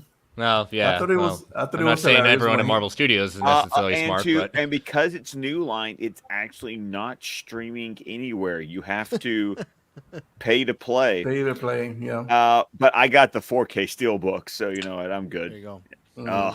You're I really enjoy that first movie. Chris Christopherson as Whistler. Oh, that's a fun Well, he's movie. he's great in the whole Oh, yeah. thing, man. I mean, just the way that he talks, you fucker shut up. I mean, it's almost like borderline, like what's his name is now? God, Sam Elliott. yeah, I was about to say Sam No. Elliott would be a good whistler too. Sam Elliott a little bit, but Didn't he? Nick Nolte. why can't I? Nick Nolte. No, Jesus Look, Christ! didn't- I didn't hate We'll it just when name my all the brain grizzled just old goes, nope. people: Clint Eastwood, Nick Nolte, Vincent Sam D'Onofrio Elliott, in Men in Black. I'm gonna let you guys just keep on guessing until it happens. Tommy Lee Jones. Is he an older guy? He said, "Of course he is." That's Okay. why I'm saying. Is he white? Just think about the dude. Oh, Is he Jeff white? Bridges. Oh, There it is. Bridges. I know I already had it, but I The wanted you guys to dude. fucking, Think about the dude. to find it. Yeah, no, because he kind of has like a little Jeff Bridges in him, like back in those days, like just the way that he kind of talked. I don't know. Just Oh, of reminds course. me I also Jeff love the Bridges scene now. where he's like he puts the dripping gasoline pump into the car and then lights the cigarette. I'm like, Yeah. oh, you motherfucker! Yes. Yeah, where are those movies actually streaming? I can't. They're not Well, Droga said at one point they were on Netflix. He's It's right, they fucking- were. Do you think right, but they're not Axl Rose anymore. everything? Yeah. Yeah. But he does live in Australia, isn't it? I was Different gonna say it might internationally. be different there. Yeah. Yeah, true. Yeah, in the Could be that. States, it's not. They're not streaming. Yeah, because here in Canada, they're on Amazon right now. So Oh, okay. in Canada, we So got get your Blade on VPN Amazon. and you can have it whenever you want. Yeah, there you go. Get a VPN. And you can This unlock episode the of whole the Vodka Stream world. has been sponsored by VPNs. Yeah. Oh. Express VPN. Yeah, and Hit me great up, joke guys. too with Blade when Blade and Deadpool meet, and Blade's like, "I don't really like you," and Deadpool's like, Yeah, "Yeah, like- you never really did." Yeah, he never really- Again, that was God. a joke that not many people are going to We're get. gonna No, Yeah. they're not. And then they Right. find out the behind the scenes, like he absolutely hated him and sent notes through Dude. his trailer. Dude, Yeah. I remember listening to because I had Blade Trinity on DVD, and I love listening to the commentary tracks on DVDs. Mhm. Anytime it was when it was not just the director, like yeah, that's cool, but I loved it when it was always like a group, when it was the director and the cast. It was always a lot more fun because it was like a podcast. It was like doing a live watch or something. Now, obviously back then, there was no podcast, but I remember listening, and the commentary on the Blade Trinity DVD was of course David Goyer, it was Jessica Biel and Ryan Reynolds, of course not It was Wesley so good. Snipes, and they made such a joke of like it was like pretty much the way that Wesley Snipes is here was the way he was to me the whole time, but then they kind of joke about how like he was basically in character the whole time, and it was very difficult to. And Ryan would try to break him and just try to crack jokes, and it would not do. Got anything. worse. Just like how it was in the movie. And to his point, it worked for the movie, at least with their exchange. Yeah, the story and what they were kind of going for didn't really work, but there's things that did work. I thought in Blade Trinity, Jessica Biel just being, Jessica Biel Hot. shooting a bow and hot and had that little shower scene. Leather. I did like the I great. did like the story of how Wesley Snipes would then just send notes to the director on Post-it notes from his Yeah. trailer. Yeah. Yes. Wesley was going through some stuff back then, where I'm sure like he has a Yeah. lot more of a zen Well, thing. I like going on the now, little soul patch he's got going on, the great Yeah, up soul it was- patch. Yeah. Dude, that Add was a some little character nice to it. little added little, Yep. Yes. little feature to him. And 'Cause it's when like he he's showed up, grizzled. dude, that was probably when it came to all the cameos, that was the one I literally went, I like put my hands up. When I went, kind of And- did the same thing. yeah, I'm because not that gonna was lie. like the most surprising cameo. Mhm. I think. Of I the did not whole get thing. spoiled on Laura Kinney. I did not get spoiled on Laura Kinney. That was the next one. Yeah, I kept Yeah. away. I Must have be one nice. thing, and then I'm I need to surprised you go. did not. Yeah, I know. Yeah. I got one question, and then I need to head out because I have a 4-year-old birthday party in the morning. Oh, Yeah, fun. you I got a do. birthday too. Yeah, I got a Yeah. 7, but still. You know. Oh, Yeah, you well, parents out there. Callum's turning 4, so it's Nice. What's the Oh, theme? Happy birthday. I know. So, question: was it actually Blake Lively in the costume? Yes, it was. No. I I thought don't think so. Yes, I it don't think was. so. No. Also in the Voice credits, acting. Yeah, I think it was just a voice. in It's my voice. opinion. Are you It's kidding? voice. I think It's that was voice. It's actually not her. I just It's think if she's absolutely on not set, her. I just She think if was she's on on set. set, how you Wait a don't minute, do the we saw joke. Wait a minute. She was on set. She was on set. Yeah, I but It she's in doesn't costume. matter. There's a whole difference in You set saw- and costume. She's That on set image. doesn't mean she's in it. On That set image. in the movie, she has to go get fitted and go there for this and that. There's none of her in the costume. The same way Matthew McConaughey's not actually there as Yeah. Cowboy Pool. It's Like, just her voice. Yeah, I think it's just her voice. I think she was there. I think it was actually her. I don't know. I We'll- know. we'll turn back to we this have when two I look haters. at how We have she two. walked. We have two haters. We have two believers. Haters? I'm Ben? not hating. I'm No, just I just saying. go with logic. Ben, what do you Because- stand on this? I think it was. You're muted, Ben. I think it was actually her.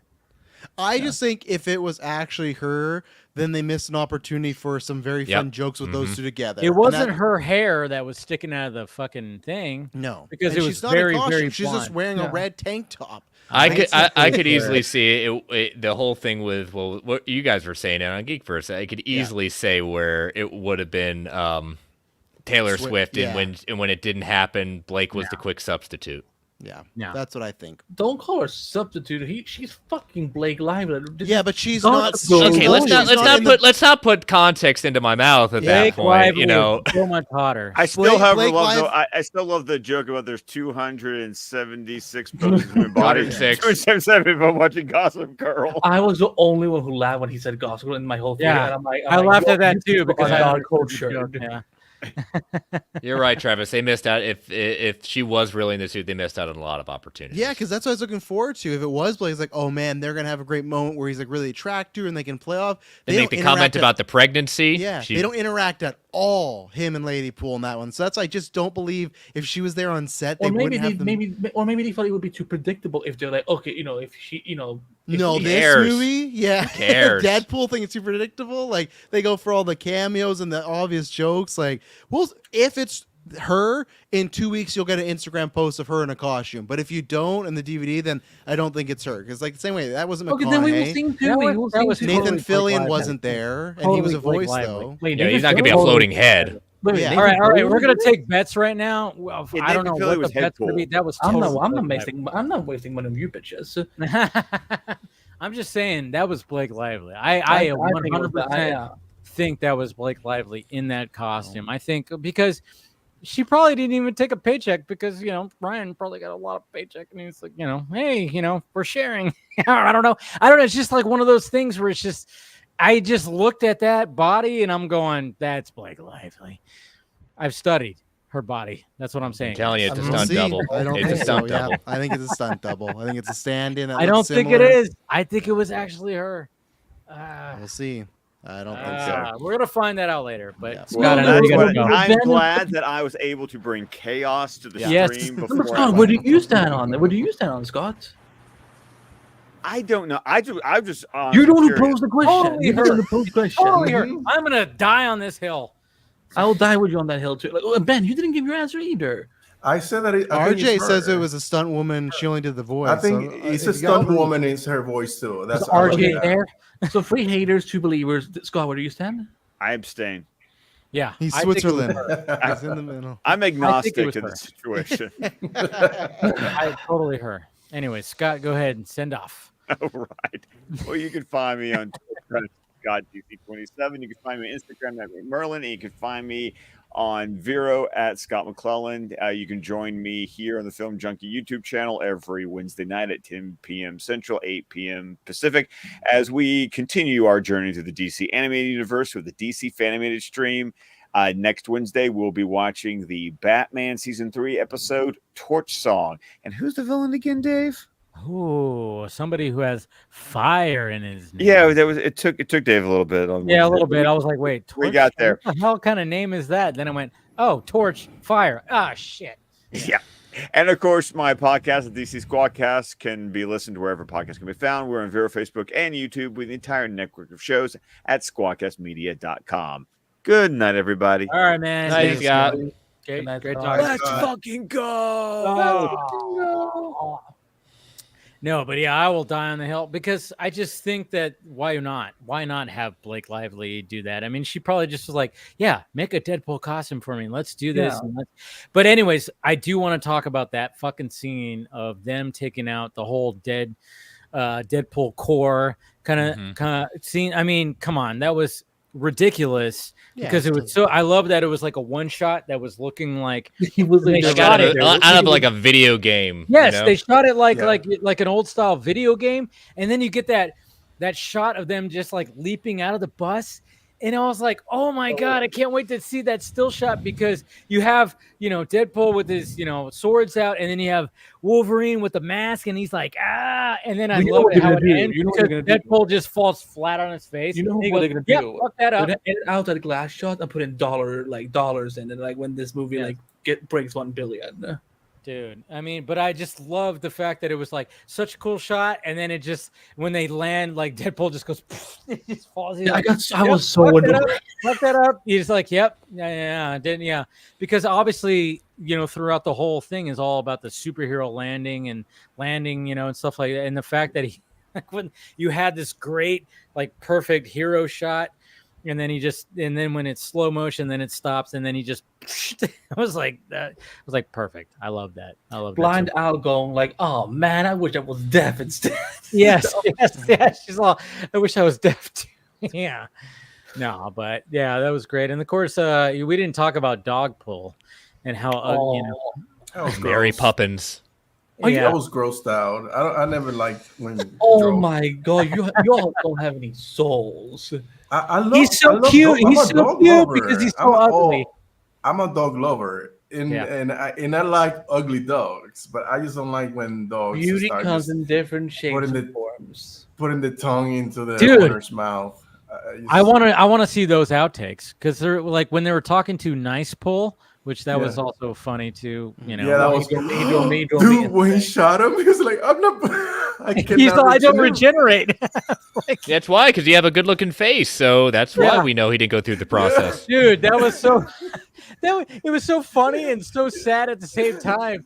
I mean, No, I was because happy that he died. 'Cause I was so annoyed laughing with my ass off Yeah. when he had in the middle, like taking bullets after bullets, like you're gonna live. He's like taking bullets. I know, and then his head got torn off, and he was still trying to like. He was still trying to like. Guide those resuscitate desert him. eagles, though. Yeah. Yeah, he did. Those Exactly. golden.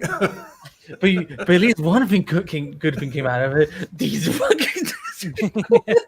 Yeah, I lost it. I'm I like, this, love that movie, this is man. the piteous thing I've ever seen Deadpool do. And I'm like, Yeah. it's so good. Yeah, but like, I hated Nice Pull. Like, he was annoying as fuck. And I'm like, I this is love what- him. But he This had was- a funny little moment when, like, Yeah. when he was talking about, like, first they called him what, like, they called him Mid-Wilder or something Wilder. It was like a play on the Van Wilder. On the Wild, Yeah. yeah, Man Wilder. I think it was like movies, mid- yeah. oh no, when he Or tried to break Man the Wilder or fourth wall. something I can like make the fourth wall too. The proposal. That was Yeah, my I know. And favorite then he film. looked at he's all the proposal, and then that got a big laugh in my theater. Yes. And Wade going Yeah. like, bitch, that's what you You think I cannot break do?" the fourth wall. He said the proposal. Yeah.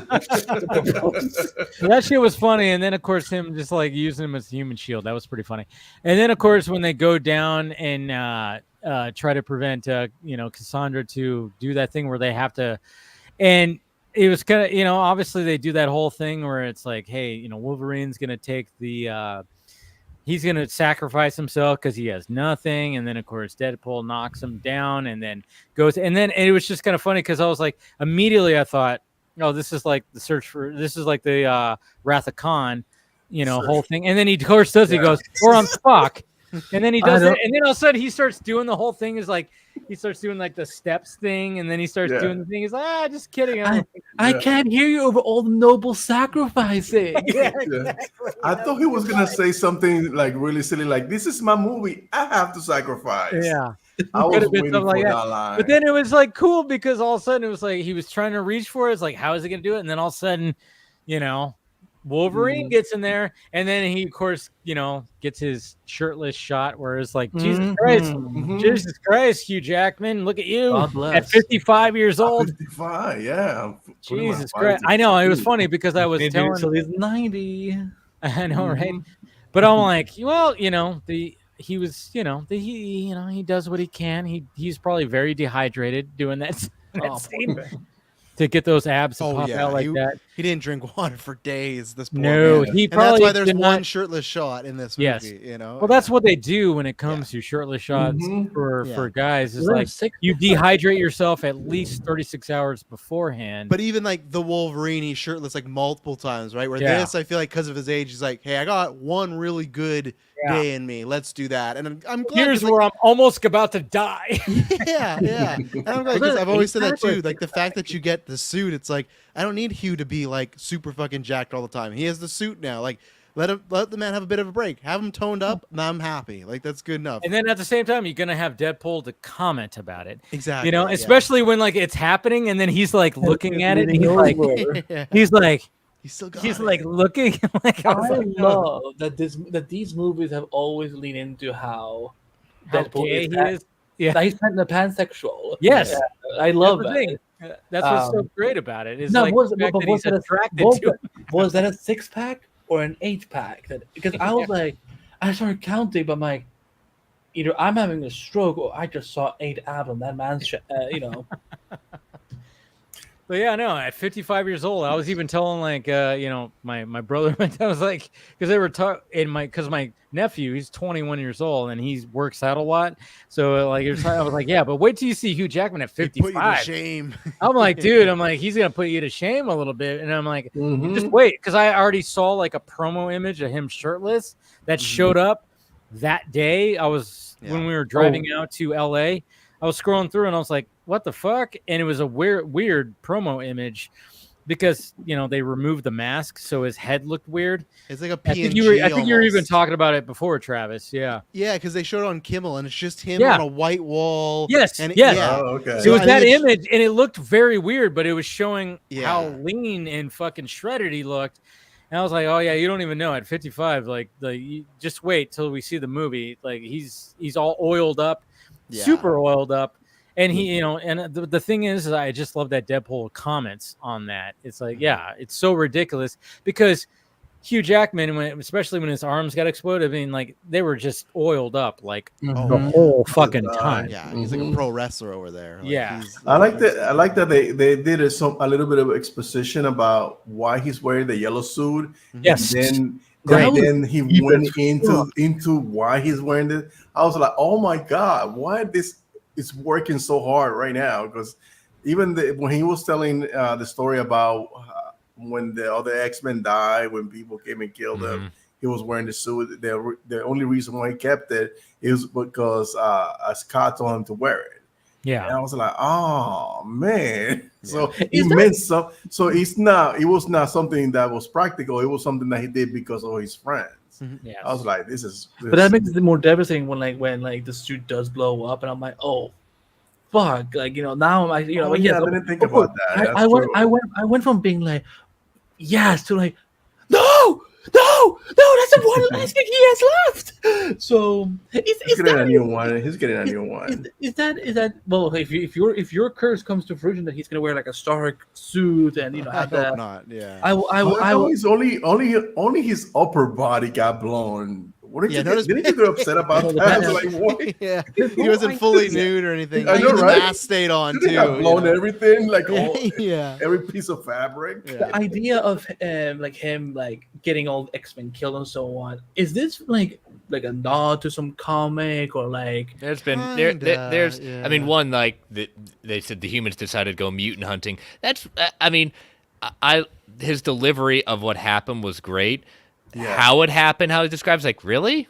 Humans went mutant hunting? I mean, they took out Storm. Yeah, I know, right? I mean, it's not unpredictable, but it's just like I thought something a little more like, you know, kind of how it happened in the comics a little bit, where you know Mysterio took over and you can even do Mastermind. You know, Yeah. Wait, Mysterio than Spider-Man Mysterio? Yeah, in the comics, Old Man Logan, spoilers, he thinks that the villains have taken over the X-Mansion, and he starts killing everyone when it's revealed that he just took out the entire X-Men because Mysterio hallucinated yeah. him. Yeah. Yeah, So he put hallucinated him. Yeah. So Holy fuck. and that's where one thing I want, because I think the trailers mistakenly build up that as like a big reveal where it wasn't. It was just, hey, humans killed mutants. Like, oh, that's like a regular X-Men Tuesday, you know? So I thought they were going the Old Man Logan route, because even in Logan they did that, but they had Charles do it where he accidentally killed all the mutants, right? Which was a nice twist. Yeah. But I'm like, oh, this time they're gonna do it. And no, it's just humans. That's where it's like, okay. And even like, but that's why you get Jackman, because he elevates. The writing is very of that story, I think, kind of mid, but he brings it up to, okay, I can accept this because he's acting his ass off and he's so good at it. And I really like when Cassandra gets in his mind and they have a conversation about it, because that's why Hugh is top tier stuff. But the actual reveal of the story is like, okay, it does its job, I guess. But it's just like the whole reveal is he went out for a drink and he came back and it got messed up. Everyone's dead, and he starts killing everyone. I thought it's gonna be something way more direct that he did to kill those the team. stone things. Those I like stone when things. Cassandra touched his head and it connected to every version of Wolverine until he found that version. I was like, this is cool, because it's like we all connected, but this is the one that I want to talk to. I was like, oh man, this even like that little piece of like that level of detail. I was like, oh man, this is really good. Yeah. So those like I don't know what those like they're called, but like when we're in Logan's head, we see all these like stone things. Are those supposed to be like tombstones for the X-Men? Or like, I think so, but like figuratively tombstones. Yeah. Tombstones. Yeah. I don't think if you go to the mansion, there's all these the weight he has to carry. Yes, exactly. Because he holds himself responsible. Is that also a nod to something from the comics? I didn't recognize the tombstones. Nothing necessarily like that. I mean, you got Days of Future Past where he had the tombstones, but nothing to that height. Yeah. This is some big tombstone. Yeah. So I mean, that's one of the things that I mean, when it came to the original group, I mean, we all just kind of suspected, oh, they're going to show up, and they didn't. No, I'm so glad they did not show up. Which I mean, it's like one of those things where I was going, oh, and it was funny too, because one of the other things that I read that I thought, is this actually going to happen? And I saw, okay, so one of the fake images I saw that I went, I don't know if that's real. I don't know if it's not. I saw Ian McClellan. I saw Ian McClellan actually as Magneto. I saw. How did you say his last name again? How did you say his last name? Ian McKellen? Yeah, McKellen. McKellen. Yeah. Isn't that his name? It's McKellen. Yeah, but did you know how he just said it? He was like, it sounded like he was like slurring it, like McKellen. Well, I have been drinking wine for 4 hours. Come on, Andy. What are we doing here? Come on, give me a break. I know obviously you saw the Cyclops one, because that's the one I saw. Yeah, I fell for it, Travis, so hard. Yeah. I went to my editor, I'm like, can we write about this? And they're like, is this real? And I'm like, no. And then I thought I was gonna see Ryan Gosling playing Black Panther. Oh, shut up! Shut up. You stole that video too? Yeah, so that video was hilarious. That video was hilarious.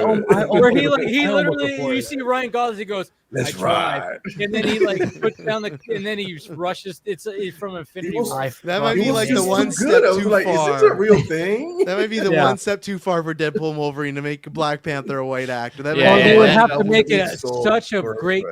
They'd have to make it such a big joke. But there was a Ryan Gosling reference in this. He did. Was it? Like, Deadpool actually said, because he goes, do you actually read, or like something about the education in Canada? He goes, Canada failed me, and also Ryan Gosling, or something like that. He said something about Canada failing him, as thing out of your fucking mouth. And then all of a sudden he just like brought it. Yeah. And Ryan Gosling's going to probably end up showing up in the next Deadpool movie. Oh, yeah. But yeah, when it came to that, I was like, okay. But I thought that one of the things I thought was going to happen was we're going to get a Cable and Thanos kind of thing. And I just thought, but at the same time, I went, I'm glad that didn't happen, because I thought, they didn't need that really at all. Yeah. I laugh out loud, and nobody laughed when he said, Eliath? You mean Eliath from Loki season 1? One episode? Yeah. Yeah, that I laugh out loud, and I'm like looking around, and nobody's like, But yeah, Hey, what here's is this the Cyclops. Yeah, that was the Oh, Uh, that's true. yeah. That was a misdirection. Yeah. No, This this was was a one of the Photoshop. We're gonna because- get that suit.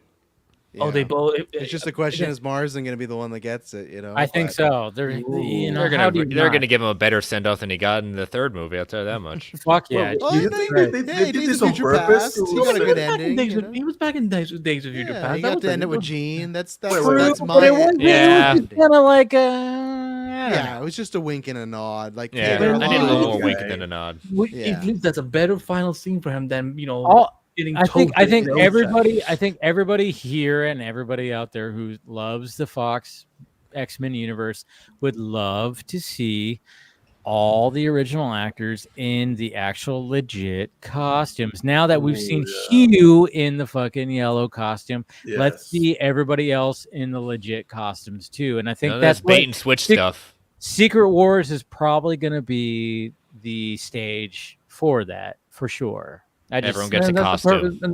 Yeah, we're gonna see Halle Berry in the white and the wings, and we're gonna Does she get the see- mohawk? That's what I'd love Yeah, to she's see. gonna- yeah, Oh, I yes. think she would do You know- it. I you think know she'd the shave her one- head. Speaking of stuff, one thing when I with Toad being in this film, I'm like, are they not gonna do what happens when lightning strikes a frog joke? Like I really thought like Deadpool was gonna be The that and be same like, thing that happens to everyone else. yeah, and Deadpool saying Oh, like, God. why the fuck did that even mean? Like I really thought that was gonna be like something that they reference like, but Yeah, they thought they had something there, and they didn't. Yeah.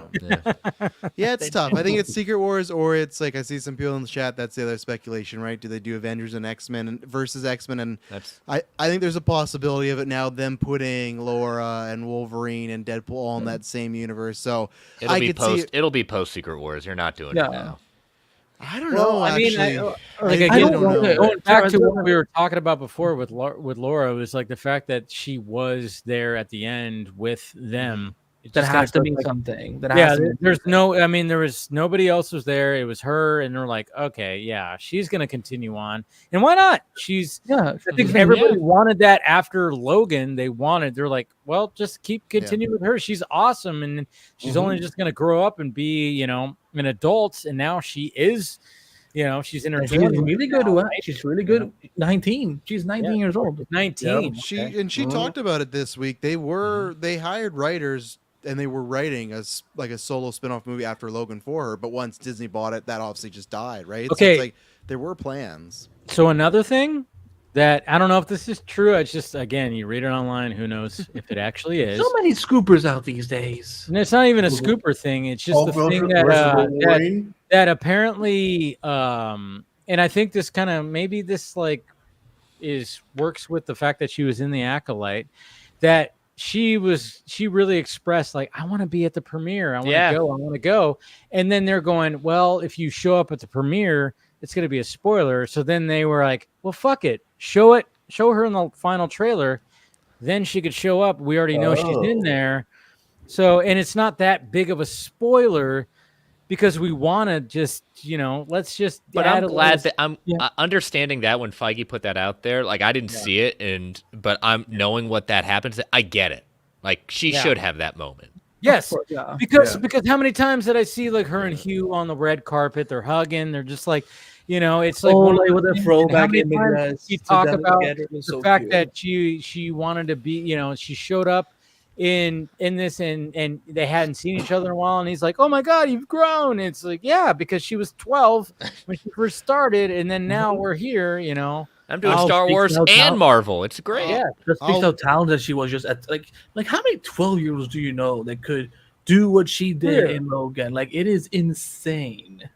When I've watched that movie so many times, and their back and forth is so goddamn good, especially when they're in the car. I mean, she starts like speaking finally, and she starts speaking in Spanish, and then like she's just like saying all this stuff, and then he goes, shut the fuck up!" Yeah. Like he just like yells at her, and then they start going. I mean, it's just Oh, the reference to Mango was so funny. Her parents are Mango, we already tried this. her parents are actors. That's why she has such a inkling for acting. So she's she like she was she's a in some natural. series too that I can't remember. Yeah. It's called The Dark. She's something. in the The Dark what? Dark Dark something. Matter. Matter or something like that with Like that guy Dark from Matter, no. My Dark Materials, I think that's Dark what it's Materials. called. Yes, that's thank what it you, is. thank you. Yes, yes. Dark Matter's that Apple show right now with Jennifer Connelly, Which and, I really want to watch. I yeah, hear me it's too. great. I hear love great that things. show. Yes. Best fucking And- ending in a long Okay, you've time. seen it. Yeah. I Yes, think you tweeted yes. about it. Yeah. I hear great I heard things. it's. I heard when it comes to multiverse stuff, that's the shit. Yes, Yes. like it gets fucking crazy, but it makes total fucking sense. I was like, oh yes, that makes. It kind of It's reminds really me of good. the series Dark. That's like that German series on Netflix. Yes. Yeah. Where they did the time travel paradox thing, which blows your fucking mind. That's a series. If you watch Dark, again, you can watch it with dub. They have it with dub if you want to Yeah. watch it. But when it starts off, you kind of go, all right, this is kind of like, yeah, this is interesting. But then it gets to like a certain episode, you go, oh shit. yeah. You go, oh my God. It So took me this whole 4 time they're establishing this, and you go, this is the reason why? Oh, fuck. You go, oh my God. Okay. I love this time travel paradox shit. Yes. It's so great. Yeah. And then it goes into the multiverse stuff. It's crazy. Watch that. Watch that series. I really hope she gets, like when they do the X-Men reboot, like, again, like instead of having a new Wolverine Logan, like just make it Laura. Like, come on. Yeah.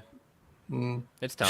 Because at least that way, She pulled it off. She pulled it off as a child. She pulled it off in this movie. I mean, come on. And also, like, again, she's 19. Again, like, that's someone, she can likely sign on for multiple movies. And, and again, at least that way, because again, I always love shitting on that other side. If they're going woke, I'm like, no, this is from the comics. So we're pulling from the source material. Which one is it? Kevin Feige's over the comics too. Why do you think everything's like leaning in both directions? Did you hear about the new there's oh my God, there's a new TVA comic. Yeah, TVA comic. Yeah, I saw that. By the way, Mr. Paradox, can we just talk a little Mr. Paradox? He was funny. Like, I'm like, yeah, he did a good job. I thought he was a good side villain, because Yep. But I thought he was good. But yeah, here's the and you got Gwen. You got Gwen right here, right center. Oh, right? I can barely see. Hold on. That's the next one I'm waiting for. Get Emma Stone for some multiverse movie. Is that Captain Carter? I'm What, holding Emma on. Stone's gonna be Captain there? Carter. No, I'm just saying in No, these don't you mean Emily Stone? in these multiverse movies, I'm waiting for them to pull that trigger. I can't. Ever since No Way Home, I've been like, that's got to be the next one. And What was the newest thing we were talking about in the chat today that we had Emma just hanging out there that you were I saying? feel like Emma is like a beyond above this all this shit, all this escape shit. She's doing a lot of artsy fartsy stuff. Yeah, but you give her a big enough bag, I mean, everyone she's will- done She got 2 Oscars. She guaranteed it. Travis, Yeah. I thought you said if you give her enough bang, I'm like, whoa. No. And he's hearing what he wants to hear tonight. That happened I in know, poor right? things. That happened in poor okay, things. okay. I've written like Are you 20, new? Are you 27 new here, articles. Chris? Guys, Here's I've the thing, written guys. 27 articles this week. I am tired. Okay. And Comic-Con hasn't even started properly for me Here's- yet. So Here's the thing. Okay. When it comes to Emma Stone, she would very much come back as, to do this. But because now she is an Academy Award winner, her bag is going to be so much bigger Yeah. now. So she could do all these artsy fartsy movies with what's his name? 3 movies in a row Yorgos. she's doing now. Yeah. Argos, She is, yeah. yeah. She's doing 3 movies in a row because obviously she's dedicated to him because the first movie they did together, she won that Academy Award. She won the statue. Second movie, not to split hairs. Was it the second movie? Because she was in The Favorite a couple years ago. That's how they linked. Okay, it so now together. they're on their 4th movie then. They're on their because there's 4th movie a- together. Oh, yes. okay, Yeah, there so we go. I didn't know that. They really vibe. Those I didn't know I that. didn't know that. Okay, thank you, Didn't know Travis. that I didn't either. know they already Because that's had the one a movie Olivia before that. Colman. She won the Best Actress. Oh, Nicholas okay. Holt's in that movie where he has the big wig Yeah. and he has Yeah. yes. Yeah. Yeah, I So know what that's you're where they talking about. linked up, and ever since then she's been on the Yorgos train and Yeah, not now going back. it's like Yeah. it's like they're just going in a row, and she's doing the project she wants to do with him. So when it comes to Marvel going, she has now leverage to be like, well, let's see the bag you got, and now she has, now she's this. Two. Yeah, she can now really, hold that, and she's gonna get a bag if she a big but it bag. would be so, but Yeah, it would and be so she worth can it hold if it. they offer. Yeah.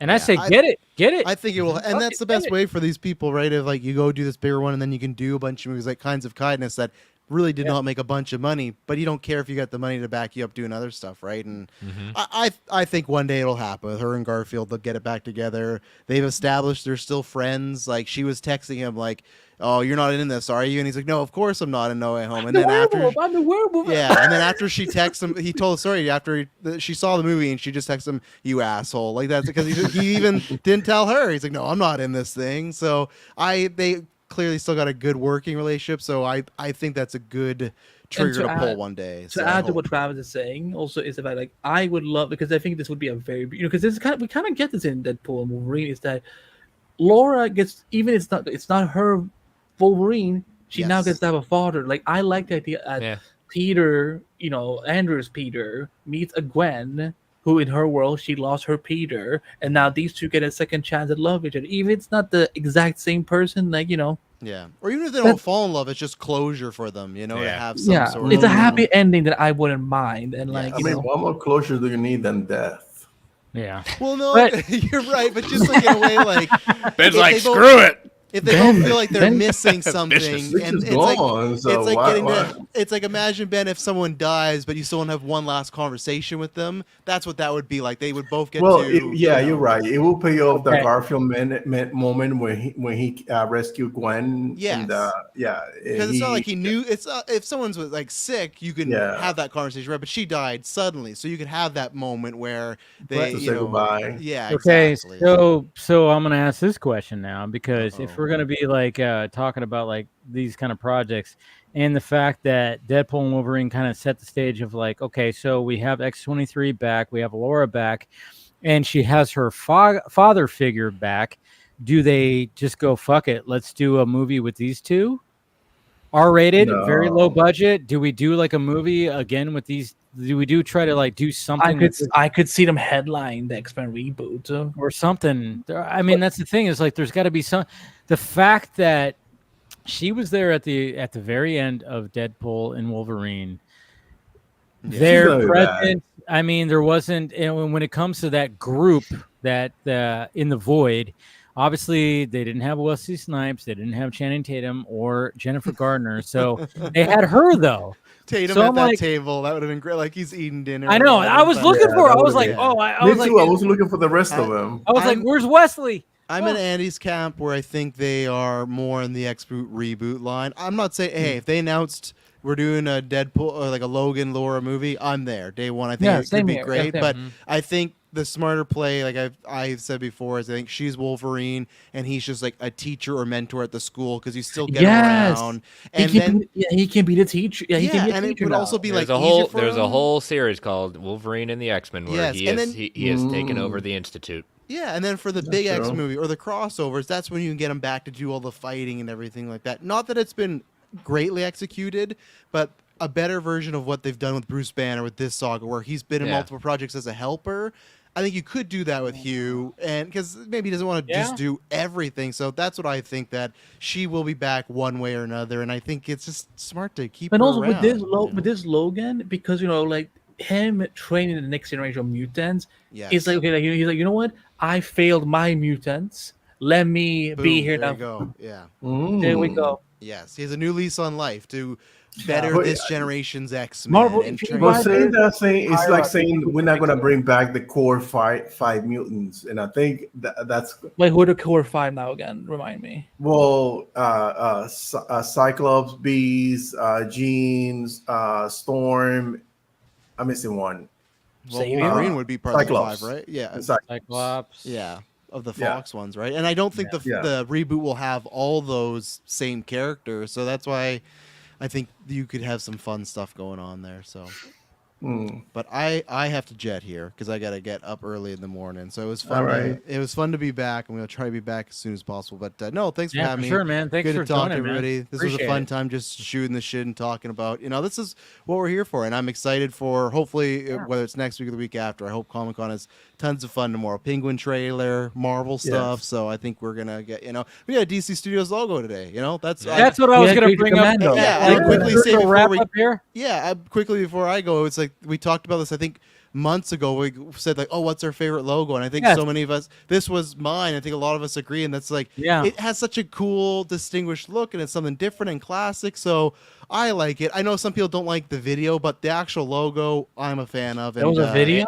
And Yeah, yep, there was there's a a video video, with yeah. it, but that's also what they brought. That is also going to be the comics news symbol too. Yeah, it's gonna be both. Yeah. So, and I like it. It's a nice throwback. And Gunn said that like when they got the job, they already knew what they were gonna do. Like they knew it. So again, I'm excited. But yes, everyone have a good weekend, and I'll catch you guys later. See you in a couple of hours, Travis. Yeah. See ya. Tomorrow. I didn't know there was a video. Yeah, there's a Yeah, video. Yeah, it was there's a, an animated. Creature Commandos. I don't know Yeah. if I want to show it because I don't know what the copyright stuff. Wait, but- wait, it actually been released? Yeah. Oh no! Yeah. Someone filmed it in the room. So basically, the video shows Original like the Superman. original Superman from the Yeah. first Superman comic, but it's live action where, like, you know, where you see Breaking the Superman like chains. breaking through the chains. Mm-hmm. Yeah, that old graphic. So you see him go, and then it flips around and it shows the DC logo. Oh, So they're probably going to do the whole thing where probably every, I guess, character is going to Thank transition. you, Chris. Chris. Oh, that could be a fun way to bring in like classic. Thank you, Batman. because when I retweeted that, I was like, oh, that's, you know, it's cool, it's simple, it's whatever, you know. It's like, and then they're like, why just? Somebody asked, why just Superman? I'm like, I think they're gonna cater it to. You're each going to have a character. Creature character. Commandos. Yeah, you're gonna have a catered like logo for, because Like I Superboy do. gonna have one. Okay. So when it comes to me and it comes to the DC logo and it comes to the DC, I think like the best one was like when they first started doing that, especially with the logo where it had like the, you know, The flipping thing. yeah, high and it one? showed like the different like, oh yeah, it shows like comic book panels a little bit. Yes. You know, and Oh, this that was was when fun. DC Films was, you know, this is back in like the early, you know, this is late 2000s and early 2010s. But then when it came to the new one, I was like, yeah, that's cool, but I always thought it was a little too much and a little too. Oh, the new 2 one was horrible. I'm like, why the fuck am I looking at a sticker? Yeah, and I didn't like the new DC logo. I never was a fan of the new DC logo, like the DC bullet? logo, the blue one, Yeah. the blue one with the, and I was okay. like, yeah, just like the latest DC logo. I was never a fan of it. I was always like, I was neutral. I'm like, you know, this is. I Like, didn't hate it. Too. I didn't hate it, but I didn't Oh, love it. he's either. gonna pick up some comments and show us. Yeah, I didn't hate it, but I didn't love it either. But then, Holy like, I think we did talk about this in our favorite get up? DC logos. Holy fuck! You're tall. I didn't realize that. There you go. Deluxe edition. There you go. There you go. The bullet. Yeah, but see that the DC Oh, logo that that tall. they have now, I'm tall. like, Yeah, I Yeah, didn't. man. I never. no, it's just this camera shooting up. Yeah. It's the angle. Sorry, I hit my Yeah. mic a few times there. My bad. Nah, You've been hitting it We a didn't lot hear the tonight. sound at all. But so- that logo, I don't mind. Like it's the when they did the new video, they did a sticker, and every like fucking like you know live action product we have with DC, and you see like them peeling it. I'm like, it's like icky to me. I hate it. So when that came in, I'm like, you know, I can take that. But this old school logo, like that's actually really cool. Well, it's their most popular logo.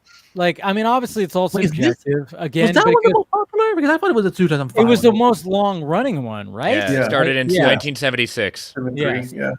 And it went on to 73 like or 76? 2000. Huh? What did it start in 73 or 76? I think it was 76 or 76, 75. yeah. Yeah. It's 76. Okay. Yeah. So, like, this is the logo. I mean, okay. So when it comes to this, and I, you know, when the 1976. Yes. when the Creature Commandos trailer came out, the first thing I noticed was like, oh shit. And I was like, wow, they did that. And then of course I see that all on the and then of course James Gunn posted the shirt, which I'm like, I need that fucking shirt because Yeah, same. I mean, like Why is that the a DC booth? the original DC Studios logo, I thought it was like, it was cool because, you know, I mean, the original DC logo with the circle and it's all blue. I'm like, all right, it's cool. I don't mind it. And then, of course, they added to it when they added like the silhouettes of the Justice League. And I was like, all right, that's better. Fine. But then, you know, I think like I said, even on here, like probably couple of months ago or a few months ago, we talked about our favorite logos, and it was brought up that this logo is almost like the distinctive DC logo.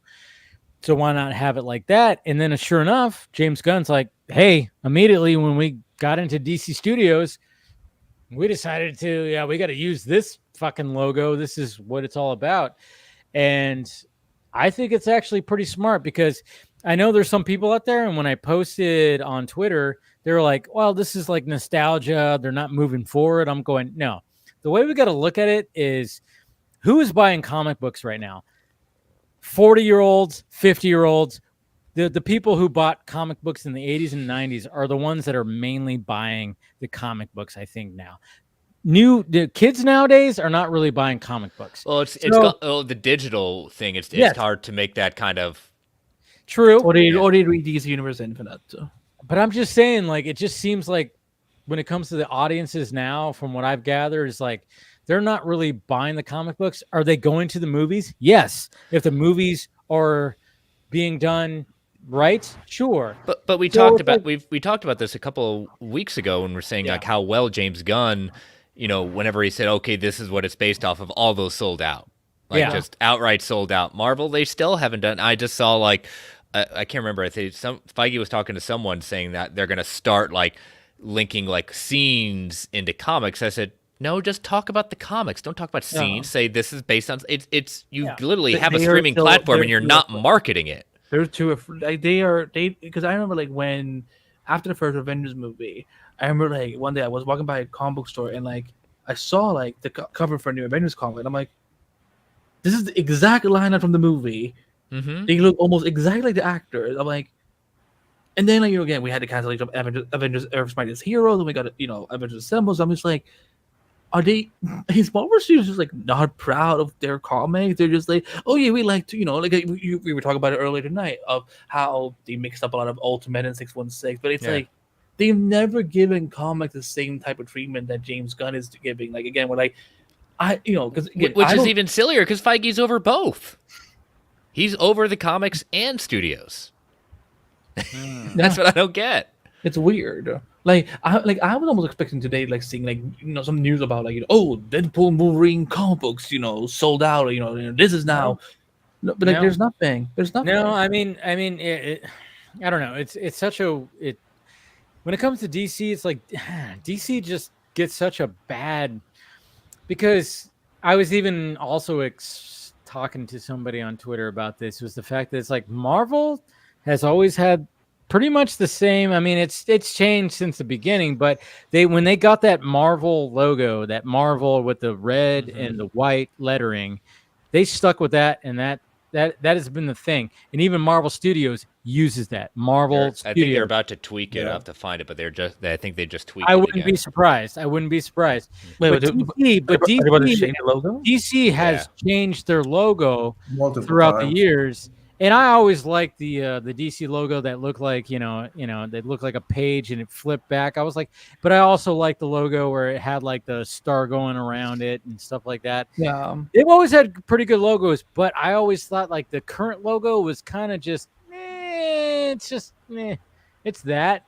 So now that they're going back to this one, which is considered the bullet logo, I guess you could say, because it's what do you mean bullet? It looks like a back of a bullet, I guess. That's what we called it, is the bullet logo. Yeah, because it looks like the back of a bullet. I'm like, yeah, do it, because that's the most popular logo. And so you're trying to appeal for the large audience, but if you have a logo that does have that nostalgia, I don't think there's anything wrong with doing a little nostalgia. I know some people hate nostalgia when it doesn't appeal to them. Well, they don't know about it. Like if they don't know anything about because I seen people saying that they hate the logo, and then I ask them about comic books, and they never read a comic book. I'm like, okay, now I understand why you hate the logo. Because okay, I see what that. Okay, so they're gonna have a Marvel comic. Sorry, Ben. I didn't mean. This is just the Marvel Studios logo, but like with it's the synergy. Yeah, this is so fucking. Well, it's just like they were doing like Marvel animation, they were Yeah, like, they're showing yeah, that. I laughed my ass off when I the first time this year when I saw the Marvel Television logo, and I'm like, "Are you people fucking kidding me right now? We could have had this 10 years ago when we had all We these should've. other Marvel TV shows, and it's just So that just shows you that even Marvel Studios doesn't even know what the fuck. You know, that's the thing. It's like they didn't capitalize on that. Now we have DC going, all right, well, we're trying to, just reinvent our fucking thing. And to be honest, I'm just like, okay, yeah. I mean, there's people, again, when people hate nostalgia, I don't get that, because I'm going, there needs to be a little nostalgia with this shit, because it's been around for 80 plus years. We're gonna be getting close to 90 years. There was a reason why the original title of that movie was Superman Legacy. Yes. Yeah. That's the thing. It's like the official Twitter account for DC, they even updated. So they're gonna do this on the comics now too, right? Yeah, it's gonna be the same logo. It just won't say DC Studios. It'll just have DC. And the nostalgia factor is the reason why we love the last Spider-Man, and the reason why we love the new Wolverine, Deadpool Wolverine. So but the thing is like, when I see the cynicals out there, and I'm just going, you're never going to be happy. With you guys, because I just kind of go, okay, there's nothing wrong with injecting a little nostalgia, because obviously, like, at least the cynicals I see, they're diehard Snyder fans. So yeah, that's what I'm going to ask. Like, that's the sad part. That's the sad part. That's the sad part about this is the fact that it's like they are diehard Snyder fans. So they are nostalgia about that. They're nostalgia about the 2010s. So, but they're not nostalgia about anything prior to that. Right, yeah. So I'm just kind of going like, no, you have to be nostalgia about all of it. Even Zack Snyder himself would be nostalgic about, because he's even injected that into his movies too, which is kind of sad, because it's like, did you miss the fact that he put some nostalgia in his movies from prior? But now, so you hate everything that's going on right here, but I'm just kind of going like, all right, so you put that little nostalgia in there, and let's face it, there are kids today that are buying record players and buying records, fucking vinyl. Let them buy Betamax. Come on. Yeah, the thing is like, it's like if you can appeal with your product, and that's the thing, if you could appeal with your product to the new audience, and then inject some nostalgia where they go back and they want the physical thing, and they're like, hey, I'm gonna buy some of these books or do some of this stuff. That's where you got to like tap into, and I'm hoping that's what DC Studios does. It's like there are people that are clamoring for like, hey, I don't want everything digital. I want some physical shit. I want to go back and read some of these old books that have this logo that I'm seeing right now, or something like that. I want the vinyl. I want the fucking, I want something physical. Well, the other thing, to that point, Dave, they are putting out, they're doing a whole new kind of line of collected editions of just like big arcs, just in a smaller form, kind of like what they've done with manga, kind of in that size format. Digest size of like they have Batman Year One, they have Justice League, they have they have those including Watchmen in digest format getting ready to come out. Yeah. So did we like Commandos trailer, by the way? Because I thought it looks fun. What's that? I couldn't hear. Did we like the Creature Commandos trailer?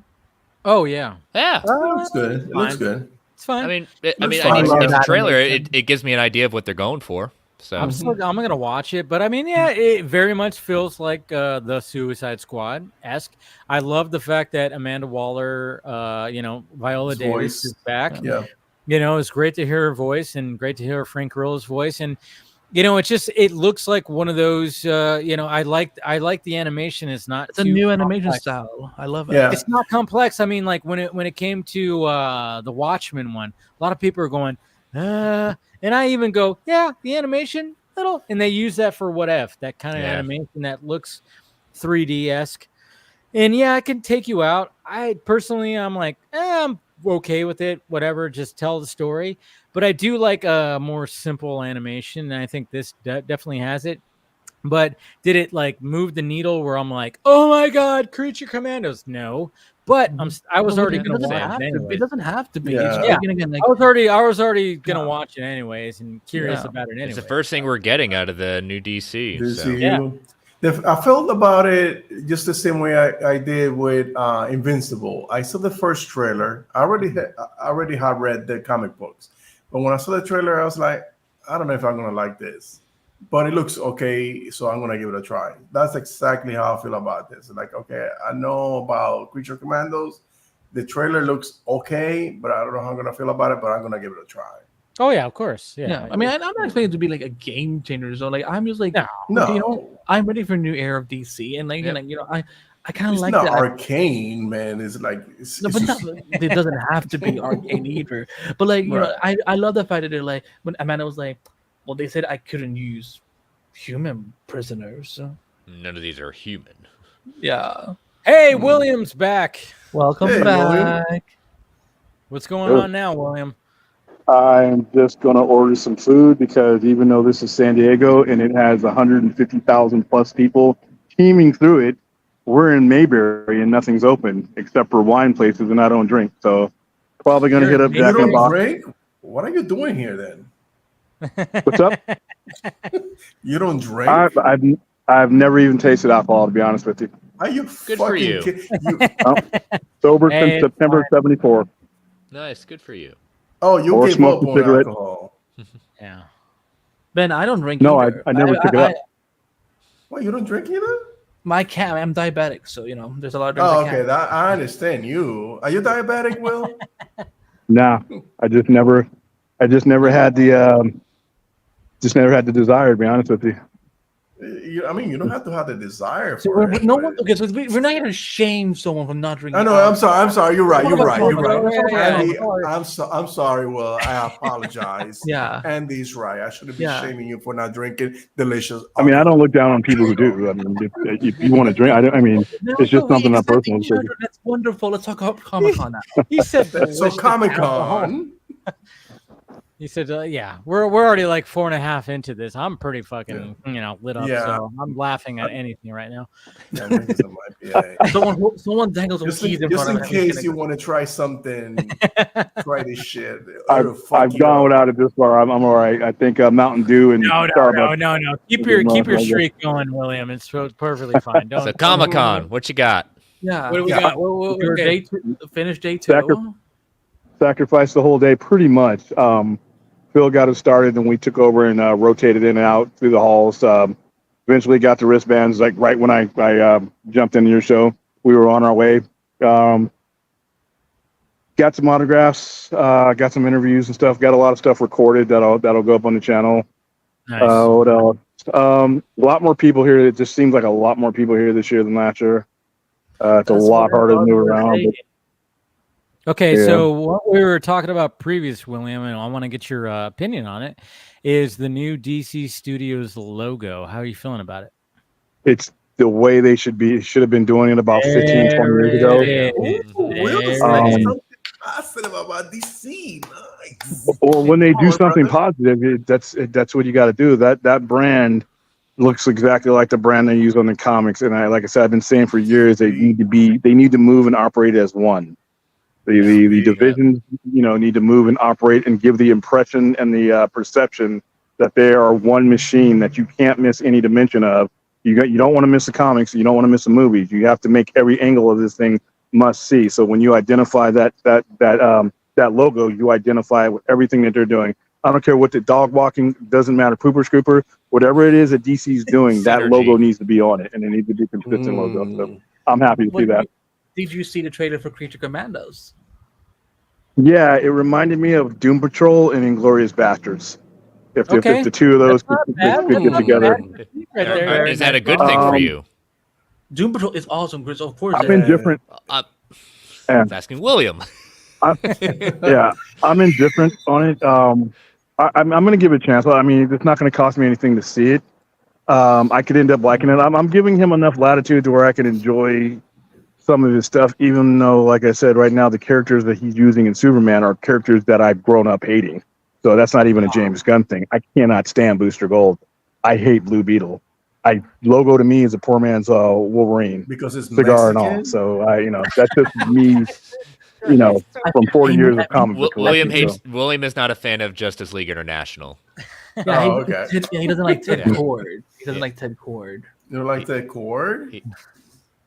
I don't like the concept of either of those characters, no matter who is doing The them. fuck you Like I say? said, no. Whenever I saw Andy, them, whenever I was how growing have up, you not heard this from William? William has been very clear on Because this, man. sometimes you rant about so many things. I can't keep it all registered for fuck's sake.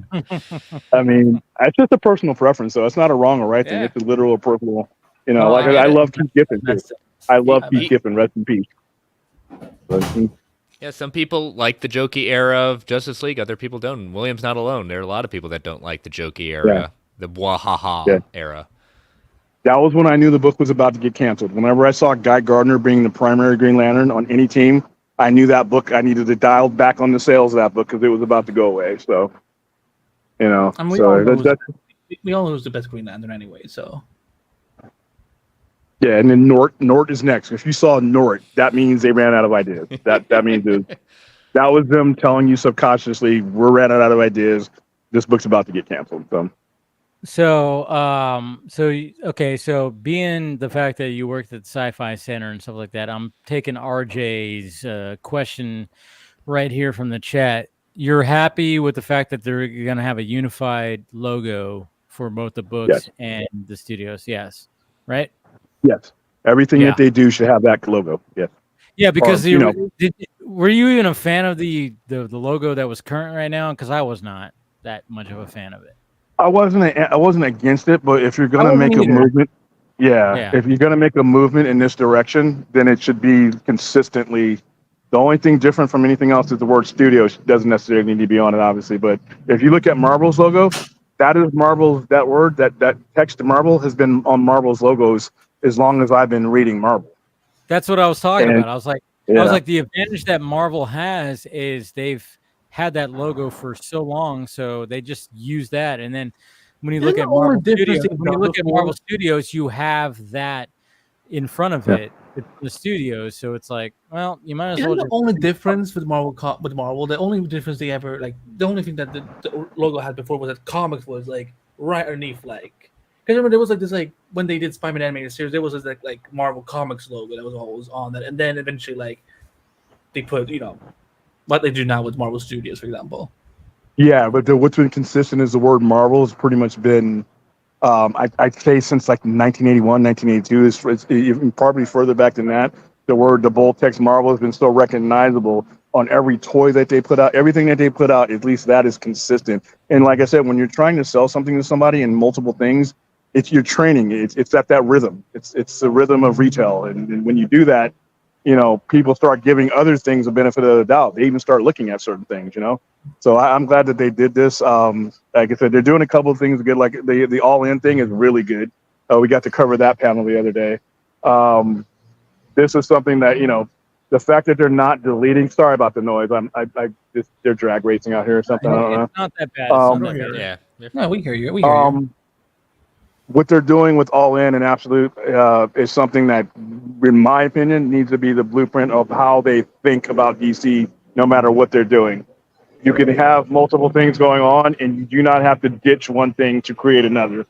And I hope after it's been since 1986, it took them to figure this out, but hopefully this sticks because the stuff that they gave us in that panel was great. The visuals that they gave us for Wonder Woman. Right? Did you get those little pens with the new DC logo? Because I saw they were giving out pens. I didn't get the pen, but I got the ultimate or the Absolute Batman pen. Nice. Oh, nice. Yeah, got that. I got the ash can, and then they gave away a couple other things out there when they were all there. But that was a pretty packed panel. So that was they had a lot of people on that one, and then everybody was enthusiastic about it. They also revealed the the Absolute Flash. I got to post that picture on there. Ooh, so yeah, I saw that earlier. Okay. I need to know which Flash is that. They didn't go into details. They really were very tight-lipped about because there's something that's happening in Absolute Power that on October 4th, and that launches this All-In initiative. Yeah. So there's something that happens, and there's something significant about Darkseid that happens that evolves him to the point where he's a threat to both of these universes. Yeah. Yeah, there it is. Yeah, that got a good share. I like the tagline they said. It's like in main DC universe, it's Superman energy that permeates the universe. In Absolute, it's Darkseid's energy. Darkseid. Yep. Yeah, And I've been there's something enjoying. that, I've been enjoying Absolute Power, and the tie-ins have been pretty decent too. I'm impressed so far. Yeah, so have I, and it's actually sold pretty well. I was worried about it at first, but I really think the Alfred that they have, the MI6 Alfred, that's pretty much a badass, and he's already a badass, and he rolls into Gotham and encounters Batman. So they have it. The thing is that there's different ways that these characters come up, but they're still the core characters, and that's one thing they really wanted to stress. There's different circumstances that lead to them being what they are, but Superman is still. The core of Superman is still recognizable as Superman. Same thing with Batman. They just arrived at where they're at in this universe differently because of something that happens and something that Darkseid either eliminates or adds. So I really enjoyed that panel. It's going to be a big seller for them. They're definitely going to hit hard with that. Yeah. Oh yeah. Yeah, and they have some retail points for us too. Yeah, I saw like somebody sent me a tweet earlier today that said like, "Oh, this version of Batman looks awful." I'm like, no. I'm like, what are you talking about? Like, if you know the content, He did legwork and didn't stop. Yeah, it was like just legwork. I think he did a lot more than just legwork. Yeah, arms and chest and shoulders. He did dick work too. Yeah, pretty much all the work. And I was just like going like, well, if you know the context of the fact that it's like, this is not your normal Batman, and I'm like, it works for me, and it's very much like it's the big brooding huge Batman with a fat bat on his chest. I'm like, I kind of like that. Just saying. I'm a fan. Yeah, and it's going to be a flip book. It's going to be a flip book on October 4th. So you're going to actually get flip book both universe. And they explain why it's happening that way because of the way these universes work with each other. They're distinctly different, but there's a binding factor to them. They gave us a lot, but didn't give us a lot at the same time. So that's all I got on that one. But that's good. I just want to know who the Flash is gonna be. Well, he's got I swear, if it's another Wally West story, I will like. I hope it's a Wally West. I think it's gonna be Wally. Because Wally doesn't get enough attention already in the main universe. I mean, he's the OG. I beg your fucking pardon. His OG's name is Barry Allen. Such anger, Andy. Such anger. I'm so I know, sick. right? I'm so Simmer sick down. of Wally. I'm so sick of Wally. Okay, fine. We can have Jay Garrick. It's fine. It's Jay Garrick. Yeah, right? all right. It's Jay Garrick. They should just make Jay Garrick. I will take. If Jay you're talking Garrick. about originals, it's Jay. Yeah. Well, technically, Jay was. Jay Garrick was a comic character when Barry Allen became the Flash. And that's where he got his name from. When he got to Earth, that's when he discovered that Jay Garrick was an actual person.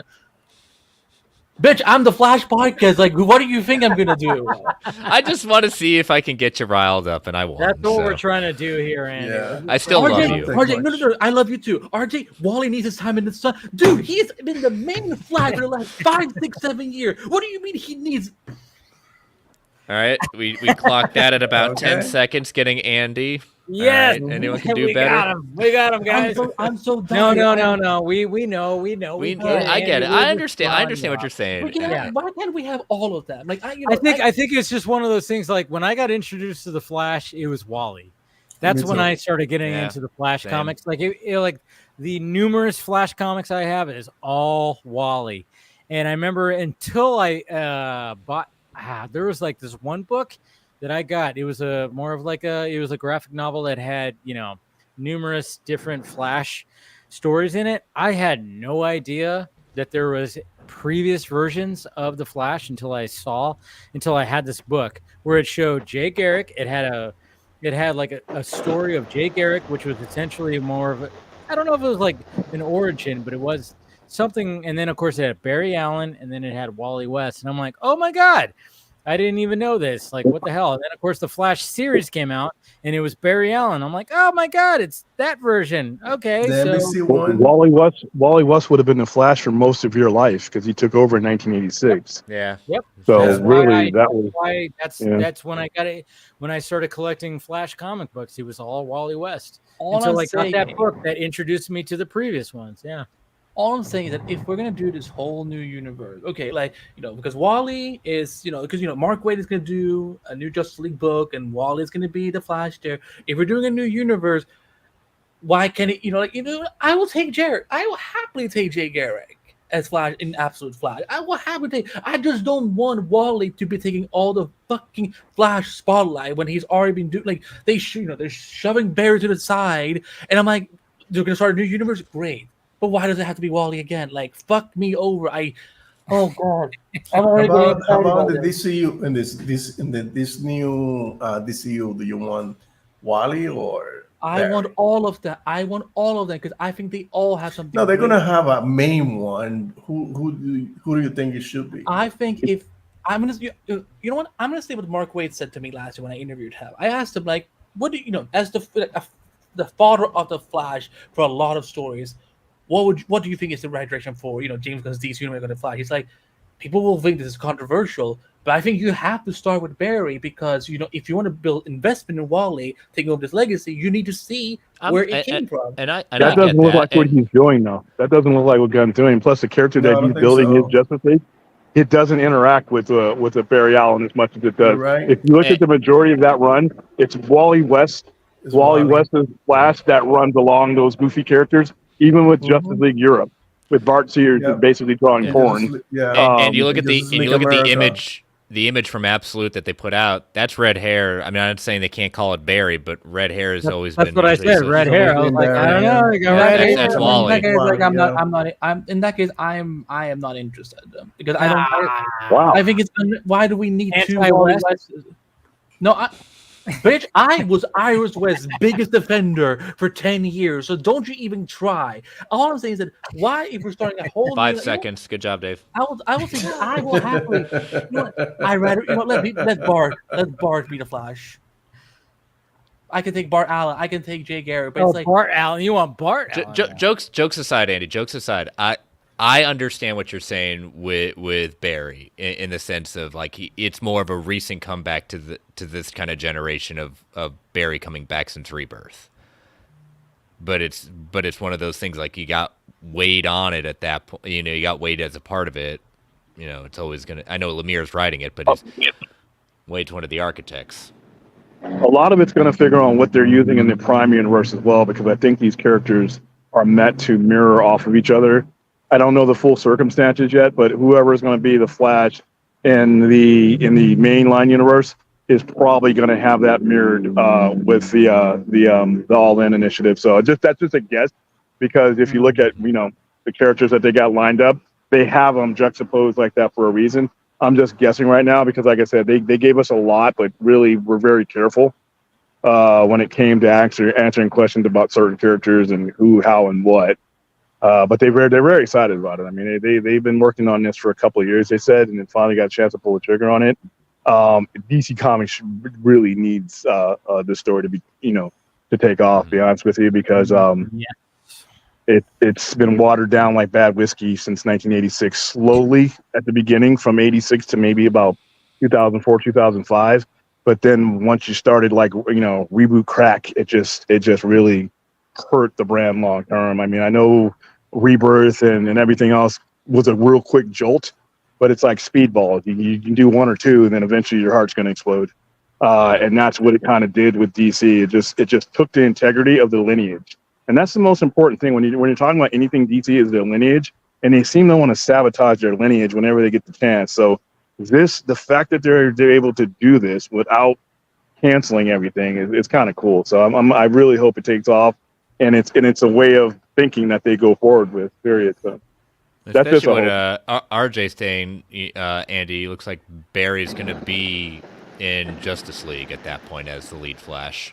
No, I mean, when I saw the artwork, it's the Wally logo on the suit, so I'm like, it has to be Wally. No, but I was just talking about in mainline, Barry's taking front and center for Justice League. I'll believe when I see it. Yeah, there's still a lot of he'll be in one issue, and he's like, you know what, I have to die. Well, Wally's been tied to Titans for a bit now too, since Tom. As the Flash, or just because he's not Kid. What is he? He's Flash in Titans. But I mean, he's on the Titans team. He's not on Justice League. I know there's no Justice League right now, but This is what I'm saying. Like, I just don't get like why we can't have all of them at the same time. Like, this is like what I've always hated with DC when it comes to Flash is that they almost feel like they have to like pit them against it, or like kind of be like, no, we can only have one of them front and center at the same time. Like Highlander, they're only gonna be the one. And that's the tough part when you have like 2 Wallies, you know, and you have a Barry. Oh, don't get me started on that. Well, before Crisis, they did.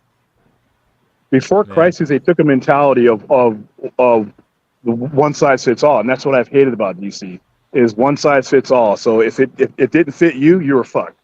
You just had to move on to something else, and then they would just go ahead and restart that. But before 1986, they explored all that. I mean, you know, literally, you're talking about a character that established the multiverse. The Flash was the character, the Flash World that established the parallel realities, and then they would remember the Justice Society and Justice League crossovers that they would do. I mean, they embraced all that, but then they just got to the point. Yeah, they got to the point where they thought the fans were too stupid to follow multiple things. We needed scratch and sniff, you know, and that's why what they're doing now is, I think, is cool, because this is not a really complex story, but they're not insulting your intelligence. Like, we don't want to confuse the fans. If I hear that one more time, and like whether it be cinematic or anything, well, people will get confused. Yeah, if your storyteller's a fucking moron, they'll be confused. If your audience is a bunch of fucking idiots, they'll be confused. I don't think either is the case. I think your writers are great, and I think your true fans are smart. So it looks like what they're doing now actually, gives credit to both sides for not being, idiots that are confused, like, a blind dog. You got to give people a chance. You got to trust and try. I mean, faith, Alfred. Faith. Entertainment, right? Exactly, Andy. Faith.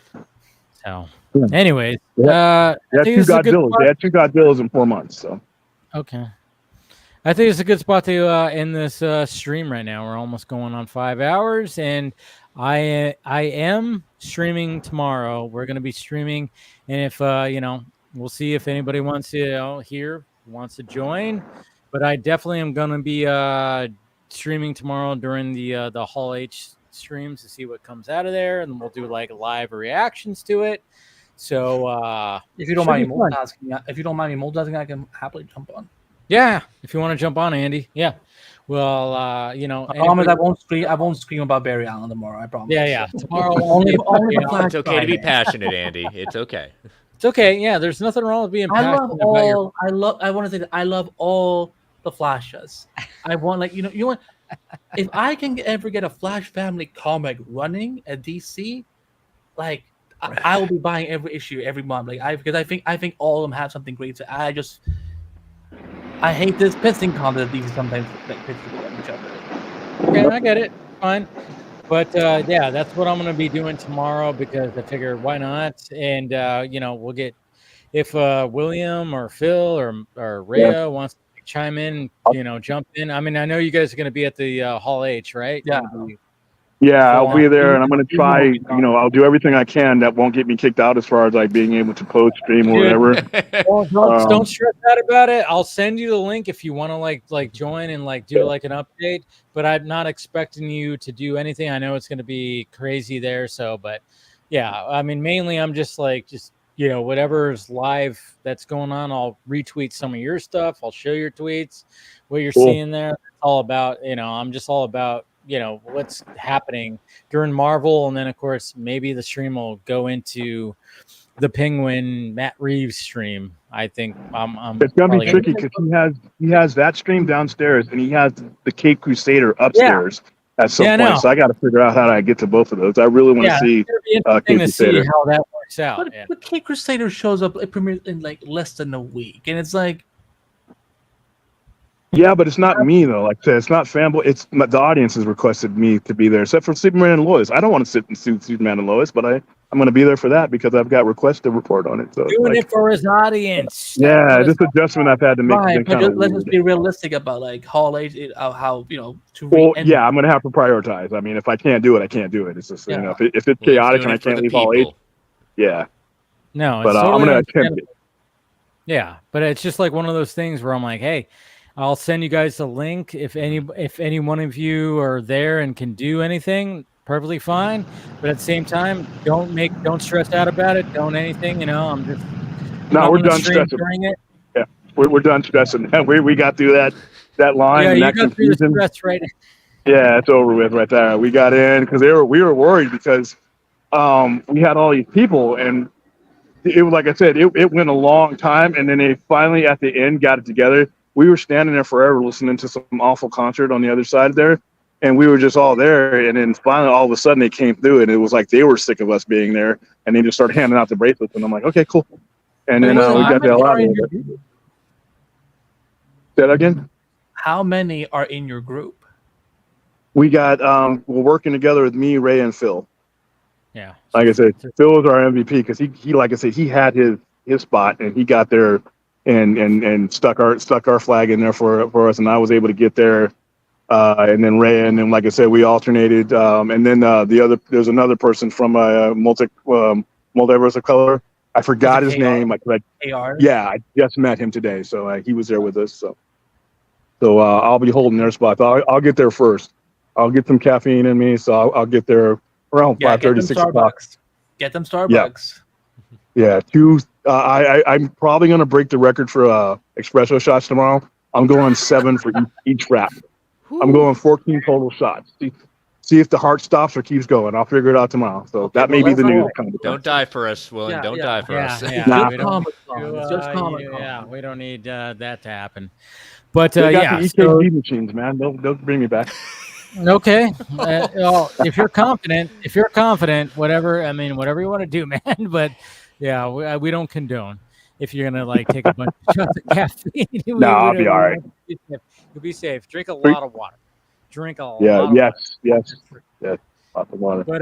But we'll end this tonight, and like I said, I'll be streaming tomorrow during these streams, and we'll see what happens. We'll have a lot of discussions, and you'll see some people here that who want to join tomorrow. Let's do it. Let's talk some more. So let's go around the horn, and of course, I want to thank Scott. I want to thank Travis for joining, and anybody else? Paul. There it is, Paul. I knew there was one more. Paul's out of his hostage crisis. We're all happy. He's a good guy. He's a good guy. Sorry, I start busting into that like Trump a dog. I started, I just start busting in that Trump impression. And when I start repeating, I just Paul. He's a good guy. Knows his comic books. Can you say like a dog? Yeah. What?